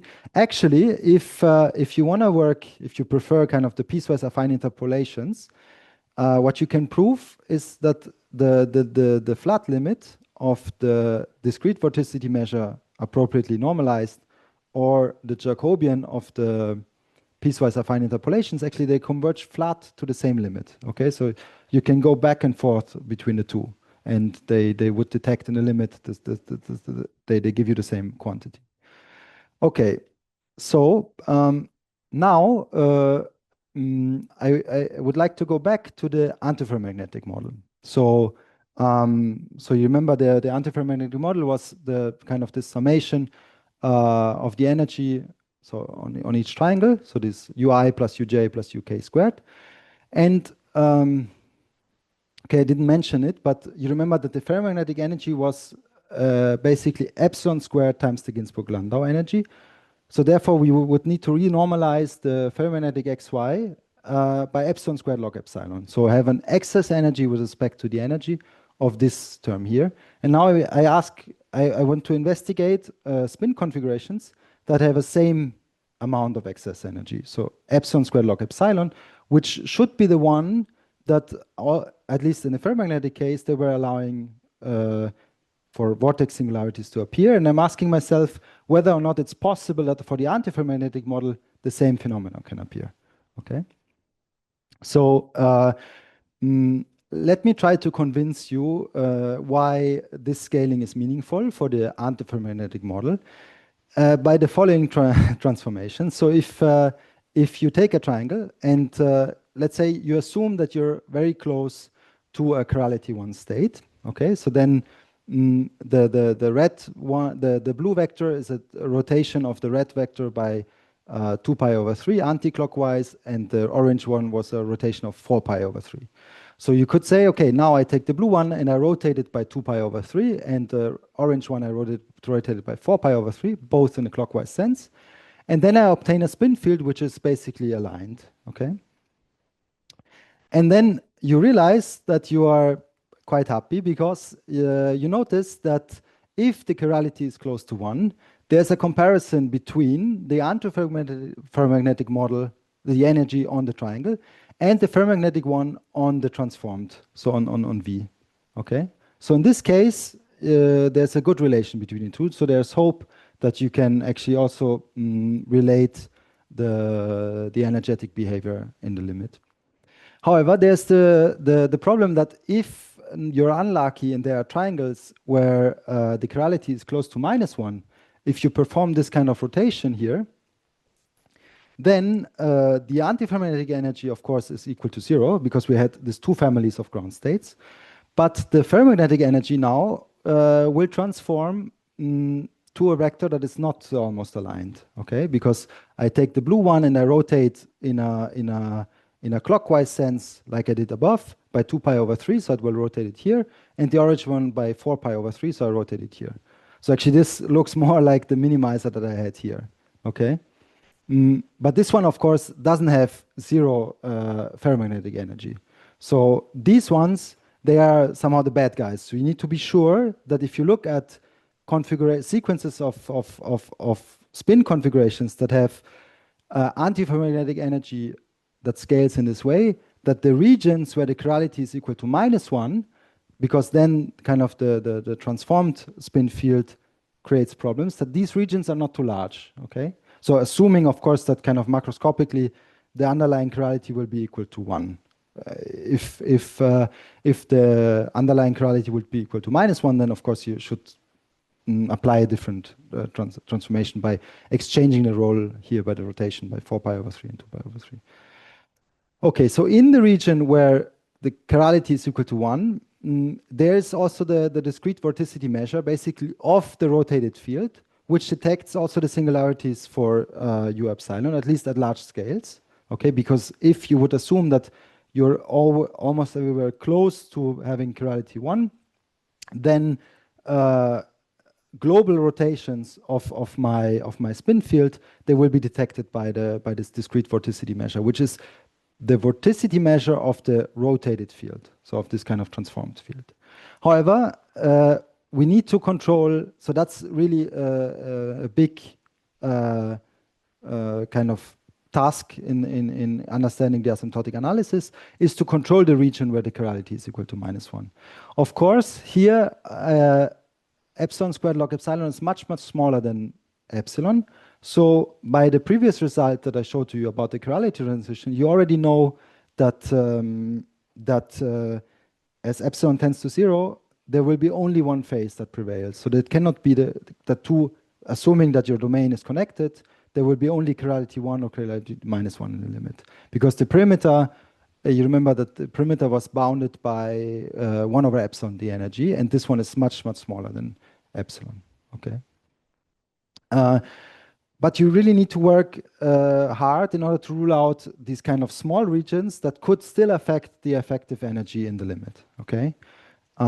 So here, I apologize, I will not go into the details because it's a bit technical, but if you have questions, I'm happy to try to explain to you the main ideas maybe after. Okay, however, I would like to show you the second main result that we obtained. So, okay, we obtained compactness results. So if you have sequences of spin fields for the antiferromagnetic XY that have a energy excess of order epsilon squared log epsilon, then the discrete vorticity measures associated to those spin fields converge flat to a discrete measure, so to a discrete number of points with integer multiplicity.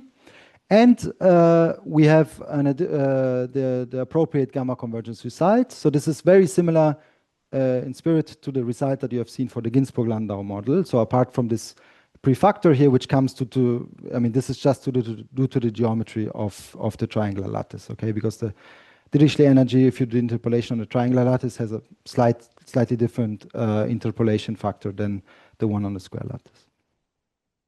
Okay. So here, so that one is that should be a vortex for u epsilon. Okay, so this looks a bit disordered, but if you follow the red field here, you see that this one is winding around. Okay, so if you only look at one of the sublattices, the red one or the blue one, if you focus on these, you see really that they turn around. Okay, so if you look only at one of the sublattices, you really see that it's a vortex. And this one would be the transformation, the transformed spin field. So if you apply this rotation at each of the triangles, then you see really that this looks like a vortex singularity for the transformed field. Okay, let me summarize. So okay, so I briefly showed to you what I intended by discrete spin systems and discrete to continuum convergence. So kind of the asymptotic analysis of low energy states. The geometric frustration in the antiferromagnetic XY model leads to this nice pattern formation into additional order parameter and richness in the model, which is not present in the ferromagnetic case. And at the logarithmic energy scaling, the antiferromagnetic one and the ferromagnetic one on the triangular lattice exhibit the same asymptotic behavior. And with that, I thank you for your attention, and I'm happy for any questions that you might have. Thank you very much. Is there any question? Yes, please.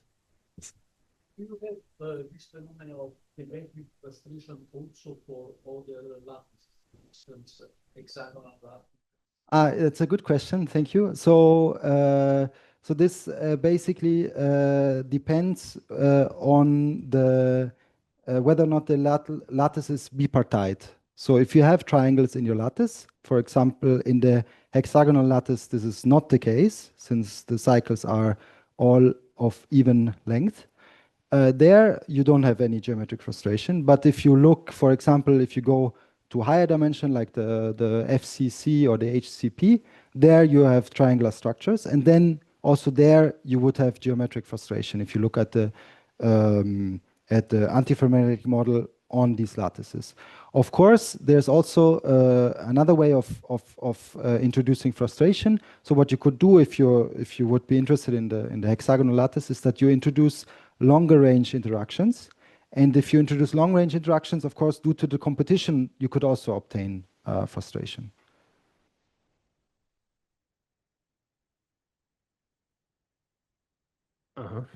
Thank you. Very interesting talk. So for me, this problem with frustrated antiferromagnet on triangular lattice is associated with quite old result, probably from Japanese guys. So the difference was they consider it not flat spins, but spins lying on S2. Mm-hmm. Mm-hmm. Yeah, so I don't know, maybe 30, 40 years back, so quite old. What was found there, it is if we have this, let's say, broader degrees of freedom, so lying on full spheres, then these triples of spins have more degrees of freedom and can rotate like SO3. Right, yeah. And we can compute a fundamental group and find that we have Z2 vortices. Mm. So not Z2 domains, but Z2 vortices. It is different because you have usual vortices like Z vortices and Z2 domains simultaneously, very interesting. But I had been thinking, what if we will start with Z model? So suppose the spins lying on the sphere. And when we can think about anisotropy, like easy plane, starting from very weak, about 0, and making it stronger, suppressing the spins lying in the plane. So from Z model to your model. So I'm wondering what will happen in so where we have different kind of vortices, and so something interesting would happen, I expect. So you would like to impose, if I understand the so along the model, the vortices could be outside the plane, the spin, but in the limit somehow you would like to force them to be in the plane. Right, yes, like new parameter in the model, the strength of anisotropy. If it is 0, it is Z2 vortices. If it is infinity, we have this. Maybe something interesting in the middle. So I believe that in terms of so there are two parts to the answer, at least from my point. Maybe then we can find more to answer your question. So in terms of the last part, so about these kind of point singularities, I believe that that the analysis that we performed here, that this should be, one should be able to adapt it, because if you look at the let's say the planar component of the spin field, your anisotropy is acting like the potential W in the Ginzburg-Landau model. So of course the planar field may have components that are not S1 valued. Okay, they can be shorter, but there's some penalization, as this penalization parameter tends to 0, so this 1 over something, okay, then the behavior should be very much the same as for the Ginzburg-Landau or for the antiferromagnetic one. Then of course there's the other question about chirality transitions. So because of course if you don't put any anisotropy, then since you also have this additional degree of freedom of rotating out of the plane, there's no distinction anymore between the two competitors, because you can continuously deform them, and then you could do the same thing as I have done for the spin field. But if I believe that if the penalization is strong enough, then you should still be able to obtain chirality transitions between one and the other state. That's what I would guess. I'm not sure if they even did the analysis for that as well. Of course, I mean, could be something else interesting in between. Yeah, maybe that's fine.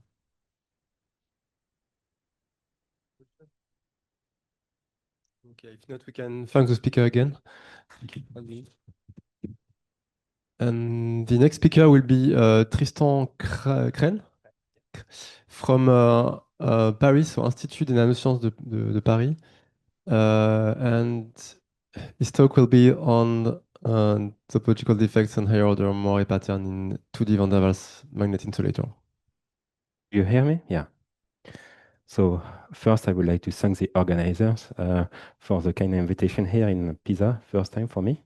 Very nice city. So in order to finish this session on this second day, I will give an experimental talk, but I hope that I will show you some intriguing objects which are shown here. Maybe you see this correspond to it's chromium trichloride. It's a magnetic insulator material that is deposited on gold. If you maybe you can see for those who are close to the screen that you have some small dots. This corresponds to the atomic lattice, and then you have some big balls, bigger dots, which are very large compared to the atomic dimensions that correspond to a Moire pattern. And in this Moire pattern, you can see that you have some topological defects here, which are namely edge dislocations, but they are very particular edge dislocations because you have two rows here that are disappearing. So I will show you the interplay between the higher order moires and higher order topological defects, edge dislocation in these systems that can be of interest in order to study some nice, interesting magnetic excitations. But first, why are we interested in this material? It's because they are quite fascinating. They were discovered, so the bulk materials, they are known since the 60s, but recently it was shown that a single atomic layer of this material was also ferromagnetic. And then you can couple transition metallic chalcogenide with this here, with this two-dimensional magnetic insulators, and you can, to make photodetectors that detect the chirality, you can make some spin valve. But what is interesting for me, for example, is try to couple superconducting TMD with this ferromagnetic insulator in order to get topological superconductivity. This is my hobby. This is my main hobby, but you can also play with graphene and get some quantum anomalous Hall effect and many, many other things. You can also just couple these 2D ferromagnets with themselves and make some bilayers. So if you twist them and make a bilayer, then you expect to have some moire. And this moire would give rise to the formation of Skyrmions arrays in these systems. So there are many, many reasons why we are interested in this material. Maybe first, I just put this because we have a theoretical audience, and so probably you liked topology. So just why we are interested in this system. No, before I will just show you I changed my presentation just last minute. But first I will show you the structure of these magnetic insulators. They are van der Waals materials because you have a chromium on the bromide or chloride on the iodine that is here in green, and they are separated by a van der Waals gap. Then if you look in the plane, you have something like honeycomb lattice. Now, if you look at the magnetism of the system, you will see that in plane, they are fully magnetized in plane or perpendicular to the plane. And then you may have a ferromagnetic or antiferromagnetic coupling in between the planes. So in bulk, these materials are known to be some magnetic since a while for chromium iodine, chromium bromide 3, chromium trichloride. They are pretty decent critical temperature. So it's far from ambient temperature, but for people from low temperature like me, it's pretty high. And then it was shown in 2017 that if you take a single atomic layer of this material, chromium iodine 3, then you get also a ferromagnet with a pretty high critical temperature. You can do the same for chromium bromide. And then for chromium trichloride, you can see the hysteresis curves that close around a certain Kelvin. Above 13 Kelvin, you don't have any more some hysteresis, but below 13 Kelvin, you can see this hysteresis. So you have something which is a ferromagnet at a pretty nice TC. So this material, we are interested because if you couple them with a transition metallic chalcogenide like niobium diselenide, you can maybe get some superconductivity. So the scheme is the following. So you take some Cooper pairs in a superconductor, which are singlet objects. Then you couple them with a ferromagnet or a ferromagnet insulator, and you expect that with the exchange field, that to be lucky enough to get some triplet superconductivity. And if you can get some triplet superconductivity, you may obtain some chiral topological superconductivity. So this is something that was tried with this chromium 3 bromide which is a magnetic insulator, ferromagnetic insulator deposited on a layered superconductor, niobium diselenide. On the colleagues, they were doing some scanning tuning microscopy experiments, trying to look if they could obtain some chiral edge states that will be the proof of an induced topological superconductivity in the quest of Majorana fermions. So it was done here. You can see niobium diselenide in black, and then you have this magnetic insulator that is deposited, and this is an scanning tuning microscopy image. If you look on top of this chromium bromide, you will see that you have a moire pattern, which is due to the fact that you don't have the same lattice vectors for niobium diselenide on this chromium bromide 3. And you have all the ingredients here in order to get topological superconductivity. So you start with niobium diselenide. You have a surface, and due to the surface, you have a Rashba splitting. This is a spin-orbit coupling. And due to the loss of inversion symmetry at the surface, you expect to have a spin splitting. We split the red and the blue are up and down spins. And then if you add some magnetization with this ferromagnet, with some exchange fields, then you may open, you may split here at gamma, at the center of the Brillouin zone, you may split the two spin component and obtain a single band crossing. When you have Rashba, you see that the band crosses twice the Fermi level. In black, this is the Fermi level. But here, you just have one crossing of the Fermi level. And this is a very simple recipe that works every time. If you can induce superconductivity in a material where you have a single band crossing at the Fermi surface, then you get a topological superconductivity. So for this kind of physics, you just need to know the difference between odd and even. So if you can get an odd number of band crossing at the Fermi level and then induce some superconducting correlations, and this is possible here, then normally you could expect to have topological superconductivity that will manifest by some edge states. And these edge states, they were measured here by scanning tuning microscopy. So in top of the material, you have a gap. This is on top of the magnetic insulator. This is the superconducting gap that you see through the insulator. It's a tunnel barrier.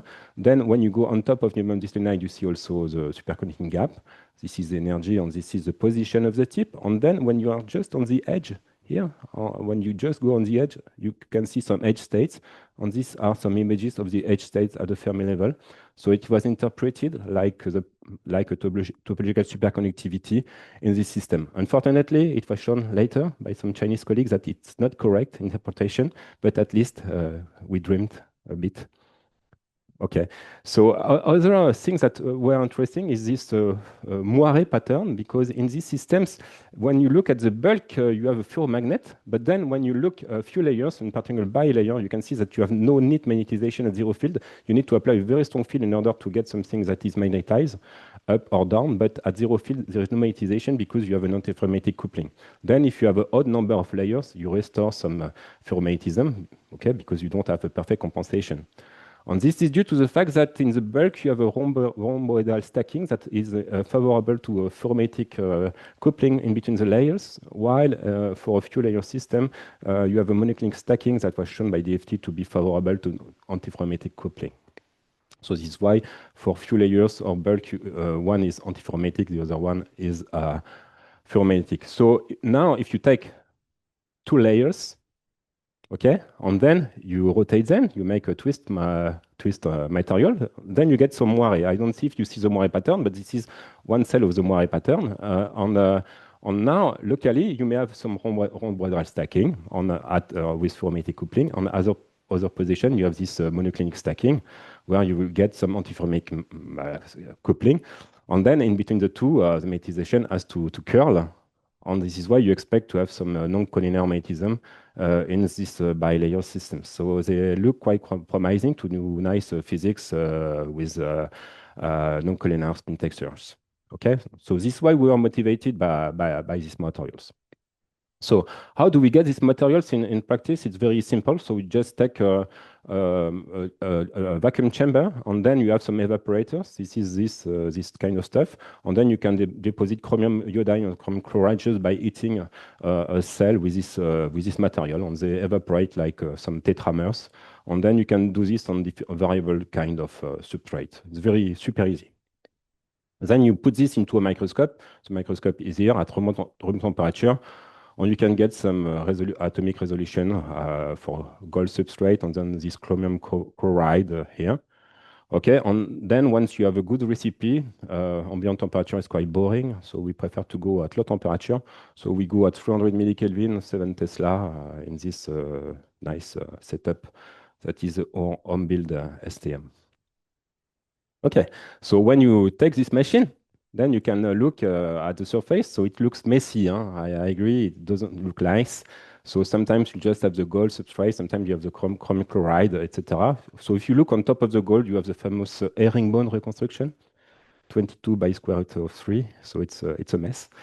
But now, if you look on top of the chromium chloride monolayers, you get two different kind of domains. Some domains with some the alpha domains and the beta domains. So in the alpha domains, you see a moire, and in the beta, there is also moire, but you don't see it now. I will show you later. So on this is the axis for the gold. So if you zoom in on this alpha domain, so it's a single atomic layer of chromium chloride on top of gold, we can see the atomic lattice. It is this white domain here on a unit cell. And then you have a larger period which corresponds to a moire pattern. You can do the same on the beta. And if you zoom in on this small region, you will see that you have also modulation that doesn't correspond to the atomic lattice. It's way too large. It's five times larger. And this is also a moire pattern, but a very, very short period of this moire pattern. So we have two kinds of moire pattern. This system, this alpha, we can take the Fourier transform. It's not so nice, but if you select just this spot that correspond to the atomic lattice in the Fourier transform, and then you Fourier transform back, okay, you do some inverse Fourier filtering. So, then you just select the component of the atomic lattice, and we can see that the atomic lattice is aligned with the atomic lattice of gold. Okay. But if you do the same kind of Fourier filtering analysis with this, we can see this is a moire, and then we can extract the atomic lattice by Fourier filtering, and then we see that it is rotated of 30 degrees compared to the gold. So this is why we have these two different kind of moire in the system. Just the angle is totally free, and so we have infinity of kind of moire. These are the two most favorable, but we have in fact plenty of them. Okay, so let's start with the first moire pattern with this large one, and I will show you some nice defect in these systems. So first, when we see this, we think immediately that we are dealing with some structural stuff, with some the topography, because we are doing some scanning to microscopy, so we are probing the surface. So we think that we have some kind of bubbles, but in fact, this is totally wrong. We don't see, in STM, we don't see the topography, we don't see really the deformation of the surfaces. What we are probing is chi-square. We are just probing the local density of state. Chi-square at different energies. So we can do some spectroscopy. So when we do spectroscopy, we just fix the position of the tip and we measure the currents that pass through the junction as functions of the voltage. And if you do this on top of the middle of the moire of the red curves, and then if you move a little bit your tip, you will see that the spectroscopic signature is not the same. So we have a big effect on the density of state as function of the position of the tip. So what we are seeing here has some electronic origin. It's not something that is structural. It's something that we feel through the electrons, and the electrons are modulated. We have some kind of quantum confinement due to the moire, and this is the quantum confinement that we are probing, in fact, in this system. So we can do some maps. So on top, at this energy, we don't have state in the insulator. We are in the gap, so we don't see something interesting. But then when you go at the edge of the gap of the magnetic insulator, you can see this moire pattern happening. And then if we change the energy, you will see that instead of blue dots, we have some red dots, we have some inversion of contrast. And this is due to the fact that it has some electronic origin. And we can play with a lot of different energies. So we are probing the bond structure of the magnetic insulators at different energies. And depending on the energy we are probing, we either see some holes, some depletion, or some bubbles. Okay. So when you see some topography, it doesn't reflect directly the atomic corrugation. It's something that is related to your electronic wave function that you probe at different energy. And you can have something that is a depletion, or in contrary, you may have a small hill. Okay. So it has some electronic origin. So now I want to switch to the origin of this moire. So the Moiré is something extremely simple. Huh? You just take the gold lattice that you know perfectly with 288 picometers of lattice constant. And then you have your chromium chloride with a 600 picometer. Then you multiply these two together and you get some beating these two lattices, and you obtain this 6.2 nanometers of period that are correspond perfectly to what we have in the STM topography. So this is pretty trivial. But what is non-trivial is this kind of defect that you can maybe see or maybe not. So for those of you that are not familiar with this kind of defect, let me help you a little bit. So we'll draw some lines in order to follow this row. Then we can follow another row. And you can see immediately that you have two rows that are disappearing. And this corresponds to an edge dislocation. But it's not a trivial edge dislocation because we have two rows that disappear. Normally, we just have a single row that disappears. So when we have multiple rows that disappear, it's not so common in condensed matter, except maybe with liquid crystals where you may have plenty of them. But in dense material, it's not common. Okay? So we have some very, very strong dislocations.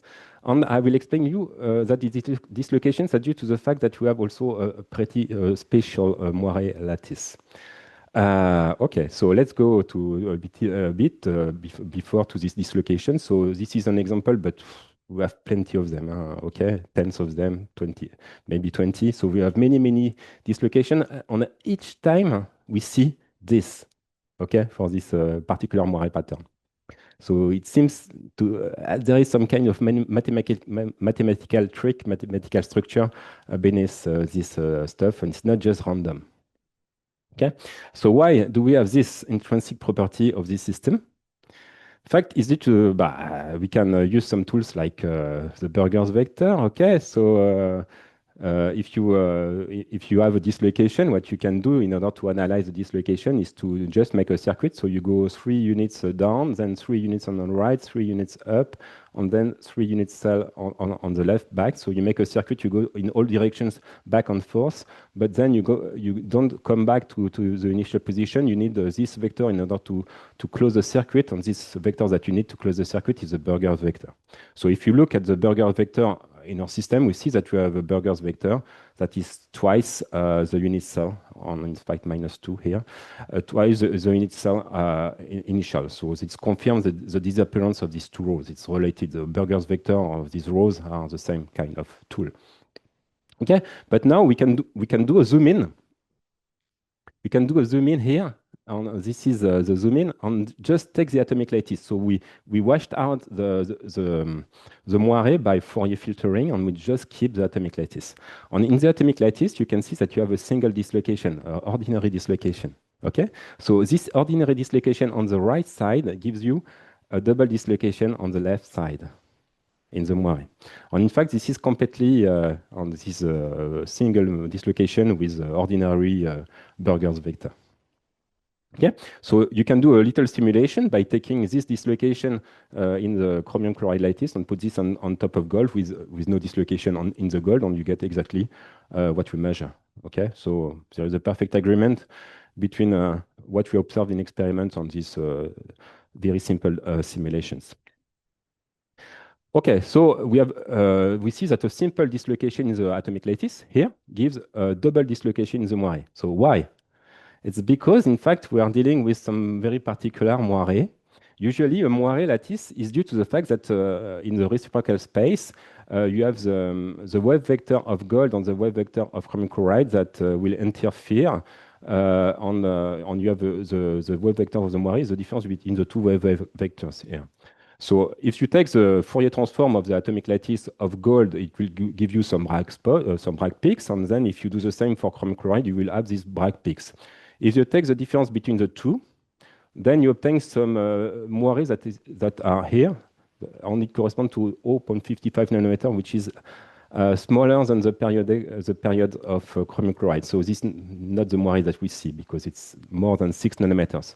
In fact, what appears in our system is that we have almost twice the period of gold that corresponds to the period of chromium chloride. So in the reciprocal space, it is the opposite. We need twice the wave vector of chromium chloride in order to have one wave vector of gold. Okay? So if we take the second Bragg peak, 2, 0, of chromium chloride, it's almost the same size as the bright peaks of gold, the 1, 0, okay, indices. And then if we take the difference of the two to make the moire vector, the moire vector is somewhere here, and it's very close to the origin, so it means that we will have a large period. And this period is in fact the 6.2 nanometers that we got previously. So these 6.2 nanometers correspond to 2 periods of gold that interfere with a single period of chromium chloride. Or, in fact, it's more complex. It's a single period of gold that interfere with the second harmonic of the Fourier transform of the atomic lattice of gold. So you have it's not a perfect sinusoidal, it's maybe triangular, I don't know. And if you take some higher harmonics in the Fourier transform, you will obtain something that will have the period in the real space that will have the period of gold. So the second harmonic in the chromium chloride has almost the same periodicity as the first harmonic in gold, and they will interfere and give you the moire. Okay. So this is maybe why we have this second order, this kind of second order dislocation, and I will show you now why. So for this, we need to take a crystal lattice, a very simple lattice, on this lattice that I have here. Just this is the gold. So I take just a single direction Q1 to simplify, okay, with just like a single dimension. I don't want to be too complicated. And then you take your chromium chloride, but we consider just a single direction with a dislocation. So the dislocation is just due to the fact that you have a cosine of this QR, that is something very standard, but and we add a phi, and the phi is just this angle. This is the center of the dislocation, and just take this radial angle, and you add this into the phase, as a phase shift into the cosine, and you will get a dislocation. This is a very simple recipe for a dislocation. Then, if you go from A to B, you can see that QR is increasing. Q is in this direction. So QR, R is increasing, and Q and R are in the same direction. So you have you have something that is larger and larger, and phi also is increasing in this direction. So you have two things that are increasing in the same direction when you go from A to B, so they will add up. But in the opposite direction, phi is increasing, but QR is decreasing. So now if you take this phase factor that is in the cosine, and you take the integral of the gradient of this, the integral of the gradient of this gives you 0. Okay, but the integral of this gives you something that is non-zero because you have a fluxoid. It's something that is very analogous to a vortex in a superconductor. And so you have a fluxoid that gives you a winding of 2 pi, or 1 times 2 pi. In the following, I will use 1 instead of 2 pi. So you have a winding number. And this winding number is a characteristic of your dislocation in this system. But it's something that is, in fact, in the phase field, it's exactly like the U1 gauge of a superconductor. Okay, so you speak in terms of phases. It's very analogous to the U1 gauge. So you can do the same, but instead of taking the first harmonic of the gold, you can take the second harmonic. So in the second harmonic, all the phases are multiplied by 2. So instead of QR, you have twice QR, but you have also, instead of phi, you have twice phi. So it means now that if you do a loop, then you will have 4 pi for the phase shift. So you have a vorticity of 2, you have a winding number of 2. And now, if you take so this is our gold or your substrate, and this is your stuff that you deposit on top of it, and then you get a moire. Then in your moire, you have a cosine. You will have many terms, but one of the terms when you multiply this cosine with this cosine will be this cosine of Q2 minus Q1 times dot R plus phi. And so this plus phi gives you a simple ordinary dislocation. While now, if you take the product of this phase, the cosine of this phase with this cosine, then you have 12Q minus Q1. So this is your higher order moire, but also you have to pay twice phi. On this y, you get a winding number of 2 times 2 pi. Okay, so this is why in this system, as we are dealing with the higher order, we are dealing with the second harmonic of chromium chloride that is doing some beating with the gold. We have to pay twice the phase of the defect. We have to pay twice the phase of the dislocation. On this why we have this second order dislocation. So the second order dislocation is just a direct measurement of which harmonics of the chromium chloride we are probing. We see that we are directly dealing with the second Bragg peaks and not the first one. So this was in 1D, so maybe now I can do something more complicated in 2D. So if you do this in 2D, you have in fact 3 directions because you have a triangular symmetry. And then you get this nice lattice. But something very important to notice here is that this third vector is just a combination. There is a plus here, it's wrong. It's minus Ka plus Kb. So this vector is just the sum of these two with a -1 in front. So you get the atomic lattice by the sum of 3 standing waves in 3D 120 degree each. But then we can add a dislocation. But if you had a dislocation here, necessarily you have a dislocation here, because due to the fact that this vector is not independent of the two other one, it's related. So if you so if you have a dislocation along the key A direction, then you have a dislocation also along the key C, but with an opposite sign. So if you have a winding number 1 in the direction A, then you have a winding number -1 in the direction C. It's mandatory.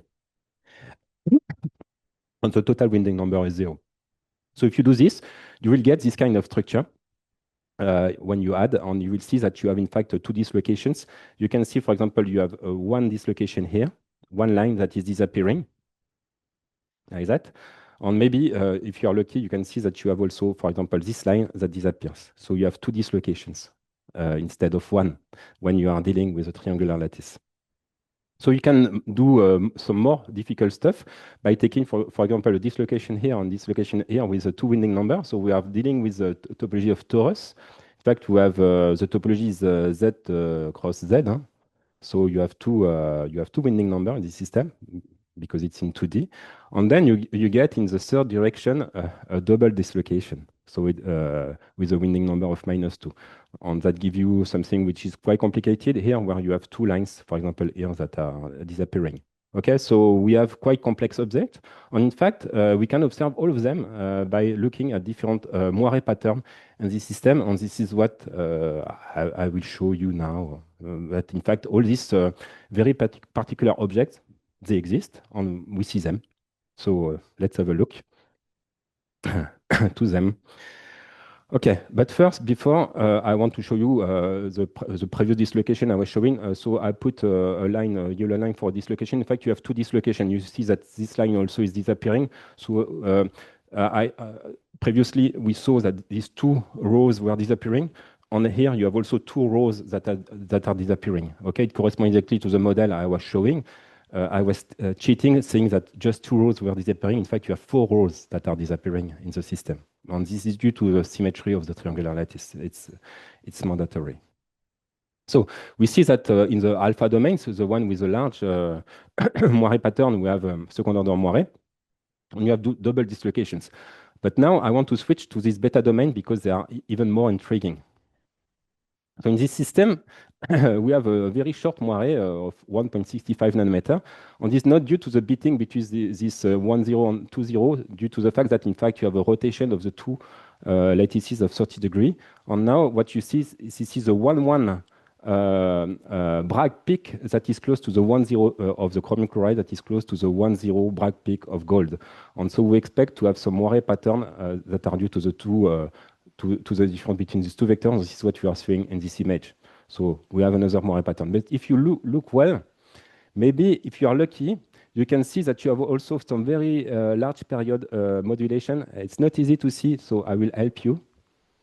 So this is a small one due to this interference between these 2 Bragg peaks. But you have also here larger ones.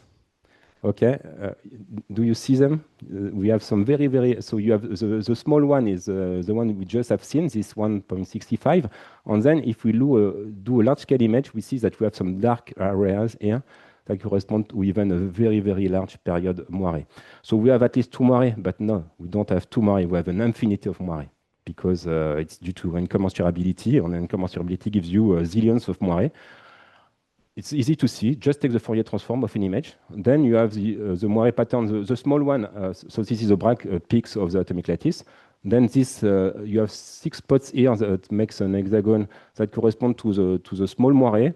But then you have another Moiré, another one, and you have, in fact, many other ones. We have maybe 6 or 7 Moirés that appears in this image that we can look by Fourier filtering. So we have many, many Moirés, and in fact, we should have an infinity of Moirés if we do some large image large enough. So these two more, I will just spot a few Moirés. So in fact, in order to have a Moiré, you just need to have some interferences between some Braggs of the gold and some Braggs of the chromium chloride. And you have many, many, many combinations. You have many Braggs in the two reciprocal space. And so any combination of 2 Braggs in the reciprocal space of gold and chromium chloride will give you a Moiré. So as many combinations as you can imagine. So, for example, the two that I show you here, the green and the white, correspond to these 2 combinations here. Okay, but you have many, many, many, many combinations. Some are more visible than others. And when you change the energy, we see more or less this or modulation or this other one. But you have infinity of modulations. So the question now is, what happens with the dislocations? Because previously we had some dislocation with the Bragg was 2, 0, and we got a double dislocation. And now if you have a 1, 1 Bragg peaks that do some moiré with the gold, so what should we expect for the dislocations? Okay, so let's do the experiments. So you take this sample, and then you can see some dislocation. They look like that in real space. It's not very nice. But then you can select by Fourier filtering. You can take one particular moiré. So we take the Fourier transform, and then we select just the spot of the moiré pattern. And then we do the Fourier inverse filtering. And then, for example, if we take this moiré pattern, this is its structure when we do some Fourier filtering. And then we can just measure the Berger vector. And the Berger vector is just 1, -1. It can be 1, 1 also. It depends on the choice of axis. But typically, this corresponds to the same. You have some Bragg peaks here of the chromium chloride. And then you recover these Bragg peaks as a Berger vector of your dislocation. So you can do the same stuff with another combination of Bragg peaks, and then you get something which is 2, 2 for the Berger's vector. So, but we have many other, we have some combination with 3, 1, -2. We have many combinations. I don't want to show you all our data set, but we have many different kind of moiré, and all of them give some particular dislocation that correspond exactly to a very simple formula. If you have this Mn Bragg peaks that do some beating with the PQ Bragg peaks of the gold, and if you have a Berger vector in the chromium chloride which is 1, 1, 0, then your Berger's vector in your moiré lattice is just m minus n. So just look at the. So you just take a picture. If you don't know what is the origin of your particular moiré, so you do the Fourier transform. You pick up a particular moiré, then you look at the dislocation in this particular moiré, and just by looking at the Berger's vector of this particular moiré, you know what is the Bragg peak. What are the indices of the Bragg peaks of your system? Okay. So this is quite intriguing. So we have seen that we have a multiplicity of higher order moirés in chromium chloride, 3.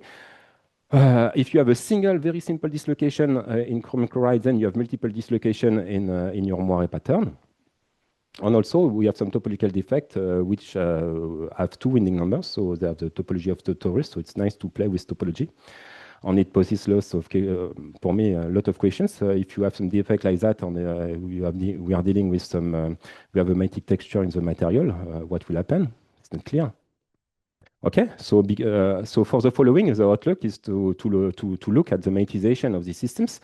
So we can do this by scanning microscopy in a spin polarized mode. So we can probe the spin at the atomic level and directly try to map if you have some Skyrmion lattice or stuff like that in this material. So this is what we are trying to do.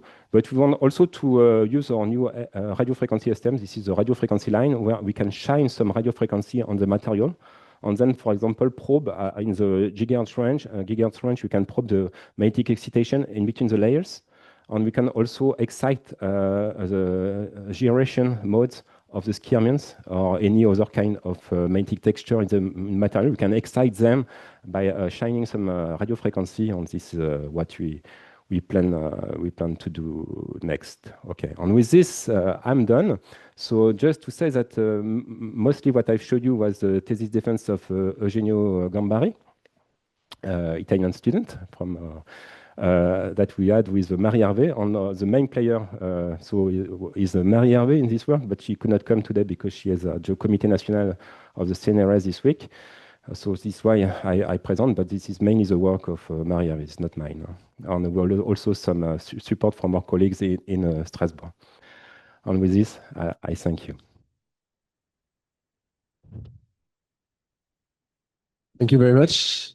Any question?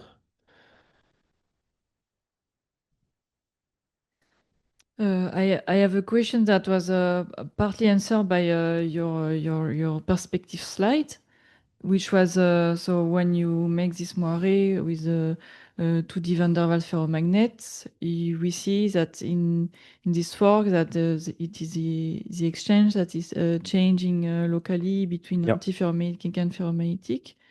So do we know if other micromagnetic parameters are changing in space?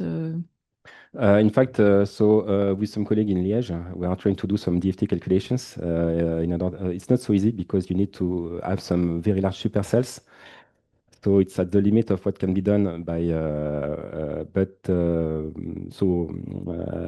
yes, calculations are being done now. And so what we expect, maybe we may have some modulation of the anisotropy, maybe DMI, I don't know.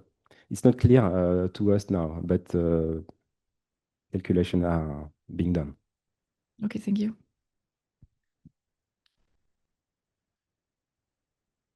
No more question? No, maybe I kill you. And in the end, were you able to? Yeah, it was only one layer, right? Yes, it was one layer, but we can also grow some bilayers. So it's more difficult because we are using a scanning microscope. So it's we need to have some tuning of electrons. So when you have 2 layers of a magnetic insulator, it's thicker. So we need to work with very, very low current, but we have done it. It's possible. So in principle, we could manage to study some bilayers. We have done it a little bit. Okay. But no more than bilayers. Okay, and it was, and in that case, we designed the different. Yes, but maybe if we can play on the growth conditions. We haven't, we were not trying to investigate these bilayers. So there was some very small quantity of bilayers, but maybe that with playing with the growth, we could be lucky and have some rotation. But till now, it was aligned. It can be controlled, this angle? No, it's just by chance. By chance. So when we grow the sample, what we do in order to have if we do some deposition at high temperature, then everything is large moire. But then if we do some low temperature deposition, it's totally a mess. And then we do some little annealing. And if we control very well the annealing, then if we are lucky enough, we may have plenty of different kind of crystalline structures. So this is the way we proceed. First, we have something that is totally amorphous. We do some ambient temperature deposition. It's just a mess. You don't see anything. And then by gently annealing, but not too much, the system hasn't enough energy in order to reorganize well. And if you are lucky, you may have many kind of structures that are not ground state 1. Okay, thanks. More question?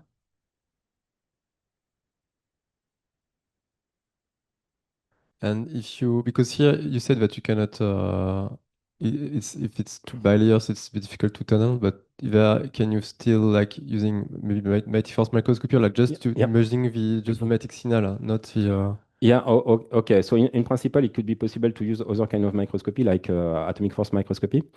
But I'm not sure that you will see something interesting because what we have seen in this system is that the topography is in fact flat. What we are probing mostly is in the spectroscopy mode.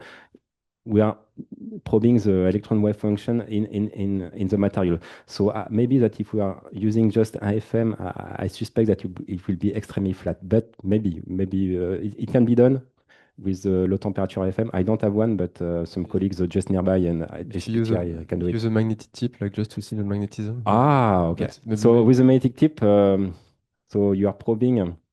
Okay, so with the magnetic tip, you have a resolution that is maybe not enough. So you have two what to do. Just either you are probing the magnetic force by the stray field, but this usually is a large scale because your tip is big. There is another way to do that is magnetic exchange force microscopy. Then you come with a magnetic tip and you go close to the contact, and then if you have the magnetization is the same or opposite due to the you may start to make some bonding between the last atom of your AFM tip on your surface, and then you are directly probing the exchange energy between two atoms. And with this, in principle, you can have resolve a single atomic magnetization, but this is a technique that is mastered by just a few groups in the world, not by us. Okay. Any more question? Okay, if not, we can thank Speaker.